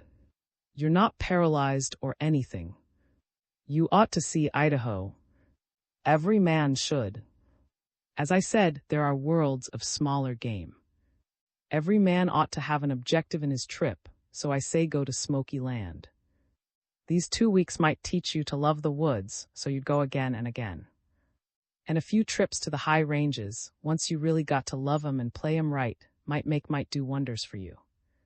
Please give me the pleasure of telling the boys that has gone big game hunting." Felt the wave of red spreading in his cheeks again. He knew perfectly what the old man had been about to say to make a man of him. "Remember," the old colonel urged further, "you're an Anglo-Saxon, a white man of straight descent. It's a heritage, and it implies an obligation. I'd hate it, protested. Try it and see. Perhaps there might be a miracle. Drained his glass, then stood up. Very well, I'll start next week, he said at last simply. Thus this son of cities gave his promise to go forth into a man's land, a land of trial and travail, of many perils and strong delights, a jagged mountain land where the powers of the wilderness still ruled supreme, and yet a place where miracles might come to pass. XXX. It was more than a reprieve, the little hour that they would have together before their own island was submerged. They were 3 shepherds, and in their united strength they were not so fearful of such stars as would be born into their sky. Here was comradeship instead of loneliness, courage instead of terror, and the deathless joy of love instead of despair. They went, the 3 of them, back to the motionless flock. In the first place, the sheep were fairly in the center of the space of unburned forest, a brushy hollow, where the smoke was least moving just enough to keep halfway between the steadily advancing fire upwind and the slow-creeping backfire in the opposite direction. Besides, they were shepherds, and in their own hearts they felt a blind but undeniable satisfaction in being with the flocks at the end. And his employer had done their work well. In any direction their victims chose to look, the forest was swept with fire. And in the ruby glare, the resistless march of the flames was a strange and awful thing to watch. Sweeping fast up the ridges, creeping with almost imperceptible progress down the glades, leaping with indescribable ferocity through the green branches of the ancient trees, slashing through a brush wall and crossing in one pounce the streams and the trails. This last hour was one of weird and terrible beauty, at least. The 3 of them stood beside the silent flocks, quietly waiting for their fate. There was no use in trying to drive the sheep. There was no place for them to go. True, to the right and left of the flock, the flame wall was slightly more distant than to the front and rear, but it was as impassable one place as another. Besides, the sheep themselves refused to be driven. They too were quietly waiting for the end. 1 more hour, whispered. His arms went about her, silently and strongly, as if to shelter her. It can't be over an hour more. And then we go some place together. The girl shivered in his arms. I wish it would come soon. It hurts to breathe. It was so. The heated air tortured the lungs. There was none of the cool delight that usually precedes the hour of dawn in the mountain realms. Above them the pines stood in their dark watch, silent, somber, noble sentries of the wilderness. But for all their venerable years and their great strength, they could not stand against the enemy that menaced them now.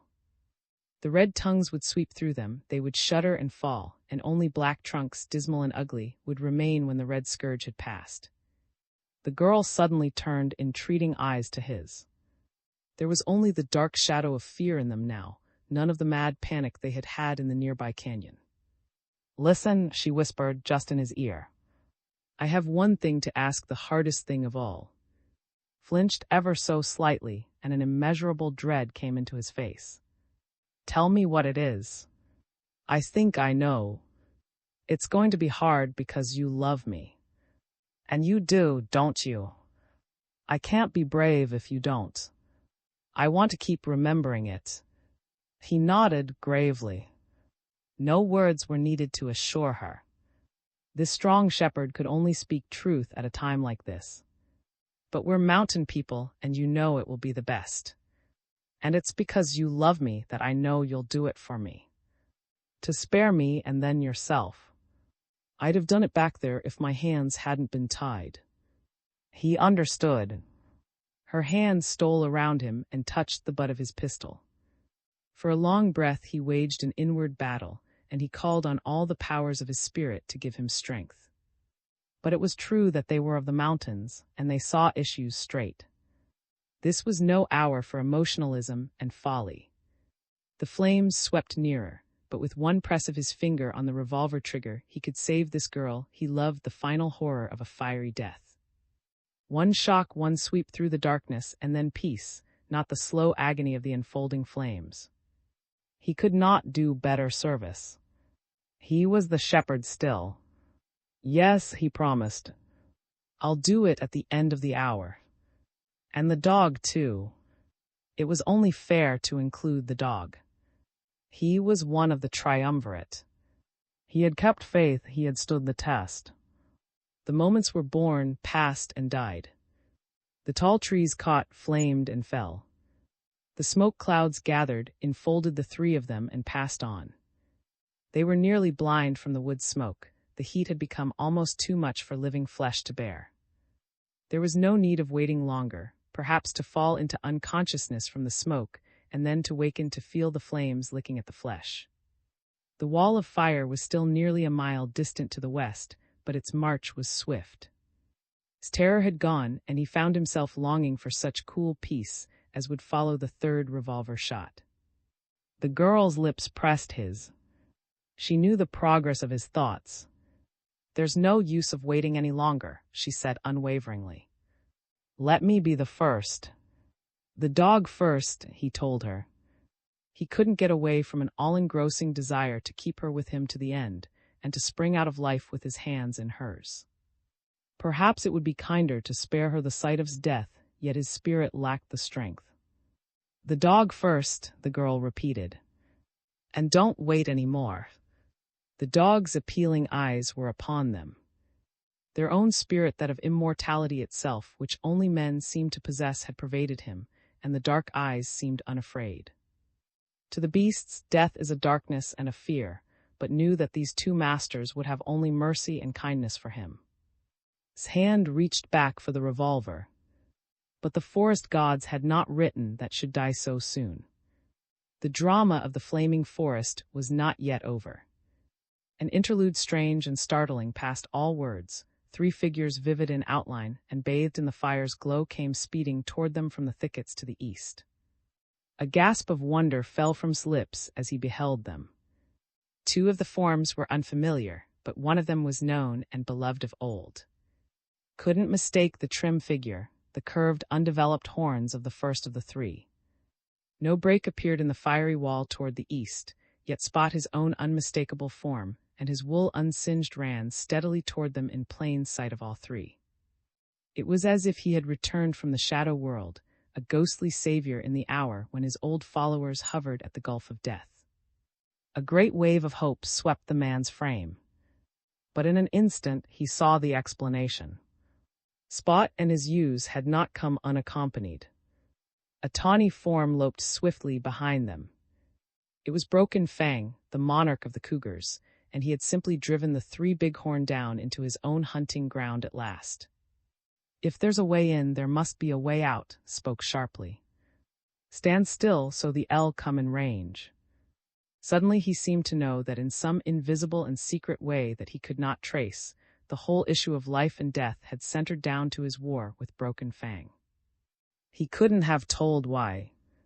Dimly he knew that after days and hours of desperate pursuit, following still the ancient herd instinct and perhaps impelled by the memories of certain crises, when he had run with the domestic sheep, Spot had come here for protection from the tawny creature that threatened him. After that desperate foe was conquered, he would pay his debt to not through conscious impulse, but by the mandates of some great law of the wilderness and life that no man may name or read. Drew his revolver, but its bullet was not for. And the three of them crouched low, waiting for the cat to come in range. He gave no thought to the fact that a pistol is usually a futile weapon, indeed against such a mighty, strong-lived animal as a great cougar. He knew by the animal's frantic leaps that he was desperate with hunger, stark mad from the long chase that had never seemed to end, and frenzied, perhaps, by the fire. The felines do not often chase their game in open pursuit, but in his madness he had forgotten his hunting cunning. He saw the motionless flock and came at a charge. Spot hurried around the flank of the flock and, watching the cougars advance, was wholly blind to the fact that every one of those 3,000 sheep lifted their lowered heads. The cougar came almost straight toward him, as fast as an African lion in the charge. He had emerged from the brush only a little more than 100 yards distant, and half of the space between had already been crossed. But still held his fire. He knew that only at a point-blank range would the little pistol bullet stop that wild charge. And the calm, sure strength of the wilderness itself came down and sustained him during the stress and fury of the attack. His face was impassive, his hands steady as bars of steel, his eyes were narrow and bright and clear. He raised the revolver. He glanced coolly down its sights, and he fired for the first time when the great cat was hardly 40 feet away. The bullet sped true, inflicting a mortal wound, and the great beast recoiled. But the shocking power of the lead was not enough to destroy wholly the mighty engine of life in Broken Fang's body. He snarled once in fury and sprang forward again. But it was not the hunting charge now. It was the blind, savage rush of a wounded animal ready to fight to the death. Again shot with amazing accuracy, and again the cat went down. But the impetus of his fury could not be overcome. He leaped forward, and the third bullet was a complete miss. The fourth, following quickly upon it, inflicted a flesh wound but halted him not at all. And he crashed down once more at the fifth. But even then the vital, surging life in the creature still lingered. He came creeping forward, fangs gleaming, long talons bared. An instant more waited, standing straight and motionless. Only one bullet remained, and no risks must be taken with that. Who had rushed about the flock at Spot's approach came charging to his master's aid. One long second dragged away, with a curious effect of silence and immeasurable suspense. It was such a picture that might never be effaced from the memory: the suddenly awakened sheep, the approaching forest fire, the motionless figures, the snarling, creeping feline, and the red glow as of the abyss over all. The creature paused scarcely 10 feet distant and gathered himself for a final spring. Fired his last bullet. There was one strange instant more in which the bunched muscles relaxed and the great body wilted in the pine needles. The dog leaped upon it, but it was already impotent.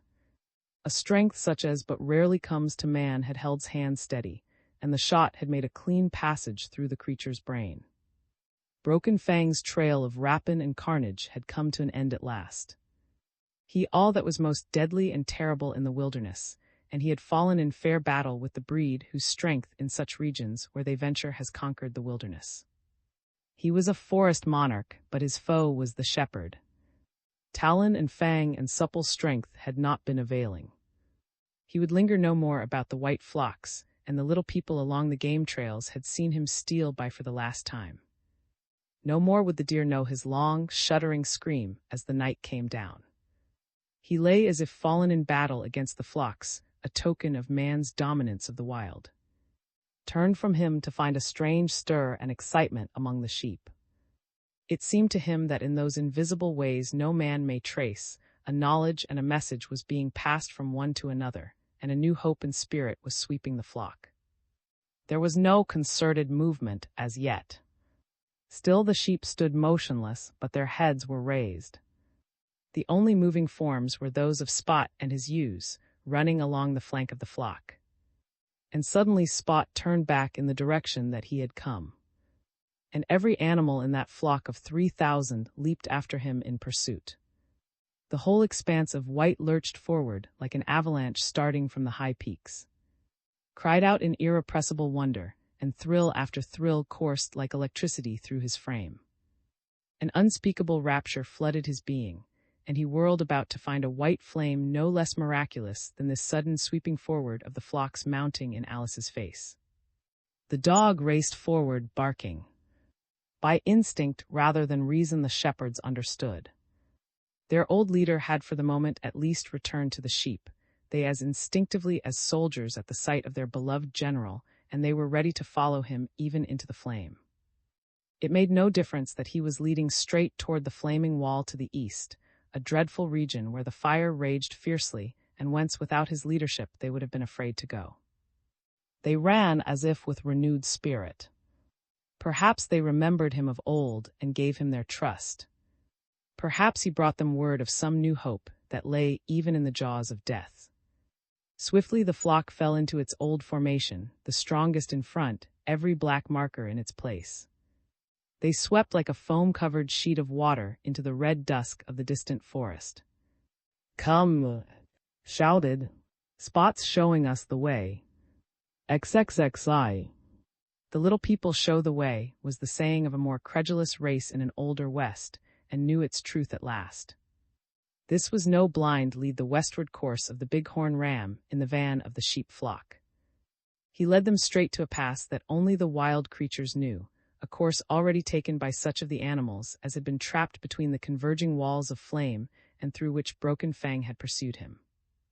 The instincts of the lesser folk had served whence own conscious intelligence and knowledge had failed. After a half-mile's wild run, Spot turned into a narrow-mouthed canyon, leading in a long course clear to the high peaks. A creek had flowed through it in some past age and carved its banks, but through some geological catastrophe, its waters were diverted and only a dry bed of stones remained. Half hidden by heavy brush thickets, neither Fargo nor Alice had ever dreamed of its existence. It was just one of many unknown gorges in the unlimited mountain spaces of the American West. Spot, perhaps wholly unaware of the fire, had sped down it before the pursuit of Broken Fang, and now that his enemy was slain, he was simply taking the same course back to his own people in the mountains. The flame had not yet crept down its rocky, barren walls. It was such a place as the rattlesnakes love, but not a feeding ground for sheep, and the little herbage that grew between its boulders had not offered a swift passage for the fire. The flames raged above them on each side, but the fiery walls had not yet converged and made the impassable barrier on which Fargo had counted. And Spot's whole flock sped behind him into its sheltering depths. They were none too soon. Within a few minutes, the advancing tide of flame would have covered its mouth, if indeed it had not crept down over the steep walls into the canyon floor itself. But the straight road to safety was open at last. Far beyond, leading him like a star, Spot could see the glorious white peaks of his home. The domestic sheep could not follow him all the distance, yet the way was clear and safe for them completely beyond the outer reaches of the fire. And all that Aunt Alice had to do with running and barking with joy beside them was to follow the white flocks. The lesser folk had shown the way just as many times before in the long roll of the ages. No man could have followed Spot out from the terror of the fire that night and still thought in monstrous arrogance that the wild things of the world were created only for his own bloodlust and his own pleasure. The comradeship of men and beasts is of ancient origin, and its utility is not yet gone. The bighorn ram, exiled by birth among strangers, and lost to his brethren once more because of the cougar's hunting, was headed back to his own snow-capped peaks, and in Alice and the surging flocks had simply followed his lead. And the way he had shown was that of life and safety when all other paths were closed. Just before the dawn broke, and Alice stood behind the flock, safe and far from the ravages of the fire. Already Spot and his 2 ewes had sped up a precipitate trail, where, because of the steep rocks and the interference of, the domestic sheep could not follow, and now all 3,000 of them were quietly grazing at the very foot of the high mountains. And no man may say whether or not, like the lame child of town, they gazed with wistful eyes toward the misty mountain realms where their leader had gone. They had been of the mountains too, when the world was young, and perhaps they found themselves longing for the steep ways and the hard days and the fierce delights that constitute the lives of those mountain monarchs, the bighorn sheep. The dawn grew in the east.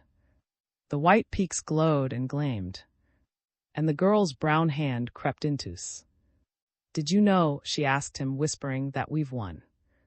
That we're safe, after all. The Rangers are probably already on the way to fight the fire, and we've nothing more to fear." He turned to her, and they had a moment of laughter in which they rejoiced at each other's appearance. Their clothes were torn and half burned away. The man's eyebrows and lashes were singed, and their skins were smudged with soot. But the perils and the stress had left no weight upon their spirits. They were blistered, hungry, desperately fatigued, but they were gloriously happy and triumphant. "We've won," he echoed. "A few fatalities, but not enough to count."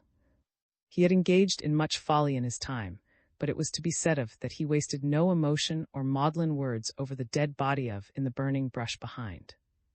"And we can get Fargo too on a charge of arson, at least. There will be some way to handle him. And the only thing left to talk about is you and I." "Too," she reminded him soberly. The man glanced down into the loving brown eyes of the shepherd dog. He also was dirty and disheveled, a shocking thing to be seen in a drawing room, but beloved past all utterance here. "Heaven forgive me for forgetting you," the man cried, dropping to his knees. He was quite sober as he held the dog a long moment in his strong arms. His bronzed face was intent. It was enough reward for. His master released him, and he circled round the two of them, barking in mad joy. And after all they attended to destinies very swiftly. No wealth on earth could take him from them. And because their thought was clear and their understanding great, they did not even consider banishing him to a life of ease, a chimney corner where he might doze away the days. Was of the world of toil. Until his noble spirit departed from his body, he would still have his guard of honor over the sheep. He would still know the hard labor, the long grinding hours, the nervous sleep in the firelight beloved of long ago, and perhaps for reward a plain meal and a caress at the end of the day. "And if you're going to stay with," the girl went on, her eyes averted, "it means that you're going to stay with the sheep." He smiled strangely. "Could I ever leave them, Alice?" He groped for words, but none had ever been invented that could reveal the sudden, moving impulses of his soul. "I can't tell you how much it has all meant, how much it will mean in the future. Don't you see, Alice, that this is my rightful place? With the sheep. In the wilderness. I couldn't go even if you sent me away. I'd have to go into the sheep business on my own account." "That's right, you could. You could raise money." He suddenly laughed in sheer delight. His wealth forgotten in the great vaults in an eastern city would be of use to him, after all. In a few breathless sentences he told her of his past life, his wasted days, and his regeneration. They would fill the hills with the feeding flocks, these two. Still they would know the comradeship of the camp fire, the night wind whispering through the secret places. It was their heritage, and they would not forgo it. They were the shepherds, and this was their destiny. "And if we're both going to have old, and both follow the flocks, there's another consideration too," went on. "Maybe it's too much to ask. But the soldier has seen some service, and he can't restrain himself any longer. We've got to have each other too." A strong man's love looked out to her from his eyes, and his face was sober and wistful with entreaty. There was just one instant in which the whole world hung suspended over a pit of darkness. And then, with a glad little cry, she stole into his arms. "Each other always," she told him. "Oh, shepherd of my heart." And perhaps the spirit of the old colonel, sitting in the Greenwood Club and dreaming of the mountain realms he loved, came wandering over peak and plain and saw these two, their arms about each other and their eyes lighted with fond dreams, and swiftly stole back to make its report to its master. And thereupon the old man smiled in his half-doze, wondering at the mighty ways of worlds and men and the calm spirit of the flocks, grazing in the forest. Aye. The camp robber, perched on a limb, was in considerable of a mental turmoil. His mentality was never of an extra high grade, and today his intellectual grasp had almost failed him. And the reason was that he had made an astonishing discovery, and these remote Idaho forests had suddenly revealed to him a form of life that he hadn't had any idea existed. Of course his true name wasn't Camp Robber. In reality he belonged to that noisy, thievish jay-magpie assemblage that is to be found in almost all of the great western forests, and he had a long and jaw-breaking scientific designation besides. But on the lower east side, it isn't necessary to hunt up the name in full of Tony the Dip, because the title describes him better than the name his mother gave him. It was much the same with the camp robber. He got the title from his habits, and it fitted him to perfection. He was rather a gay old bird with considerable blue and gray in his feathers, and in his several months of life he had concluded that he knew these Idaho woods from one end to another. He thought it would be a long, cold summer day before he would meet a situation that he could not immediately handle. He knew just how to look twice into a cluster of leaves and twigs before he lighted among them, lest a certain little brown-furred cutthroat that was rather unpleasantly known to his family should be waiting in ambush. He knew how to select a nest site out of the reach of a prowling raccoon, and he was as impertinent and saucy from all this knowledge as words can tell. Yet out of a perfectly clear ground, so to speak, it wouldn't be correct to say out of a clear sky when referring to one who habitually lives in the sky. Two utterly unknown and enormous living creatures had revealed themselves. The camp robber had been winging back and forth through the forest and had flitted down to the spring for a bath. One of the two figures was standing erect, shaking his fist at the speeding form of Spreadhorn, a creature from the back of which the camp robber had almost, if not quite, gathered vermin. The other was lying down, gazing moodily at an interesting-looking object that had oozed what had seemed to be dark blood on the pine needles. In form they resembled bears, yet he didn't for an instant think that they were. They were not deer or cougar or even overgrown raccoons. He perched upon the limb to think it over. Yet the camp robber never spends a great deal of time in such a profitless occupation as thought. At once his instincts began to get busy inside of him. He was a born kleptomaniac, and he was simply fascinated by the number of bright and interesting things lying about the ashes of the dead fire. He began to have all manner of pleasing conjectures in regard to them. Like many of fortune in the Parisian underworld, he had a long ancestry of famous criminals, and now he remembered certain advice his mother had given him when he was a fledgling in the nest. If ever you find a camp of men, one can imagine the old mother bird chirping, as she flicked her tail here and there, fly right down into it. You will have more fun than you ever had in your life before. These were men, no other supposition remained. The camp robber squawked once in enthusiasm and sailed down to the ground beside the prone figure. The result was rather astonishing. For the second at least, forgot the late tragedy to his last bottle of bourbon. A smile that was singularly winning and boyish played around his lips. It was not quite's way to smile at such little things as this. It usually required a very keen jest from a clever comedian in a musical comedy to draw a smile from him. Strangest of all, he hadn't been in the least in the humor for gaiety since the first day he had come to these stern, lonely mountains. He watched the bird with growing astonishment. His surprise was really no less than that of the camp robber on first beholding the two men. The bird hopped here and there among the camp supplies, scratched in the pine needles for crumbs, and then, with astounding cheek, began to peck holes in the soap. He had tasted many things in his months of foraging, but here was something the like of which he had never tasted before. The truth was that more than one camp here and there through the forest could not yield up such a treat as this. Many of the sparse visitors to the upper Salmon Mountains regarded the use of soap as they did Christmas, something to celebrate once a year. Had not discerned the fleeting form of the elk in the thickets, and except for his guide, this bird was the first living thing he had seen since he had come to Smoky Land. It was not that the forest did not literally teem with life. The trouble lay in its eyes. The living things of the great forest are always furtive and hidden, and they only yield their most priceless secrets to those who seek them. A man never sees clearly when his brain is misted and blurred from the fumes of strong drink. Besides, had not yet gone a half-mile from camp. He was a tenderfoot in the raw, and the forest creatures had been able to discern his heavy tread in plenty of time to get out of sight. He had been disgusted and annoyed by the discomforts of camp life, and he was eager to return to his own kind. His stock of liquor had been running low, and without it he did not believe he could exist. He spoke loudly, and his spirit was dead within him, and thus the forest had remained a closed book. His choice of a companion had not been particularly fortunate either.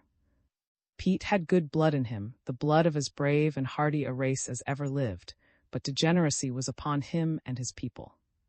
He had been employed as guide, but he had found it much more convenient to stay in camp and drink whiskey. The Indian guide would have been a familiar type to any one of the hardy, farseeing that occasionally ranged through the forest, but himself would have wakened some wonder. He was still obviously a man of cities. He wore the outdoor clothes of a gentleman, which is but rarely the outdoor garb of the frontier. They were stained with dirt and their careful crease was destroyed, yet they marked him as a tenderfoot. The truth was that the colonel's experiment had seemingly failed. The few days that had already spent in the far Rockies had wrought no change in him. He had not found Broken Fang, the great cougar that had already won a name through 1,000 square miles of Idaho forest, and he was ready to admit to himself, at least, that he had made no real effort to find him. He had fished once, succeeding in breaking a number of expensive gut leaders and high-grade flies in the brush along the stream. The remainder of the time he had lain in camp, wishing he hadn't come. Fortunately, the 2 weeks were nearly over. The guide brought his wandering mind back to the disaster of his liquor. "I know where you can buy quart take place that one I spilled," the Indian said. His face brightened. "Lied me to it. Just over ridge. Sheep camp there only one this part of mountains. I'll have extra quart or two." Looked at his watch.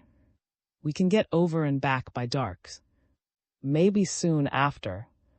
Going to be pretty dusky right away." The man spoke true. The twilight was falling over smoky land. The sun was set, the tall pines seemed to darken above them, the dusk grew and deepened between the distant trunks. The immeasurable silence of the mountain night, broken by such little sounds as only accentuate the hush, was deepening about them. Had no answer at first. For once no words were at his lips, and it was a good and portentous sign. He stood listening. Perhaps because the visit of the camp robber had been an impulse to his imagination, perhaps only because the effect of his last drink was dying within him, some little portion at least of the age-old magic of the wilderness twilight was going home to him. Now that his guide's voice died away, he was a little startled by the vastness of the silence. Far and wide through the forest, the wild creatures were starting forth on their night's business. But they moved with stealth.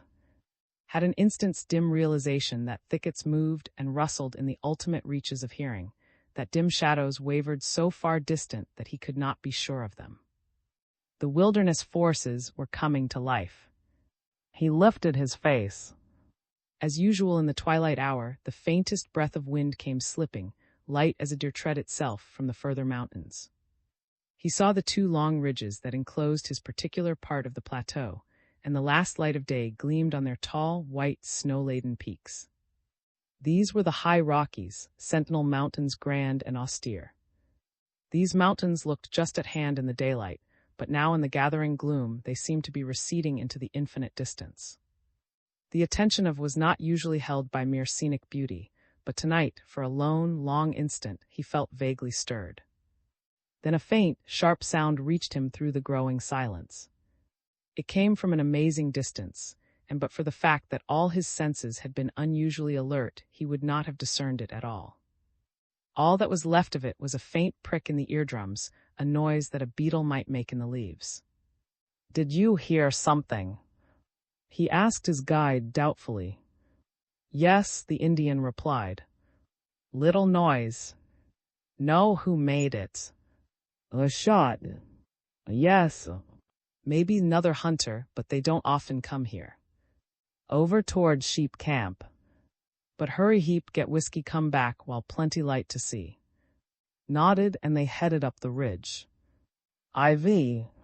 It was written by those special jungle gods that plan entertainment for tenderfeet, that should get some slight taste of the real mountains on his walk to the sheep camp. It was only a mile, but the trail was nothing whatever like the golf course that had been wont to walk around on Friday afternoons. It was narrow and brown, and hard-packed by the feet of the wild folk that had been passing up and down that way since the mountains were new. They hadn't been careful to keep the grade under 6%. There was also an occasional rock and a rather frequent dead log that had to be leaped. Moreover, the berry vines scratched the face and caught at his clothes when the trail twined between the heavier thickets. Had been proud of his physical condition. He had been under the tutelage of a high-paid physical director, and he could swing the Indian clubs a startling number of times without fatigue. Before that walk was done, however, the fine edge of his self-assurance had been somewhat dulled. In the first place, the pace was rather fast. Pete the guide was inordinately lazy and a wretched guide, but like most wilderness men who get their exercise in walking game trails rather than in swinging Indian clubs, he knew how to make the long miles slide under his feet. It is not an accomplishment of a day, that bent-kneed, shuffling walk, shoulders sagging and feet falling lightly, and it is far from graceful. But it clicks out 4 miles in every hour through the long mountain day without fatigue. It carries a man up mountains and into glens, and he feels fresh at the end. Tonight Pete was in a particular hurry. The devils that dwell just under the dark skins of all his race were crying for strong drink. Besides, darkness would be upon them very soon. The pace took's wind. It brought queer pains low in his chest and an odd heaviness in his legs.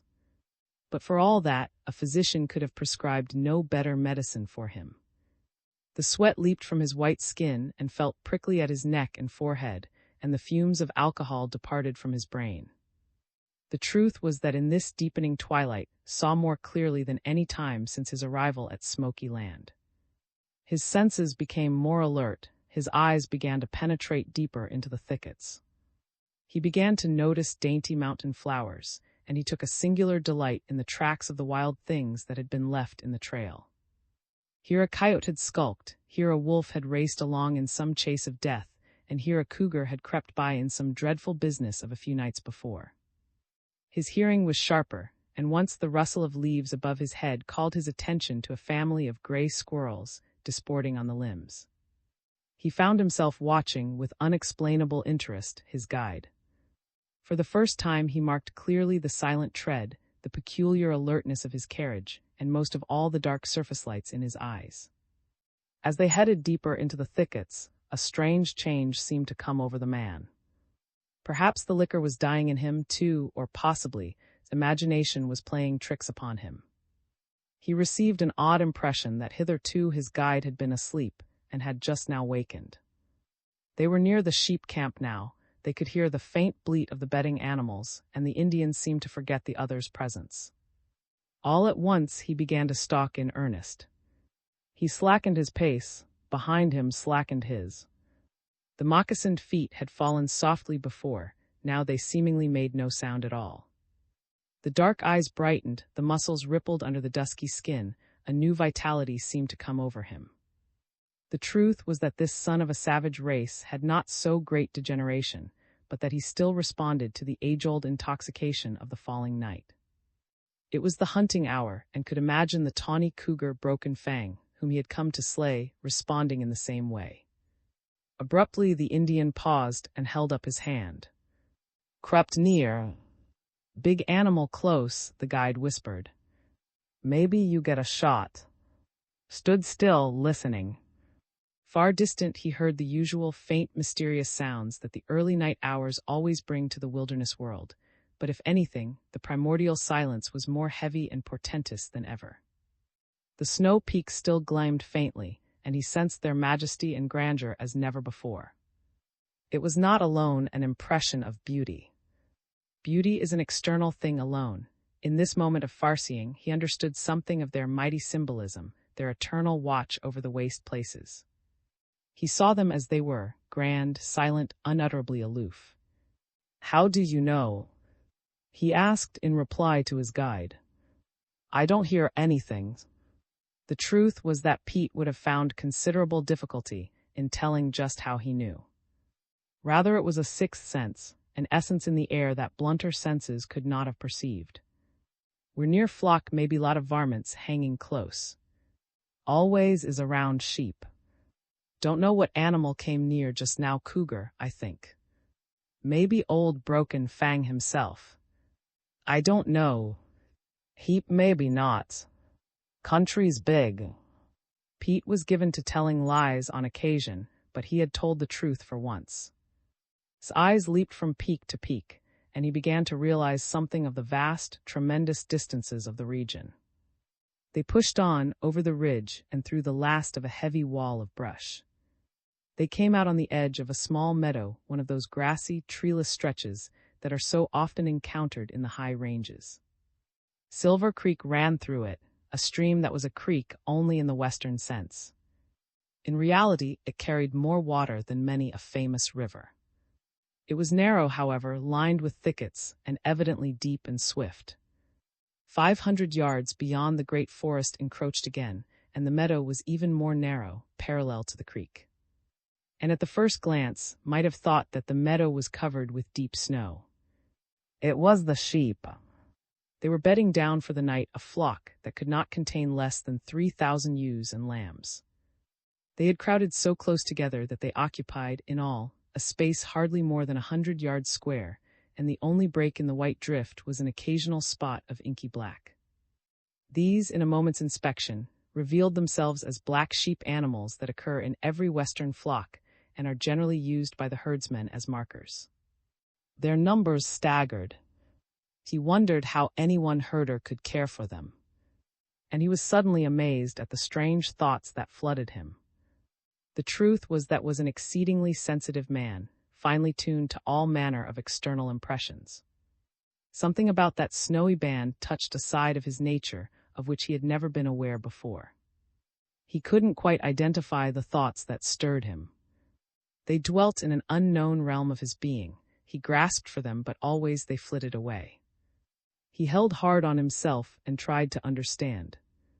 The sheep bleated, the shadows grew over the distant mountains. He began to think that the plaintive bleat of the sheep was playing tricks upon his imagination. It sounded to him almost as a direct appeal for help and protection. He realized at once the truth of a fact he had heard long ago, that sheep, above all other domestic animals, are dependent upon men for their very lives. A horse may run freely in the waste places, fighting off with slashing 4 feet and terrible teeth such wild enemies as molest it. The cattle can range far in comparative safety, for even the great grizzly has been known to avoid the horned steer. Even the hogs, half wild in the underbrush, have some means of self-protection. These sheep had none. But the thoughts he had went deeper than that. He was dimly aware of a vague symbolism, a realization that in this mountain scene could be read some of the great, essential truths of life. He had a curious impression of being face to face, for the first time in his life, with realities in spite of the paradoxical fact that a vagueness, seemingly a bewilderment, was upon him. All his life had dwelt in cities. He had traveled far, sometimes in motors, usually in luxurious sleeping cars, occasionally in steamships. Yet he had never really been outside of cities. He knew the hurrying throngs, the great buildings, the busy streets. The shops, the theaters, the gaiety had been acquaintances as long as he could remember. He had never dreamed of a world without these things. Yet in an instant, all of them seemed infinitely distant. Strangest of all, they suddenly didn't seem to matter. It was an impression that all his life there had been a cloud before his vision, and all at once he could see clear. Here, not in those swarming cities, was reality. The cities had been built in a day. The other factors that had been so necessary in his life, his clubs, his motor cars, his amusements, even much of the great world of business, were merely mushroom growths of a little handful of centuries that men called the age of civilization. Strangely, they no longer seemed to him the basic things of existence. Rather now, for the first time in his days, he was face to face with life in its simplest phases, with all its unrealities and superficialities swept away. This was no vista of the present, this scene of the white sheep bedding down for the night in the dim light of the herder's fire. Rather, it was an image of the uncounted ages. All the basic elements of life were here. The flocks, the herder's little shelter, the fire glowing in the falling darkness, the watchful shepherd dog guarding the lambs, the beasts of prey lurking in the growing shadows. There was nothing here to perish or change. It had been the same for uncounted centuries, since the first dim days when the nomads drove their flocks over the plains of Asia. Cities are born, grow great, are cursed with wickedness and perish. The flocks still wander on the hills. Men catch new fancies, follow new teachings, build new orders, and pursue new ways. The firelight of the herder still glows in the twilight. Civilization rises and falls like the tide.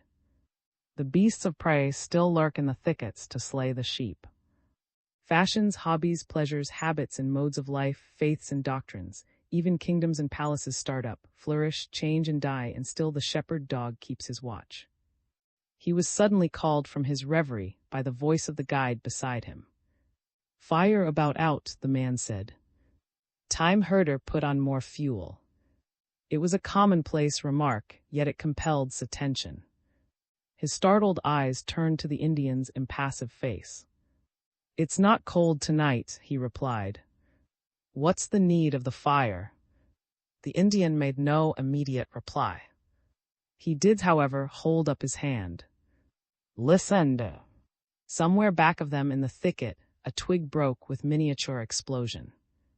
Then 2 leaves rustled together. That's why, the Indian said. Keep off, varmints. At that instant the dog discerned them and came barking toward them.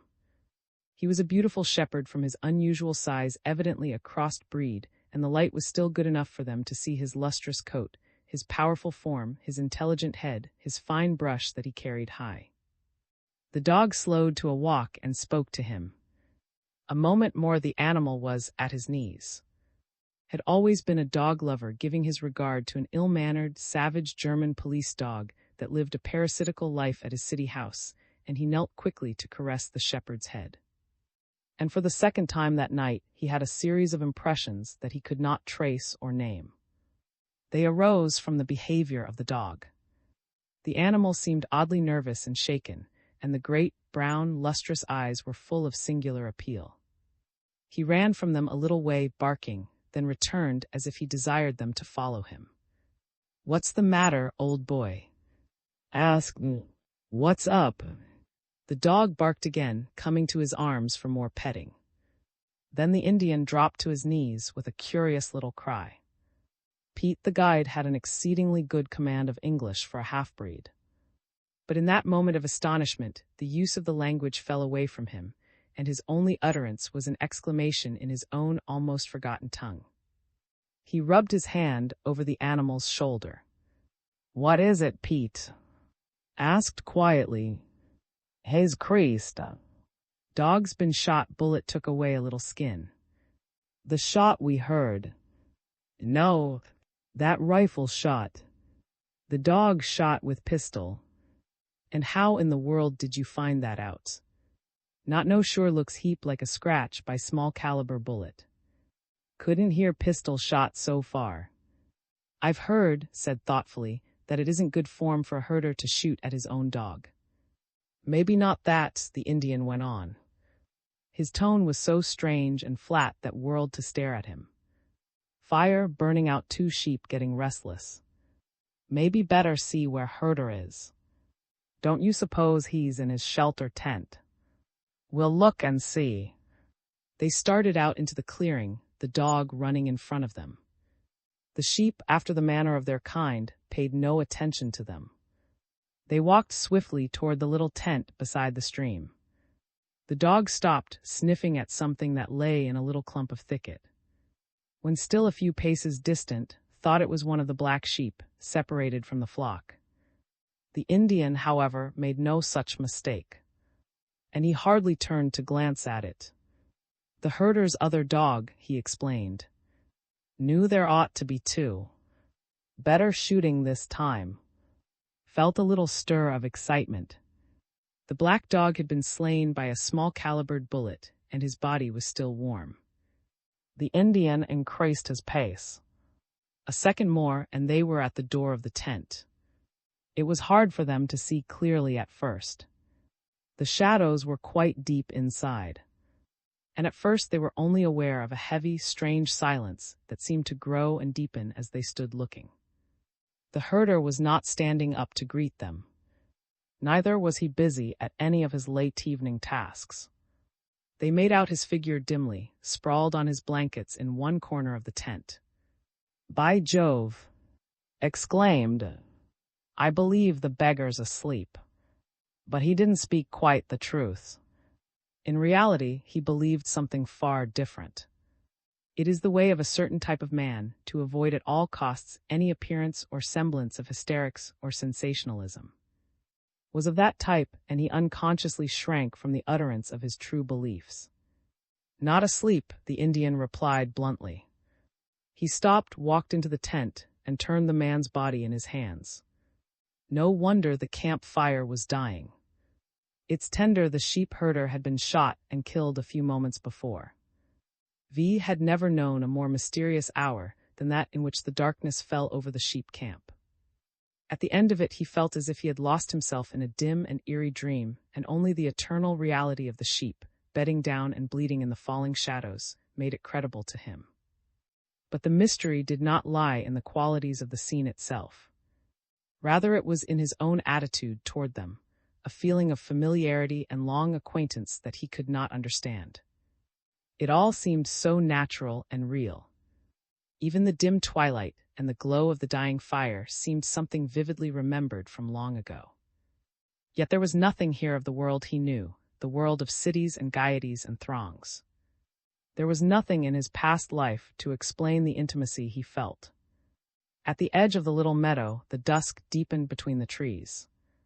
The strong profiles of the pines dimmed and blurred, the distant peaks receded with a curious effect of actual motion into the further recesses of the twilight.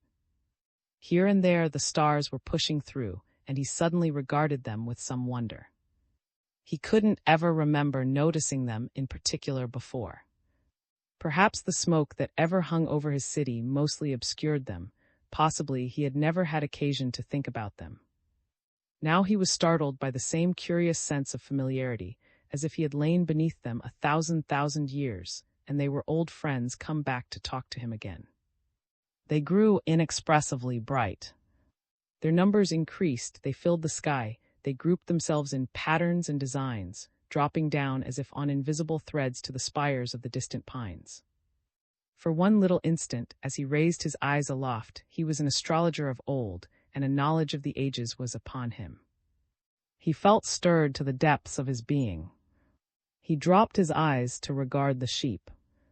The outline of the separate animals was altogether lost by now. They were just a dim, white mass in the faint glow of the fire. It was the same as always. They had all bedded down for the night. He saw the light spring up in the herder's tent as the guide lighted a candle, and this was familiar too. The Indian came out and with strong, steady strokes began to break wood for the fire. The swarthy face looked unusually dusky in the red glow of the coals. As yet the two men had not discussed the grim find in the tent. There had been scarcely nothing to say in regard to it. Felt no especial excitement or awe. He had been almost as cold and impassive in regard to the tragedy as Pete himself. Such an attitude might have been expected in the guide, but it caused some self-wonder to see it in himself. Pete was a wilderness man, and if there is one lesson to be learned in the primeval forest, it is the reality and the inevitability of death. He was used to death. He had seen it every day. All night long the ancient war of the wilderness waged on, and many were its casualties. The night shuddered with them, the agony of the deer in the cougar's claws, the crunch of fangs when the wolves tracked down their game, even the shrill, terrible death cry of the birds when the climbing martined them on their perches. Not for nothing does the buzzard watch all day from the clouds. He knows, and whoever listens to the wilderness voices knows too. The wild, despairing song of the pack, the wail of the coyote, even the murmur of the pines is a song of death, immutable and dark at the end of their little days. But what did know of these things? He had always lived a sheltered life. Yet now he felt no horror, no excitement, only the realization that he was face to face with reality at last. The guide had heaped fuel on the fire, and it threw a bright glare over the whole camp. Could even make out the dark border of the forest at the extremities of its glow. Then the Indian, turning back into the tent, entered also. Then the shot we heard was the one that killed this man. He asked, "Yes, pistol killed dog. Maybe we too far to hear shot. And you haven't any idea what could have been the motive, the reason for killing him?" Yes, the Indian paused and stared down at the still form. What do you think it was? Spoke very quietly. Big fight over the range, Pete explained with difficulty. This big country cattleman always try to keep out sheep. Maybe other reasons too, but that began it. Always shooting cattlemen and sheepmen. This first flock anywhere near first in this part of Smoky Land. Then it was just cold-blooded murder. Yes, no signs of a fight. Maybe shot him through tent door, then tried to kill dogs. Killed one, wounded other. Now I cook supper. The Indian, wholly without emotion, began to take stores from the dead herder's grub box. He noted that the man's supplies seemed almost gone, only a few potatoes, a small piece of bacon in an old paper, and a little flour remaining. The guide saw his look of question and made explanation. "Camp tender comes soon," he said. "And who is the camp tender?" "Each sheep camp has 2 men. One herder. The other packs and supplies food for herder, salt for sheep. Come every 2 weeks, maybe sooner, and camp tender due here pretty soon. But he'll find plenty sheep dead." For once did not have to ask questions. The guide's last few words explained, in a measure, the motive for the murder. Without a herder and with only one dog left to care for the flocks, the beasts of prey would find easy hunting. "But we'll stop that game," said decidedly. "Tomorrow morning tonight, if you think we can make the trail, we'll go in and take this man's body to the coroner. Then the sheep owner can send up another herder." Looked up to find an odd, grim little smile at the guide's lips. It was a thing to notice, this dark savage was not given to smiling. "You don't know sheep," he explained. "You don't know running feet, what he can do in one night." By intuition more than by actual interpretation of the words, understood. He studied his guide with growing wonder.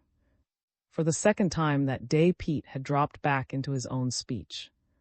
True, in this case the language itself was his own, but the idiom was, beyond all denial, savage. He had revealed for an instant something of the strange poetry of the Indian, as well as the Indian's imaginative interpretation of the wilderness. Running feet, past all doubt, referred to some of the predatory animals that habitually preyed on the sheep. In other words, if we hadn't discovered this murder, the flock would be practically wiped out by the time the camp tender got here. Maybe all gone. Even if they send up a man right away, there will be some losses. "We start tomorrow," Pete explained laboriously. "Tomorrow's sunset before we reach Talk Over Wire. Another sunset, maybe another sunrise, before herder can come all long way. Plenty likely can't get no one. Cattlemen rich mighty many. Maybe no one want the job. And we can't start tonight. Trail too dark. Maybe couldn't catch the horse. Run fast in the dark. Turned quickly." "What horse do you mean?" Pete smiled again, very dimly. "Eyes maybe half blind. Horse grazing just inside the forest, just outside meadow. Herders always have one horse, maybe 2. Had not noticed, his eyes were not trained to penetrate the thickets as those of the Indian. And at once he made up his mind as to the morning's work. After all, it was only decent to get word to the owner of the flock as soon as possible. He would not permit his own hunting trip to stand in the way. It was true that he had been looking for a good excuse to return to civilization, and now he had it, but it was not without some unexpected regrets. He had received a new point of view in this visit to the camp, and he felt that he would enjoy a few more days in the evergreen forest. But even the old colonel would understand why it was necessary that he change his plans. In the morning they would catch the horse, place the herder's body upon it, and go down with their story to the settlements. He wondered if there would be a bereaved family to face. He hoped that this, at least, would be spared him. The murdered man looked like a South European, evidently of the class of shiftless and uneducated men from which most flock owners have to recruit their herders. His mind flew back to the old colonel, sitting in the Greenwood Club. Some way, the memory of the old man was more clear than any time since he had come. It seemed to him that he could remember, word for word, all that the old sportsman had told him. Curiously, he had not remembered being so impressed at the time. In some dim underconsciousness, he realized that there would be further instructions for him now, but just what they were he did not permit himself to guess. He was eager to go back to God's country. After the simple meal, the guide prepared to go back to the camp, after some of the more valuable of the camp's supplies and bedding. "And where do you expect to sleep yourself?" "Ask me." The Indian pointed to the herder's bed, as if that explained the matter completely. And after all, why not? This was no time for nonsense and hysteria. For once in his life there in that far sheep camp, felt that he was down to facts. He heard the departing footsteps of the Indian fading slowly to a dim whisper infinitely distant. He was alone. He awoke with a start to the fact that he was really alone for the first time in his life. At this hour in his own city, he would be either at his club or at dinner, in each case surrounded by his fellow human beings. Servants slept within a few doors of his room at his own house. His pleasures had always been of a sociable nature. On previous nights in the wild he had his guide. What loneliness he might have felt was forgotten in the fumes of strong drink. For the first time in his life, it seemed to him, had a chance to become acquainted with himself. His thoughts were singularly clear as he sat beside the camp fire. He looked back over his past life, and it seemed to him that he was looking for something in it that he could not find. He didn't know quite what it was. He wasn't sure why he felt such a sudden, overpowering need for it.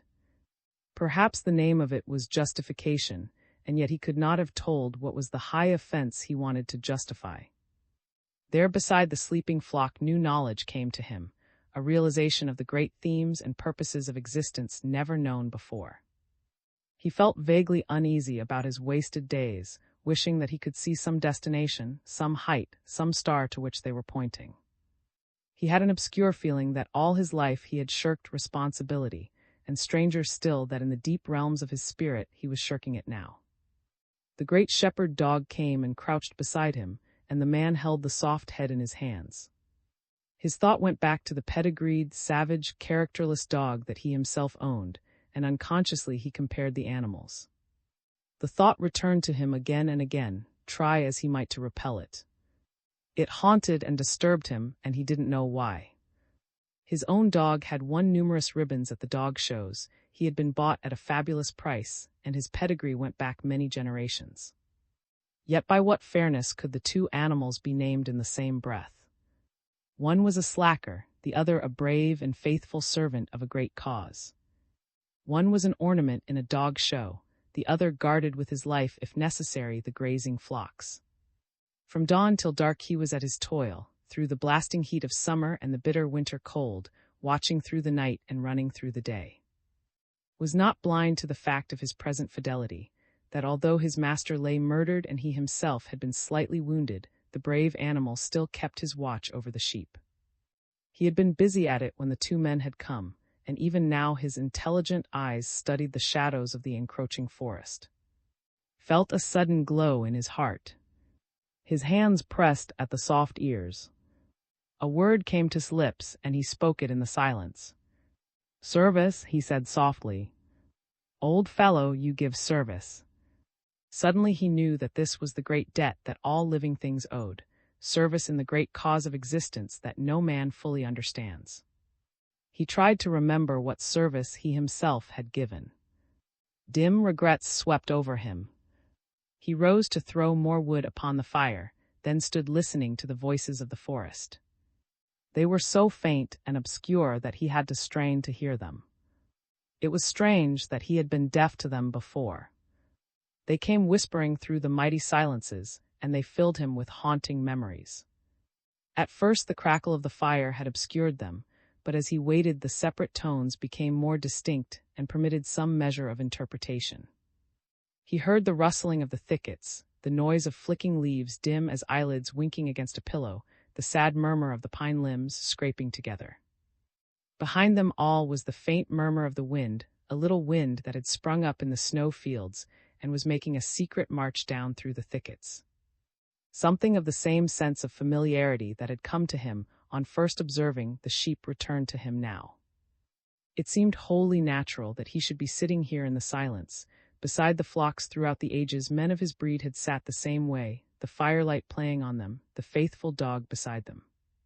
The wind whispered and stirred in the wilderness just the same, the white sheep slept. Watching the flocks, the phrase was as old as the mountains themselves. Yet for a moment he found it hard to believe in the dangers of which the guide had spoken, dangers that would soon exterminate the flock except for the protection of herders and dogs. No scene could be more peaceful. The dark forest so lightly stirred by the wind, the river singing past, the soft firelight, the stars in the sky. The breath of the night was sweet and cool. Surely there would be no hurry about notifying the flock owner of the herder's death. He turned again to the dog. "You can take care of them, can't you, boy?" he asked. He glanced down, then stiffened with excitement. For once the dog did not seem to hear him. The animal had got up and now was standing braced, every nerve and muscle alert, gazing into the shadows beyond the river. His hand fell on the shaggy neck, but the animal didn't start. And the hair stood stiff like quills at the shoulders. "What is it, boy?" asked. The dog made no answer. Instead, a strange and terrible reply came from the wilderness. It was a dreadful, a commanding voice, and it seemed to freeze the whole forest world with horror. It obliterated the wind and silenced all the little voices to which had listened with such delight a moment before. It was a long, wild scream, beginning low in the scale and rising to an incredible height. For innumerable seconds, it seemed the same crescendo note was maintained. The air seemed to shudder. Then with great soaring leaps, the scream dropped away into a long, sing-song whine. Slowly this faded, growing dim and more dim, until it was just a dying whimper in the air. Couldn't tell exactly when the voice ceased. He had a strange impression that it still continued, only so dim and fine that human ears were not tuned to receive it. Then the wilderness silence closed down again. The dog leaped forward, barking, and found himself erect, with his rifle in his hands. In his own heart, he knew this wilderness voice. If he did not know the breed that uttered it, at least he realized its savagery, its age-old menace. There is no utterance that pen can describe more wild and weird than some of the twilight cries of the coyotes, yet was inclined to think that another, more deadly animal had spoken in this case. On a few occasions, he had heard members of his club back from hunting trips in the West describe the cries of the cougars or pumas, one of the most distinctive and awe-inspiring of all the wilderness voices. It is not heard often. Many men have lived years in the forest without ever hearing it at all. But once heard, it is never forgotten. Believed that he had heard it now, and it had meant more to him than the mere night cry of an animal. It to him the very spirit of the wilderness. It was the voice not alone of a hungry creature, stalking in the shadows, but in his thought it expressed all the ancient terror of the darkness, the primeval forces that war with man. Nothing had changed. Still the sheep slept in the meadow, and a great beast of prey menaced them from the shadowed forest. The long conflicts against the powers of the wilderness had not yet been won. The shepherds of might have known the same cry. The fire burned low, and it seemed that the shadows gathered menacingly about the sheep. Perhaps Broken Fang himself had spoken. Besides its menace and savagery, the voice had been also a living expression of power and pride that only one of the greatest of wilderness creatures would possess. No craven coyote, he believed, could utter such a ringing challenge. The dog raced around the flock, seemingly ready to protect them with his life. No wilderness voice was so terrible as to frighten him from his watch. And then, at the most wonderful thought of all, his heart gave a great leap in his breast. Watching the flock. That was it, he was watching the flock himself. True, the dog was still on guard, fearless and constant in his vigil, but he could not claim all the guardianship of the sheep. It was his own presence, as much as the growlings of the dog, that kept the puma at a distance. Except for him, White Fangs even now would be tearing at the throats of the lambs. For the first time in his life, he was serving. Was not his gun resting in his hands? For once in his life, he was bearing arms in the oldest war that mankind knows, the war against the menace of the wild. The blood leaped and sang in his veins. V.I. In the hour before Pete, the guide, returned with camp supplies to the sheep camp, had a chance to observe various things about this mountain land of which he had never been aware before. He sensed, for really the first time, the mystery of the forest in the darkness. The domain of man, it seemed to him, extended just to the limits of the little meadow where the sheep were bedded. Beyond that lay the kingdom of the wild. He saw with an inner gladness and stir the long outline of the high range against the pale western sky, the one part of the firmament the darkness had not yet completely overspread. The peaks seemed to rise to the upper reaches of the heavens. Between them he could see the sweeping concave line, rough-edged, of the pine forests. He learned certain things concerning the way the firelight leaps into the shadow and the darkness comes racing back. He heard the various overtones, known only to a woodsman, in the crackle of the fire. At the end of the hour he beheld an even greater mystery. At first it was just a smear of silver, suddenly catching his eye in the darkness of the east. It grew, it extended, clouds were ensilvered by it and broken apart, it gleamed with indescribable beauty, and in a moment it evolved into the moon. The orb rose higher, the beams slanted down. But the enchantment of the forest only seemed to deepen beneath it.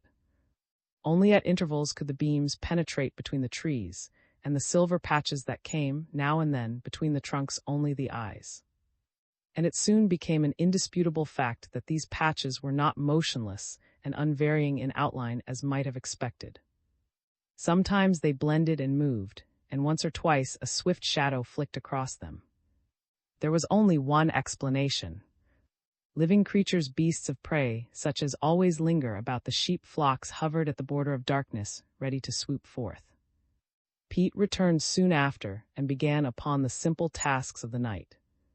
He went to the edge of the forest, returning with a bundle of fir boughs for Sped. He chopped more fuel, and once he, the Eastern man, by some hurried business in the dead herder's tent. He seemed to be making a frenzied search for something that he needed very badly. He found it at last, and a moment of drama resulted when he came forth into the firelight. A dark bottle was clutched in each of his hands. Glanced at them, then looked with even greater interest at the deep lines in the guide's face. "I've found 'em," the Indian told him eagerly. Knew sure he had 'em somewhere. Fire, water. The blood leaped once in his veins, and a great desire seemed to set fire to his brain. For a moment it seemed to cost him all power of thought. His hands started to reach forward. Then, almost as if the gesture had been inadvertent, he drew it slowly back. He smiled, and his eyes gave no sign of the vision that was before them. The Indian's sight was keen, but he had no realization of the grim and terrible battle that was being waged in the man's own soul. There was no outward indication of the convulsive wrench that had been necessary to draw his hand back to his side. Even in that mountain silence, voiceless as the interstellar spaces, the Indian could not hear the voice of demons shrieking within the man. The truth was that had just been given a glimpse into his own soul, a sight that he had never really had before. He did not know from whence such power of vision came. It was something the wilderness had taught him in the hour that he had watched the sheep. He had always been ready to deny that strong drink had any hold upon him whatsoever. He believed that he had always drunk heavily because there had been no reason for doing otherwise. That such a hold could exist upon anyone of the self-reliant, aristocratic circle in which he moved was simply one admission that would never be made, but had rather been linked with the offensive sentimentality that has constituted so much of the hue and cry of over-officious prohibitionists. Yet in one single vivid second of introspection, he knew the truth. In this hour when all his best instincts warned him to abstain, the craving was almost too terrible to resist. But he won that fight at last. He would have been ashamed to admit it, but little, icy sweat drops had come out upon his forehead. And the victory left him curiously sobered. For the first time in his life, it seemed to him, he knew as he really was. The guide still stood waiting. His eyes swept to the flock.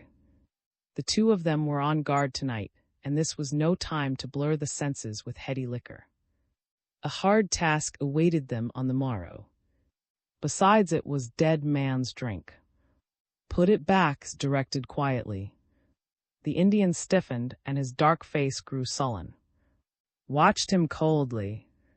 It looked like mutiny, and might have wondered at his own composure, his confidence in his own ability to win this battle too. "I don't put 'em back," the guide retorted. "He won't need 'em now." "Why put 'em back?" "The reason why," explained in a passionless voice, "is because I said so. I've forgotten it until now that there's a national law against giving whiskey to Indians. Besides, you've got work to do tomorrow, and I want you to be fresh." It was the first time since his arrival in Smoky Land that he had mentioned the man's race. He knew that he ran the risk of awakening savage anger in the Indian's breast. Yet he was willing to take that risk. "What you got to say about it?" The Indian responded insolently. "We go back tomorrow. Job over. You ain't giving it to me. I found it. Come on, maybe take a little drink together." At that instant remembered that he was of a dominant race, and the familiarity of the remark grated somewhat unpleasantly upon him. He got up rather leisurely. He felt that in case of emergencies, he preferred to be upon his feet. "Put the bottles back," he said again. "I happen to be in command of this expedition. If you don't obey, I'll fire you right here, and you know what that would mean as far as ever getting a job as guide again. Put 'em back, and put 'em back quick." The Indian's expression changed. The sullenness gave way to surprise, then to some measure, at least to respect. He turned and walked back to the tent, then heard his powerful strokes as he cut more fuel for the fire. Went to bed soon after this, and the night hours began their stealthy march, one after one, across the spaces of the wilderness. The two men had only a few more sentences of conversation. The silence and the mystery had seemingly taken out of all desire to talk. "You told the truth, Pete, when you said this job was almost over," remarked from his blankets. "And I've been thinking of something. If you'd help me load it on, I might be able to pack that poor devil down to the settlements by myself. You could stay here, and I could hunt up the flock owner and get him to give you a steady job as herder. He'd be grateful enough to you for staying to watch his sheep so that he'll gladly do it. How would you like that?" The Indian grunted. "Me no sheep herder," he said distinctly. Marked the tone with some surprise. Its inference could not well be mistaken. Evidently, Pete felt himself much above such an occupation. "I thought you might like to be," responded pleasantly. "No, only Dagos and Mexicans sheep herders. I'm a guide. Other herder got shot. Maybe I get shot too." Didn't pursue the subject further. After all, he couldn't blame the man. By the code of the West, it was degrading work. Besides, the war with the cattlemen made it as perilous an occupation as could well be imagined. The glimpse of the still form that the guide had rolled in a blanket, and which now lay outside the tent door, was evidence in plenty of this fact. He lay on the buoyant, fragrant fir boughs, watching the dancing shadows. The wilderness stirred and whispered with life. The sheep slept. The moon that had looked upon many shepherds shone on his face. This same moon meant good hunting to the wild creatures that ranged the forest about the little meadow. It was hard for them to work in the utter darkness. And one can only imagine, because no naturalist has ever yet been able to know in full the inner natures of animals, the thrill and the exultation that had passed from border to border through the wilderness world when the great white disk first rose above the mountains. The hunting hour was the word that passed in the secret ways of the forest from mouth to mouth. The wind seemed to carry it, and the whole wilderness thrilled and pulsed with it. Wild hot blood leaped in savage veins, strange terrible lights sprang up in fierce eyes.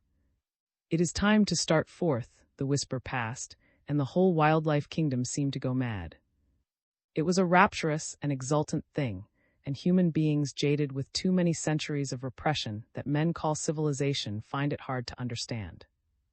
Only those who have stood in a duck blind watching a flock of mallards swing down toward the decoys, only those who have lain pressed to the slide rock and seen the mountain sheep, the incomparable bighorn, in a long file against the snow, or those who have beheld the waters break and explode as the steelhead strikes, can comprehend this wilderness ecstasy at all. The smells on the winds, the little hushed noises in the thickets, the startled waverings of shadows all added their influence, and the bloodlust came upon the beasts of prey. It was their long-awaited hour. It was their time of triumph, stealth and strength, fang and claw, the stalk in the shadows, the leap, the blow, the feasting in the moonlight. The she-wolf came creeping from her lair, her cubs behind her, and all of their eyes were just so many twin circles of green light in the darkness. Were not the deer feeding on the ridges? The coyotes skulked in the shadows about the sheep camp. The lynx went stealing toward the perches of the mountain grouse. The hunting fever spares none of the flesh-eaters, and from the smallest to the great, from the little deadly, white-fanged mink following a rabbit's trail beside the river to the mighty grizzly, stalking a cow elk in the thicket, they felt in their veins the age-old stir that is ever new. But there was one resident of Smoky Land that felt it more than any of his neighbors. In the first place, he was a feline, and that means that he was just a bundle of singing, vibrant, hair-trigger nerves. For sheer sensuality, there are no creatures on earth to equal the cats, and he was king and monarch of all the breed. The animal that catches his prey by an exhausting run, a simple test of wind and limb, cannot from the nature of things feel the wild rapture and suppressed excitement of one that stalks and leaps from ambush, and the cats are the foremost exponents of this latter method of hunting. There were certain private reasons, too. Part of the hunting fever is due to pride, a sense of power and might. A lowly skunk trotting along looking for fledglings must have a hard time persuading himself he is very great and powerful, but this oversized monarch of the cat family had no difficulty whatever. In his time and his years were rather more than his best in the wilderness, he had seen the bull elk turn from his path, and that is a sight to pass down to one's cubs. Even the old black bear, the honey grubber who is, after all, the most lovable spirit in the forest, had been known to speak politely when the two of them met on the trail. Those who know Growl in the Throat can appreciate what a triumph this was, because he rarely goes to any particular trouble to be polite to anyone. This didn't mean, however, that even in his best days the great cat cared to engage him in a fair fight. Growl in the Throat was a honey robber and an eater of fat grubs. He was forgetful and awkward and given to long weeks of sleeping, but he was living, forked, chain lightning in a hand-to-hand fight. No, it was rather a good thing to keep at peace with Woof. But the coyotes, the lesser felines, even the wolves making perfectly good meals off one another when they got the chance, were all fair prey to this tawny forest monarch. It made hunting pleasant. He didn't always have to be careful to see that he was not being hunted himself. It gave him a certain complacency and arrogance, and he expressed it from time to time in a long, wild, triumphant scream that lesser members of his family were ordinarily afraid to utter, lest it should call their enemies down upon them. Just as the dark came down, he had uttered the cry, and he had tingled with savage ecstasy as it echoed back to him. He had seen the first glint of the moon, and the green glare played in his terrible eyes as he started out upon his hunting. The moonlight showed him vaguely, huge and sinuous and graceful past all words, as he stole through the forest on the way to the game trails of the ridge. He flattered himself that not even the wild creatures, dreading or waiting for just this moment, had ears keen enough to hear him. A perfect stalk had been his pride in his younger days, and he still assumed that he possessed it. Time was when his stealing feet, in which his terrible talons were even now encased ready to thrust forth, fell soft as pine needles on the trail. If indeed he were past his prime, at this hour at least, just as the moon rose, he would not admit it. He opened his savage mouth, and for an instant the moonlight gleamed on the white teeth. The forest people could not have mistaken his identity thereafter. One of the great dog fangs had been broken sharply off in some stress of years before. He was the great broken fang, the monarch of the cougars. Was not the trail cleared, for long distances ahead, of all the lesser hunters? And yet this triumph brought no pleasure, for it led to the undeniable inference that his feet had spoken loudly, rather than whispered, on the narrow path. VII. Of the three that lay beside the sheep that night, slept of all. He missed the effects of strong drink. Night after night, more of them than he liked to remember, he had gone to bed half torpid from the after-effects of the poison in his veins, but tonight he was singularly alert and watchful. The mountain air got to him for the first time since he had come to Smoky Land, and it invigorated him. Besides, perhaps his mind was too busy with thoughts to yield quickly to slumber. The Indian came of a race that ordinarily sleeps lightly, as the wild creature's a habit learned by uncounted generations in the wild. It is good wilderness people know to be able to spring out of a dream and be instantly alert and ready for any crisis. But tonight he neglected the fire. And of course the late sheep herder slept soundest of all.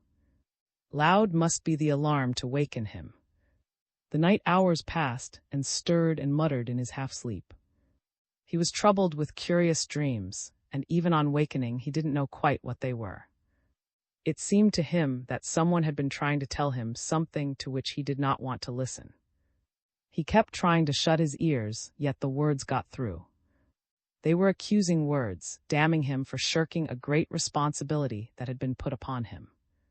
He could see the scorn in the accuser's face. He was facing some sort of a test, and he broke beneath it. He would rouse himself, listen to the mysterious sounds of the night, then drop back to sleep. He couldn't get away from a recurring dream that some terrible foe was lurking in the shadows just beyond his vision, ready to swoop down on one who was very weak and helpless, yet he wouldn't stay to fight it off. Once or twice he got up to mind the fire, and at such times the night noises reached him with startling vividness. Dawn was nearing, the sheep were stirring and uneasy. Once more he went to sleep. For a little while all his dreams departed. Then he felt a hand on his shoulder. "Get up," a voice said in his ear. "We got start now, make it down by night." He opened his eyes. The forest world was still lost in darkness. True, a faint grayness had spread over the east, but the moon still rode vividly in the sky. And yes, the sheep had got up and were feeding in the grass. Leaped to his feet. The guide had already rebuilt the fire, and the two of them went about the tasks that were necessary before departure. Pete caught the horse, himself completed the cooking of breakfast that the guide had already started. He watched with an extraordinary fascination the grim, certain motions of the Indian as he prepared the herder's body for the day's journey. The animal was saddled, the stiffening form tied on. Helped put out the fire, the last act of a real woodsman when he breaks camp, and laid out food for the dog. A few moments more, and they were ready to go. "You're sure you won't stay and take a job as sheep herder?" "Ask me." "Not me," the Indian replied. "Herder shot me shot next." "There's no reason for thinking you would be shot. You don't know Cattleman Fargo, besides Pete got other work to do." Perhaps it was true. The guide had other work to do. Glanced toward the flock. The animals were not bunched so closely now, and some of the lambs were feeding at the very margin of the river. Their numbers, now that they were widely spread, seemed greater than ever. The shepherd dog came running to him and bent to caress him for the last time. He held the head in his hands and looked into the brown eyes. The dog's gaze did not flinch, as is usual when His Majesty, man, looks into the eyes of one of the lower creatures. Instead, couldn't get away from a haunting idea that the dog's expression was one of pathetic appeal. It was almost as if the animal had spoken in words and could not laugh at his own discomfort. "Aid me," the dog seemed to say. "Help me keep my trust. The odds are long against me, so give me your aid." The dog leaped from his arms, then ran forward a little way, barking toward the sheep. But laughed and called him back again. "Goodbye, old fellow," he said. "Mind the sheep." The dog whined softly and tried not to understand. "There'll be a herder up here in a day or two, if the owner can procure one. And I've left out food for you. Goodbye again for the last time." But the concluding words of that farewell the animal did not seem to hear. Felt him stiffen in his arms and saw that the intelligent eyes were gazing away, over the flock toward the river. Followed the line of sight, but all he could see was the shadows, bleached here and there by the bodies of the sheep. Then the dog leaped frantically from his arms. Watched him till the shadows hid him, saw him encircle the wing of the flock and race at top speed toward the river. It was as if a message had come to him to which was deaf, that the dog's eyes had discerned some occurrence on the distant river bank that himself could not see, and obedient to a great law within himself, true to a deathless trust that had been bestowed upon him, had dashed forth to give aid. And the miracle was no less than thought. The dog had gone to give aid, and no man may say by what avenue of sense, by what inscrutable means he knew that aid was needed. The distance seemed too far for eyesight. There was no actual voice in the air that could hear. On the green bank of the river, one of the ewes raced up and down, bleating pitifully, evidently in great distress. Hundreds of sheep were bleating at the same time, and it seemed hard to believe that the dog could have distinguished a note of distress, unheard in the others, in her voice. She seemed to be gazing in frantic terror down into the wild and seething cataract. Far across the meadow did not hear, and he did not heed. He turned to the guide, waiting at the horse's head. "Lead the way," he ordered. "There's no use of our waiting any longer." Broken Fang, the cougar, had had a discouraging night. Never in his long years could he remember a time of darkness when the hunting had been so barren of results. Now the dawn was coming out, and not even a rabbit had been caught to appease the gnawing hunger within him. He wouldn't have liked to admit the true explanation, that he had seen his best days. The cougar shares with all living things a resistless propensity to grow old, and already his years were many. He had had his day.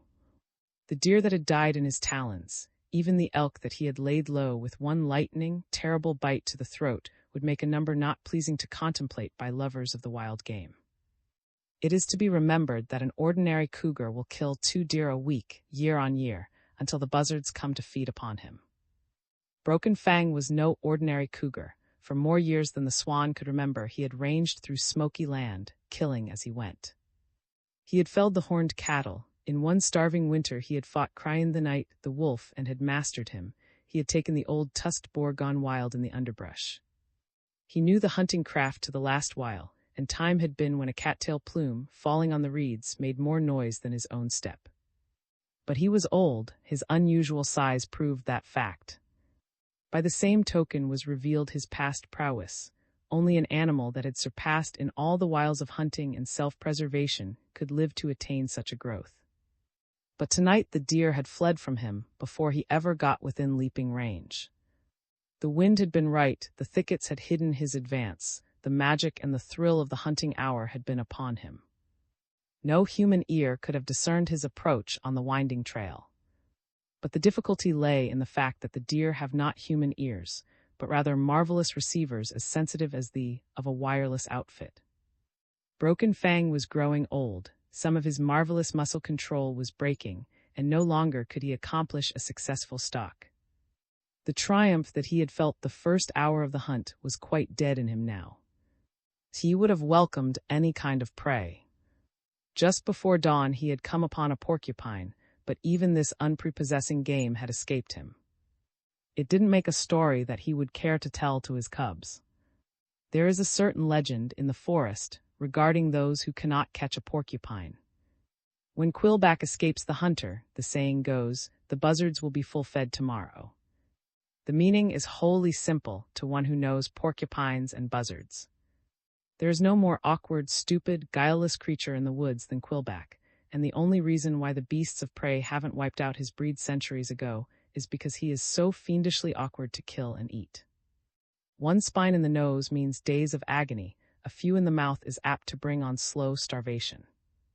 And when one hunts porcupines and they escape him, it means simply that the hunter is getting so old and so stiff that the scavengers may dine upon him very soon. In this case, Quillback crept up a tree and crawled out to the end of a limb where Broken Fang couldn't get him. There was no more magnificent slayer in the whole woods than this huge puma, yet he had gone for a full day without food. And it was not to be wondered at that just before dawn, the blood leaped in his veins anew when he caught the smell of the sheep flock on the wind. He had killed sheep in plenty in his time, only on the far eastern border of his range. He hadn't known that any were to be found in this part of smoky land. They were an easy game to kill, dying at one little touch to the head or shoulder, and offering no sport at all to a bold hunter of deer. Yet tonight he was in no mood to be discriminating.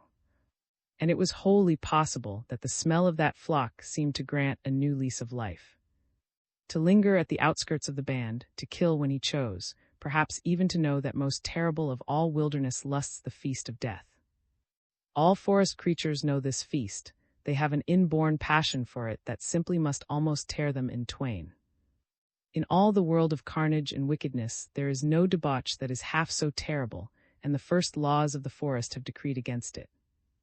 For the death feast is not the rational, honest killing of the hunt. Rather, it is the thing that sheepmen dread above all things else, a perfect orgy of slaying, not for food but from desire, the tearing out of 100 throats in so many seconds. Yet was not broken Fang the monarch of the forest. What laws were there to restrain him? His long tail began to lash back and forth. His fangs caught the dim light of the encroaching dawn as he crept like a serpent through the thickets. The smell became even more plain, the fierce blood leaped even more wildly in his veins. There was nothing here to fear, no leaping campfire to fill him with the age-old awe, no tall form of the herder on constant guard. He could kill as much as he wanted, until the savagery in his heart was satiated. It was true that human beings had recently been on guard, but their smell was dim, and even now they were starting away into the forest. He paused, taking full stock of the situation. Usually at camps such as this there were, besides the herder with his death stick, 2 dogs that would die before they would permit him to touch the sheep. He knew something about the fighting spirit of the shepherd dogs. He knew their blind courage, their terrible ferocity, and he knew only one fighting spirit to compare with theirs, that with which the she-wolf guards her whelps.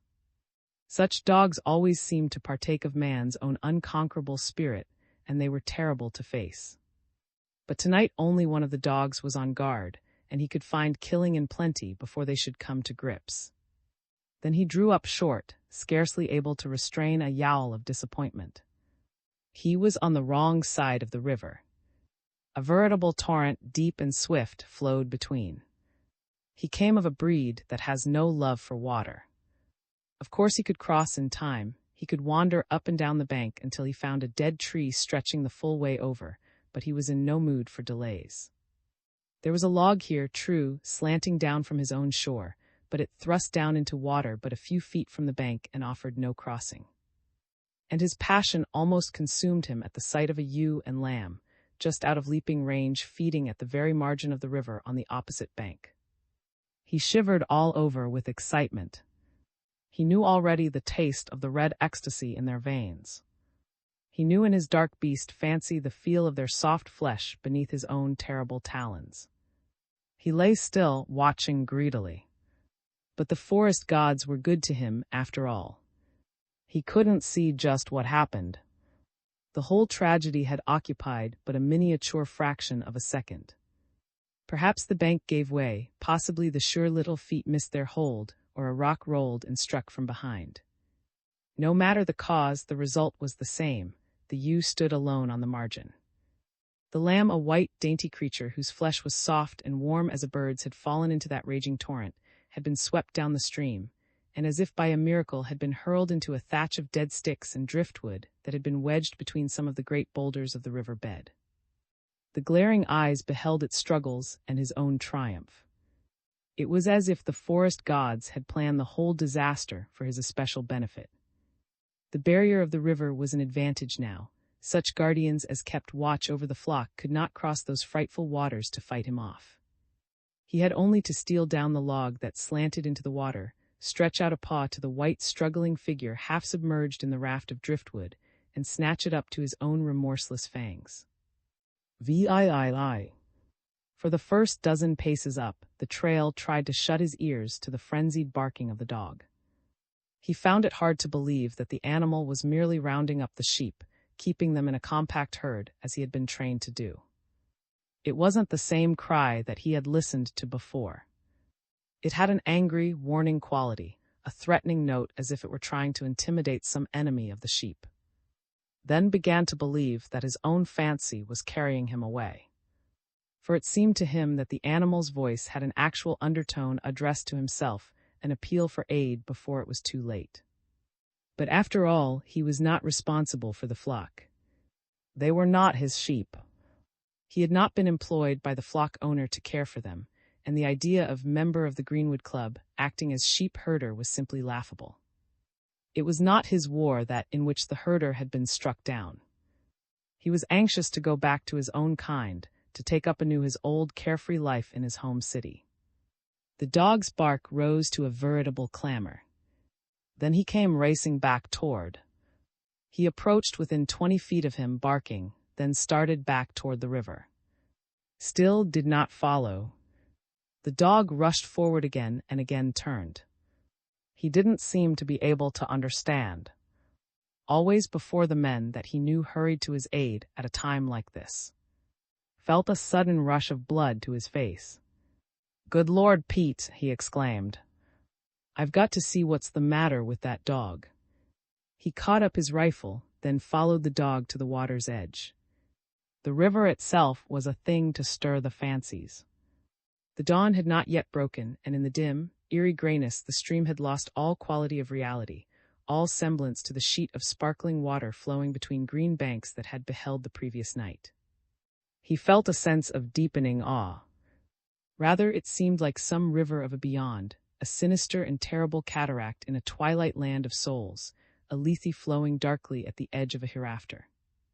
To a poet it might have seemed the river of life itself, deep, fretful, full of peril and tragedy, and flowing from the beginning of the world to its end.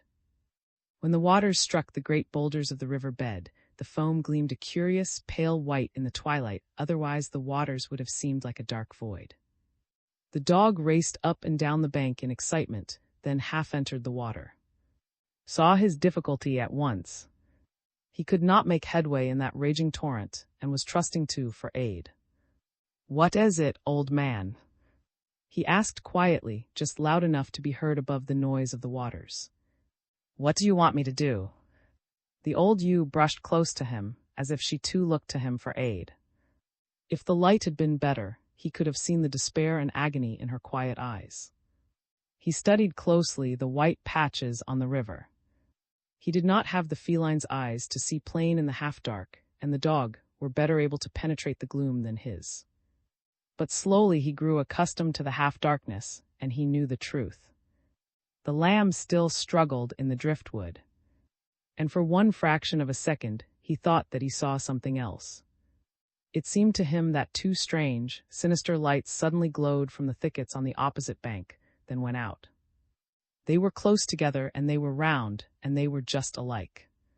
They were not twinkling lights, but rather were a strange blue-green like the flame that plays about an alcohol burner. No human being could have seen those dreadful blue discs and ignored them. Their terror went too deep for that. Man knows the terror of lightning, the dread as well as the love of fire, the fear of flooding waters, but he knows those two twin circles best of all. They carry him back to the first great terror. They waken memories from the depths of the germ. They recall the sight of other such fiery spheres, gleaming in the darkness at the mouth of the cave. His heart seemed to pump an icy stream through his veins. But he forced his growing terror from him and made a swift study of the currents. The lamb seemed doomed. There was no wading that frightful stream. A log sloped down into the water from the opposite bank, but there was no way to cross. The only hope lay in hurling himself into the torrent, fighting his way to the middle of the stream, seizing the lamb and swimming with it to safety. The dog could not give aid. The river was a succession of great rocks and treacherous whirlpools. The water was icy cold, and in the darkness a swimmer might easily be swept downstream to his death. Saw all these things plainly. In his own heart he sensed an equal menace in some dim form that waited on the opposite bank to combat him for those few pounds of living flesh. And in that dim light he saw that only a few seconds remained in which to attempt a rescue. The wild waters broke against the rocks between which the lamb lay, and in a few seconds more it would cease its struggles. It was only an animal, a baby sheep that was one of 3,000, a little armful of warm flesh that would never be missed. To rescue it would tax the last ounce of strength in his body. It might very easily cost him his life. It wasn't worth it. By all the dictates of good sense, the thing to do was to turn back, to leave the dog barking at the water's edge and the ewe mourning on the shore. There were no human spectators to praise him for the deed or condemn him for its omission. He knew that even if he were put on trial, no sensible man on the broad earth would hold it against him if he left the lamb to its fate. Yet in that moment of inner trial a great and a serene knowledge came to him. He knew in one instant of vision that it did not lay with the shepherd to consider abstract issues of life and death. It was not for him to try to balance the value of a lamb's life with his own. His business was to watch the flock. His work was to guard the sheep. Nothing could come between. All the voices of prudence and good sense were stilled before the voice of his own soul. He was afraid, but his fear could not come between the shepherd and his work. He wanted to turn away, but a power greater than his own will made him stand fast. The laws of his own being had given their decree, and they could not be. "All right, old fellow," he said simply to the dog. "We'll get the little devil." The dog plunged in. It was the voice he had awaited. The man dropped his coat, his gun, and the small pack that he wore on his back, then ran a short distance up the stream. And the muscles of his body seemed to shiver and vibrate with strength as he plunged into the dark waters. Broken Fang the cougar had seen the dog and the man on the opposite bank, and at first he had been afraid. He retained enough of his natural caution not to wish to reveal himself at once. Most of all, fear men was one of the first of the long scroll of forest laws, and time had been when he had shivered and skulked with fear at just the human smell on the wind. But tonight he was very hungry, and the game was almost in his claws. He hadn't forgotten that he was the master of the forest, who had felled even the horned steer. What were these slight figures to stand against him? Many of the forest laws he had already broken. He might even yet break the law that forbade the death feast, and why should he obey now? A slow, terrible anger began to overcome him. He had missed his kill too many times that night. He felt a blind desire not to run away, but to stay and fight. He crept down nearer the water's edge, his glaring eyes on the two figures on the opposite bank. At that instant, he saw both of them plunge into the torrent. This was the action of the deer when the wolves pressed them close to jump into the river to escape. These creatures were like the deer, a breed known to him of old. Little Death the mink had done the same thing, the night he had been so hungry, and in which the miniature slayer had slipped between his talons. The river was always a place of refuge for those that were afraid. Thus it was plain that if the dog and the man feared him, there was no further cause for him to be afraid of them.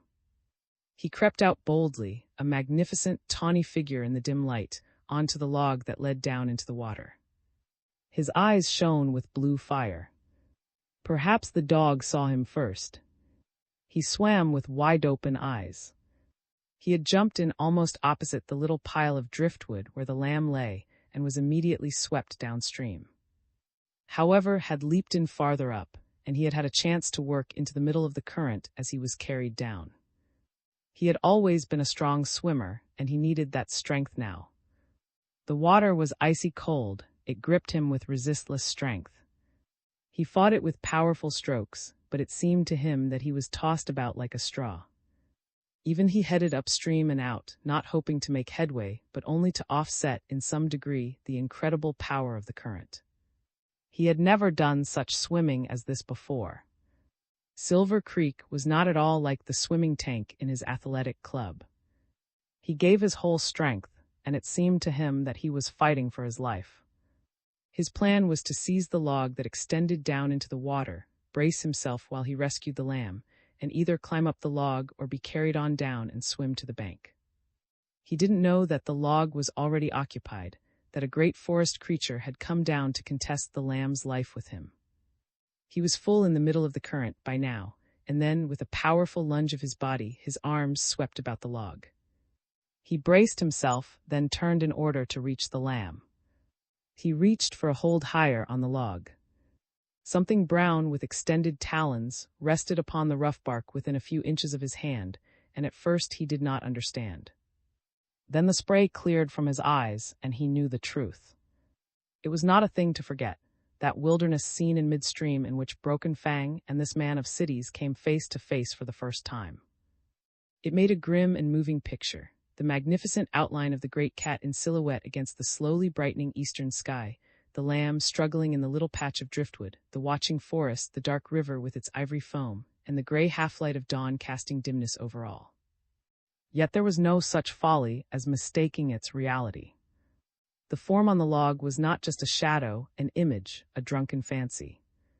It was as real as the icy touch of the river, and so near that he could see the creature's ears, lying flat against the savage head. His head, shoulders, and one arm were clear of the water. A few inches distant gleamed the white fangs of the puma. The fight for the life of the lamb was at close quarters at last. And Broken Fang had all the advantage. He was above and had room in plenty to strike. He had only to tap down with his paw or lash out with his deadly fangs. On the other hand, had braced himself against the log and had only one arm free. It came to that he might give up his attempt to save the lamb, slip back into the water, and be carried down out of the reach of the rending fangs. But even before the thought went fully home, he had taken the opposite course. Perhaps it was because he was the shepherd for the moment, at least forgetting and ignoring all things, but his guardianship of the sheep and Broken Fang was an ancient enemy. Perhaps he instinctively realized that if he turned even for an instant, those terrible talons would lash down at him. His instincts came sure and true, and he knew he must make no sudden motions. He began to pull himself upward toward the great cat. He knew one single moment of blighting terror when he thought that the cougar was going to stand its ground. The animal crouched, his lips drew in a snarl. He raised one foot with extended claws. He was the great Broken Fang, and this creature that rose up from the waters was but a fawn in strength compared to him. The lamb was almost in his grasp. His sinuous tail twitched at the tip. It was the most terrible moment in his life, a moment of test in which the basic metal within the man was tried in the fire. He could not turn back now. He shouted with the full power of his lungs, but on the might of his own eye and will, on the old elemental superiority of man over the beasts of the field, and the fowls of the air rested life or death. He was of the dominant breed, and if he forgot that fact for one instant in this moment of stress, those white fangs would lash out.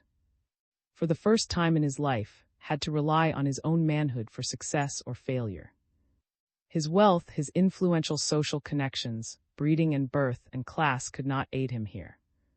It was simply the trial of man against beast, the power of man's will against resistless physical might. If he flinched, if he turned for an instant, all was lost. His face was white as white foam, the lines cut deep like brands, the heart of the man was like ice. Yet the eyes didn't flinch. They burned steady and straight into the glowing twin circles of blue fire just above him. There was a long, strange moment of silence, in which it seemed that the river flowed like a soft wind. All the power and strength of his being was at test. And slowly snarling at every step, the puma began to back away up the log into the thickets. Still held firm. He waited until the great cougar was 10 feet distant, then his arm shot out like a serpent's head toward the lamb. He seized it in a strong grasp, released the log, and yielded himself to the full force of the current. As he swept down, he saw the cougar, his courage come back to him now, that the masterful eyes no longer glared into his spring out with a savage snarl to the end of the log. But he was out of reach now and safe, struggling once more against the might of the current. He fought with all his strength and slowly worked his way into the shore. The guide came running toward him. The dog 50 feet farther down pulled himself up, dripping and exhausted on the rocky margin. Caught at the overhanging bushes, and slowly he gained the bank. And with a queer, dim smile he set the lamb down beside the ewe. It seemed endless moments before he felt able to speak. His breath seemed gone, he felt weak as a child, his muscles ached and his wet clothes chilled him, yet he felt strangely, deeply happy. He didn't know why. He was too tired for introspection. He only knew a great, unfamiliar joy and inner peace. "Don't wait any longer for me," he said at last when he got his breath. Pete looked down at him in amazement. Smiled into his dark eyes. "What do you mean?" Pete asked in bewilderment. Smiled again but felt too tired to explain. There was no use of explanations. He didn't know that he could find words for them. For the moment he had lost faith in words, only deeds mattered now. He didn't seem to be able to tell why the son of wealth and of cities should yield himself to such folly. The body of the dead herder still lay across the horse, back. the fact that another week might find himself in the same position could not matter either. "You're to go on alone," he explained quite clearly. "I'm going to stay here until someone comes up and takes my place and watch the sheep." For knew the truth at last. A new power, a greater strength had risen within him. His eyes saw clear at last. In that wild moment in the heart of the stream he had given service, he had risked all for a cause. None of his old, soft delights had yielded one part of the pleasure that had been his as his strong strokes braved the current. No false flattery had ever been so satisfying as his victory over Broken Fang. It was service, it was conquest, it was manhood at last. He had no sense of self-sacrifice as he made his decision to stay with the sheep. The joy of strong deeds does not lie in self-pity. Rather, it was an inner knowledge that he had found happiness, at least the beginnings of it, and only a fool would throw it away. He had no wish to forgo the first pleasure that life had ever given him. He started away into the forest with his sheep. IX. As the dawn broke over smoky land, the sheep fed farther and farther out from the camp, a long, white column like a moving snow field against the deep dusk of the forest. The light grew, the last stars faded, the gloom of the underbrush evolved into distinct browns and greens. Most of the beasts of prey returned to their lairs. Unlike, they had no love for these daylight hours. Dawn meant the end of their reign. For the night has always been the time of triumph to the hunting creatures. It is the hour of glory when fang and talon and strength and stealth come into their own. Now the deer had left their feeding ground and had gone into the heavy brush through which even a cougar could not creep without being heard. The birds had left their perches, the little underground people had retired to their burrows. In the night-time, the dim, sinuous movements of the hunters' bodies could hardly be distinguished from the wavering shadows, but the deer made no such mistake in the hours of daylight. Many of the flesh-eaters had not yet killed, and those that had been successful found no pleasure in leaving their warm, dripping feasts to the buzzards in the sky. Only the coyotes and such low-caste people remained to hunt, and they didn't stay from choice. With them it was a simple matter of hunting all the time, of seeking tirelessly with never a rest, that kept them fed at all. The reason went back to a curse that Manitou put upon the coyotes in the young days of the earth. No one knows just what their offense was, whether they were once dogs who betrayed men, or the fathers of dogs that betrayed the wild by selling their sons into the bondage of men, but not even a tenderfoot can doubt the severity of their punishment and the depths of their remorse. Many of the voices of the forest are dim and small, many of them are inaudible except to those who give their lives and their souls to the wild, but the curse upon running feet the coyote is usually made clear in one night at the twilight hour. For the coyotes do not keep their afflictions to themselves. Their voice suddenly shudders out of the half-darkness, a long wail broken by half-sobs infinitely despairing and sad. Very few of the wilderness voices are joyful. Even the whistling of the birds close observers find out at last have a plaintive note that seems never entirely absent. No man can doubt the sadness in the wailing cries of the passing geese telling of the bleak, glooming marshes where they live and die. The winter song of the pack, the little shrieking of pikas on the slide rock, even the murmur of the pines are filled with the ancient sadness of existence, the old complaint of the pain of living with only fear and death at the end. But none of these voices contain the utter despair, the incomprehensible sadness of the twilight cries of the coyotes. Thus wise men know that they, because of some offense of long ago, have been accursed among beasts. They have been exiled to the rocky hills, they are afflicted with madness in Indian summer, their pride has been taken from them, and all of the greater forest creatures treat them with contempt. They are driven from the game trails, and thus they have to do their hunting at any time that offers, early or late. All of the larger beasts of prey had now gone to their lairs and to sleep, but these gray skulkers still lingered about the flock. Once caught a glimpse of a gray figure in a distant thicket, but it was too far to shoot. An expert marksman would have felled him in an instant, and began to regret that he had not, by taking to the hunting trails in some of his wasted days, learned this art. Try as he might, he couldn't see that he was in the least equipped for taking care of the flocks until another herder could be secured. And for the first hour he was deeply troubled as to the success of his undertaking. No man, he considered, not even the of the Arctic, knew less concerning the white grazers than he himself. He had read no books about them, and except for the fact that he had bought various all-wool fabrics for his clothes and had eaten many a lamb chop, he had had no dealings with them whatsoever. He hadn't the least idea how to control or care for the vast flock, when to water them and when to feed them salt, at what hours they should bed down, and what orders to give his one faithful assistant, the dog.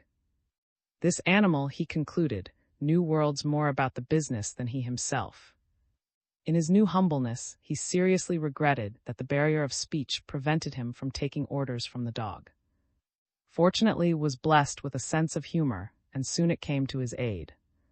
After the first doleful hour, he found considerable amusement in his own predicament, a clubman with 3,000 sheep suddenly thrust upon his hands. He had read stories of men who had been given the care of one or more babies, and he laughed when he thought how his own experiences had put them out of the running. 1,500 babies and as many helpless mothers, all of them wholly in his care. He was tickled all over, and after that he had no place in his mind for worry and doubt about the outcome. And the fact that he regained his poise was the best thing that ever happened for the sheep. Realizing his own ignorance, he made no attempt to herd or guide them. He was not in the least nervous or excited himself, and thus there was no contagion of alarm to carry to the flock. After all, he thought, these brutes know what's best for 'em better than I know myself. Let nature take its course. Let 'em do what they want, and I'll follow along and keep off the cougars, and of course get him back to the camp at night. The wisest herdsman on earth could not have given him better advice. He didn't hurry the sheep. But it was not because he had heard that old Hebrew maxim that a lame herder takes the best care of sheep. The idea is, of course, that a lame man does not walk fast and hurry his animals. By letting them follow their own ways, he avoided the usual mistake of an inexperienced herder in trying to keep his flock too close together. They were Rambouillet, a breed in which the gregarious instinct is highly developed, and they hung close enough together for general purposes. They grazed slowly, had time to see the sky and the pines and all the miracle and magic of the wonderland about him. Never, he thought, had there been a more sudden change in human fortunes. 2 little weeks before his own sphere of life had been restricted by a few blocks of an eastern metropolis. He had been a clubman, possibly, and he thought upon the phrase with a strange derision, a social favorite. He had been what men call, without greatly bothering to discriminate, a gentleman. He had lived the life that men of his class were expected to live, drinking rather more than was good for him, wasting time, and being frightfully and immeasurably bored. Now, by the exigencies of the hour, by a single prank of fate, he was simply a herder of sheep. He was giving all he possessed of time and skill to a job that, as a rule, only Mexicans and uneducated foreigners deigned to accept. He suddenly laughed when he remembered that, although the flock owner and himself had not yet agreed on terms, he would probably secure wages for the time spent. $2 a day, perhaps such a sum as he ordinarily spent for cigarettes. Thinking of cigarettes, he delved into his pocket, searching for a new pipe that, on the advice of the old colonel at his club, he had brought with him to Smoky Land, and which had not yet been tried. It had cost, he remembered, something less than $1. The old colonel himself had passed upon it, explaining certain virtues in regard to it that had since forgotten. "You'll like a pipe," the old gentleman had said, "if you ever get into a real outdoor man's mood. Cigarettes are all right, of course, probably don't give you the nicotine kick that a pipe does, but a pipe has been the woodsman's smoke from Sir Walter Raleigh and the Indians down." He found the pipe and meditatively filled it with fragrant tobacco. It was new, the taste of burning varnish was not wholly absent, yet he couldn't remember that his expensive cigarettes had ever given him the same delight. It was a herdsman's smoke, he thought, and for the time being at least he was a herdsman. And the thought of refusing the meager wage that the flock owner would be willing to pay for his inexperienced services didn't even occur to him. He wasn't, he remembered, devoting his time for nothing. And he was somewhat startled by the thought that for the first time in his life, his time was actually worth somebody's good money. There would be a satisfaction in that little wage that he had never received from the handsome checks that he got monthly from his trust company. The clinking dollars would be worth showing to the boys at his club, trophies greater than the cups he had occasionally won at golf and tennis. A herder of sheep, that was the title and degree of late of the Greenwood Club. The whole idea amused him more than he could tell. The best of it was that no one would mistake his calling. He looked the part. He hadn't shaved, he remembered, by the sudden feel of scratchy whiskers on his chin for 3 days, and he had the disreputable look that usually results from such an omission. His outing clothes were torn, drenched, soiled, and dust-covered. At first he had felt somewhat uncomfortable in his unsightly togs. He had regretted the departure of his usual well-groomed appearance, but now he actually rejoiced in his. He wouldn't have any trouble convincing the camp tender, when that mysterious gentleman should reveal himself, that sheep herding was his fitting station in life. He would make, he thought with a laugh, a fairly plausible tramp. He had been greatly fatigued by his hard swim in Silver Creek, but now he felt refreshed. And he found himself wondering at the ease with which laughter came to his lips. It wasn't the usual thing with at all. He found to his surprise that life was full of things to laugh at: the incongruity of his position, the awkward antics of the lambs, the grandmotherly concern of the ewes, the whole irresistible joke of existence. Before it had laughed in really but 2 ways, one at wit, usually the forced wit of a professional comedian, and the other in scorn. One of these 2 ways, it seemed to him, had wholly left him now. The ability to be really scornful of anything in the wide world had seemingly passed away. The vision of himself watching the flocks had brought a new tolerance, a new breadth of view toward all the world. Never in his life, so far as he could remember, had he laughed from the simple joy of life, the laugh of sheer delight. Somehow he had never learned to know delight in its true sense. Then came to a curious conclusion. He had a long time, but slowly the facts to support it became too many to resist. It was simply that in his past life, the life between which mighty mountains now raised a formidable barrier, he had grown old before his time. Nor was it kindly and wholesome old age that had come to him, the ripened wisdom of venerable years. It was a false age, and it had given him a wholly false outlook on life. 2 weeks ago he had felt infinitely old and tired, and now he had been born again. His vision hadn't been quite straight.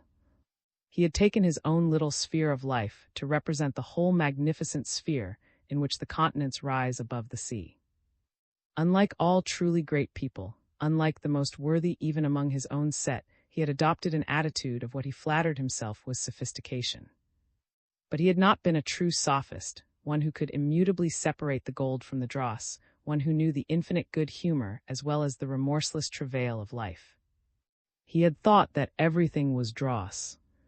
He had lost faith in the world, conceiving virtue as the exception rather than the rule, doubting the compensation of clean living, the sanctity of homes, the solace of religion, the pride of good work, the purity of womanhood, the immortality of ideals. And most of all, he doubted happiness. He didn't believe that it existed. Yet all at once he had found it, a quiet, healthy happiness that was constant as his own breathing. It lay not in stimulation or in pleasures between which the mood drops down, but in a clear, sweet level of contentment, of personal worth, of time well spent, of existence justified and destiny fulfilled. There behind that flock, tired of muscle but still on duty, guarding with watchful eye and ready weapon, felt content for the first time in his life. If there was one blessing in particular that his false sophistication had cost him, it was that of simple faith, the faith of children, faith in the redemption of the race and the high constancy of the stars. It meant, clearest of all perhaps, that he had lost faith in miracles. Yet he now found a miraculous quality in this very happiness that had come upon him. He had self-wonder no less amazing at the curious familiarity and boundless peace with which he fell into the spirit of the sheep. He felt at peace. There was no other word. Could it be that he had come into his own at last? All his life, it had seemed to him, he had carried in the deepest realms of his spirit a vision that had now come true, just the feeding flocks in the deep shade of the forest. He had the strange feelings of one who, exiled in babyhood, catches the far gleam of his homeland at last. It seemed wholly natural that he should be walking here behind the flocks in silent vigil, as the sun climbed up over the far, white peaks. He had a sense of having returned, after long and futile wanderings, to his own home. Always there had been blind, little understood gropings in his own soul, a reaching outward, and had he found his destiny at last. Up Silver Creek came the salmon, returning to their home waters for their last days. 4 years had they dwelt in the dark bewilderment of the sea, but they came back to their own places in the end. Did they, all through those 4 years of their exile, carry in the deepest recesses of their beings a vision of their lost land to which they would return to die? Did they know a vague bewilderment, blind gropings in their fishy souls, an unfamiliarity with the gray wastes and the incessant waves that was not to end until they could know again the shallows and cataracts and waterfalls of their native river? Did peace come to them then? It was repatriation, and felt that he had repatriated too. Only the exile had not been confined to his own little life. Instead of 4 years, it was more likely 4 generations, even 4 centuries. He had been an alien in those far, tumultuous cities, but he had come home to the open places at last. "You are an Anglo-Saxon," the old colonel had said, and that had meant that for as many years as could be counted in a day his people had been tillers of the soil. The Anglo-Saxon was never one to gather into cities. He knew the meadows, the forests, the feel of the earth through the handles of his plow, the sheep feeding on the hillside. When his land became too heavy with people, so that he could no longer see the sun breaking forth in glory to the east because of city spires that rose between, he was likely to set sail for the far places of the earth, still to watch the sheep as they fed at the edge of the forest. His was a people of the soil. Before they learned to plow, their flocks fed in the downs. The love of the soil had been bred into his race, warp and woof, and the little generations of exile in cities could not take his heritage away from him. The flock fed for about 2 hours, then bedded down to chew their cud. Was perplexed at first. He was somewhat fearful that a sudden illness had come upon the entire flock. The dog, however, seemed to understand. He came back to his master's side, and the two of them had a little chat as the morning advanced. After a short rest, the sheep got up and started to feed again. There was really not much work for it to do. Occasionally he would see a small band of the sheep browsing off in a different direction from the course of the main flock, but at such times the dog knew the exact course of action. He would circle around the straying animals, cut off their escape, and they were always glad to head back into the main flock. It became increasingly evident, however, how difficult it was to keep track of the entire band. Only the gregarious instinct of the animals maintained their formation at all. In the dense woods, he could see only a small part of the flock at one time. He had no way of knowing if various detachments had not already wandered away from the main band. Of course, he didn't know the methods by which most herders guard against this danger, by an approximate count achieved by keeping track of the black sheep or markers. It seemed to him also that the wolves and other predatory animals had every opportunity in the world to lurk about the flanks of the flock and steal the lambs. The truth was that losses were sustained in this manner every day, and his presence alone prevented a wholesale slaughter. About 10, he decided it was time to turn the sheep. They had been moving since before dawn. He wanted to give them time and plenty to get back to the camp before night. He didn't know how many rests they would wish to take in the afternoon. He made a big circle about the flock, turning back at its head. He supposed that he could make the animals wheel straight about into the rear march, permitting those at the rear of the main band to get first chance at the feed on the way home. The way of sheep, however, is different. They executed what was more nearly a squad's right, keeping the same leaders. The great advantage of the scheme lay in the fact that, circling, they made the return trip on fresh feeding grounds. He felt increasingly thankful for the aid of his dog. He seemed to interpret every wish.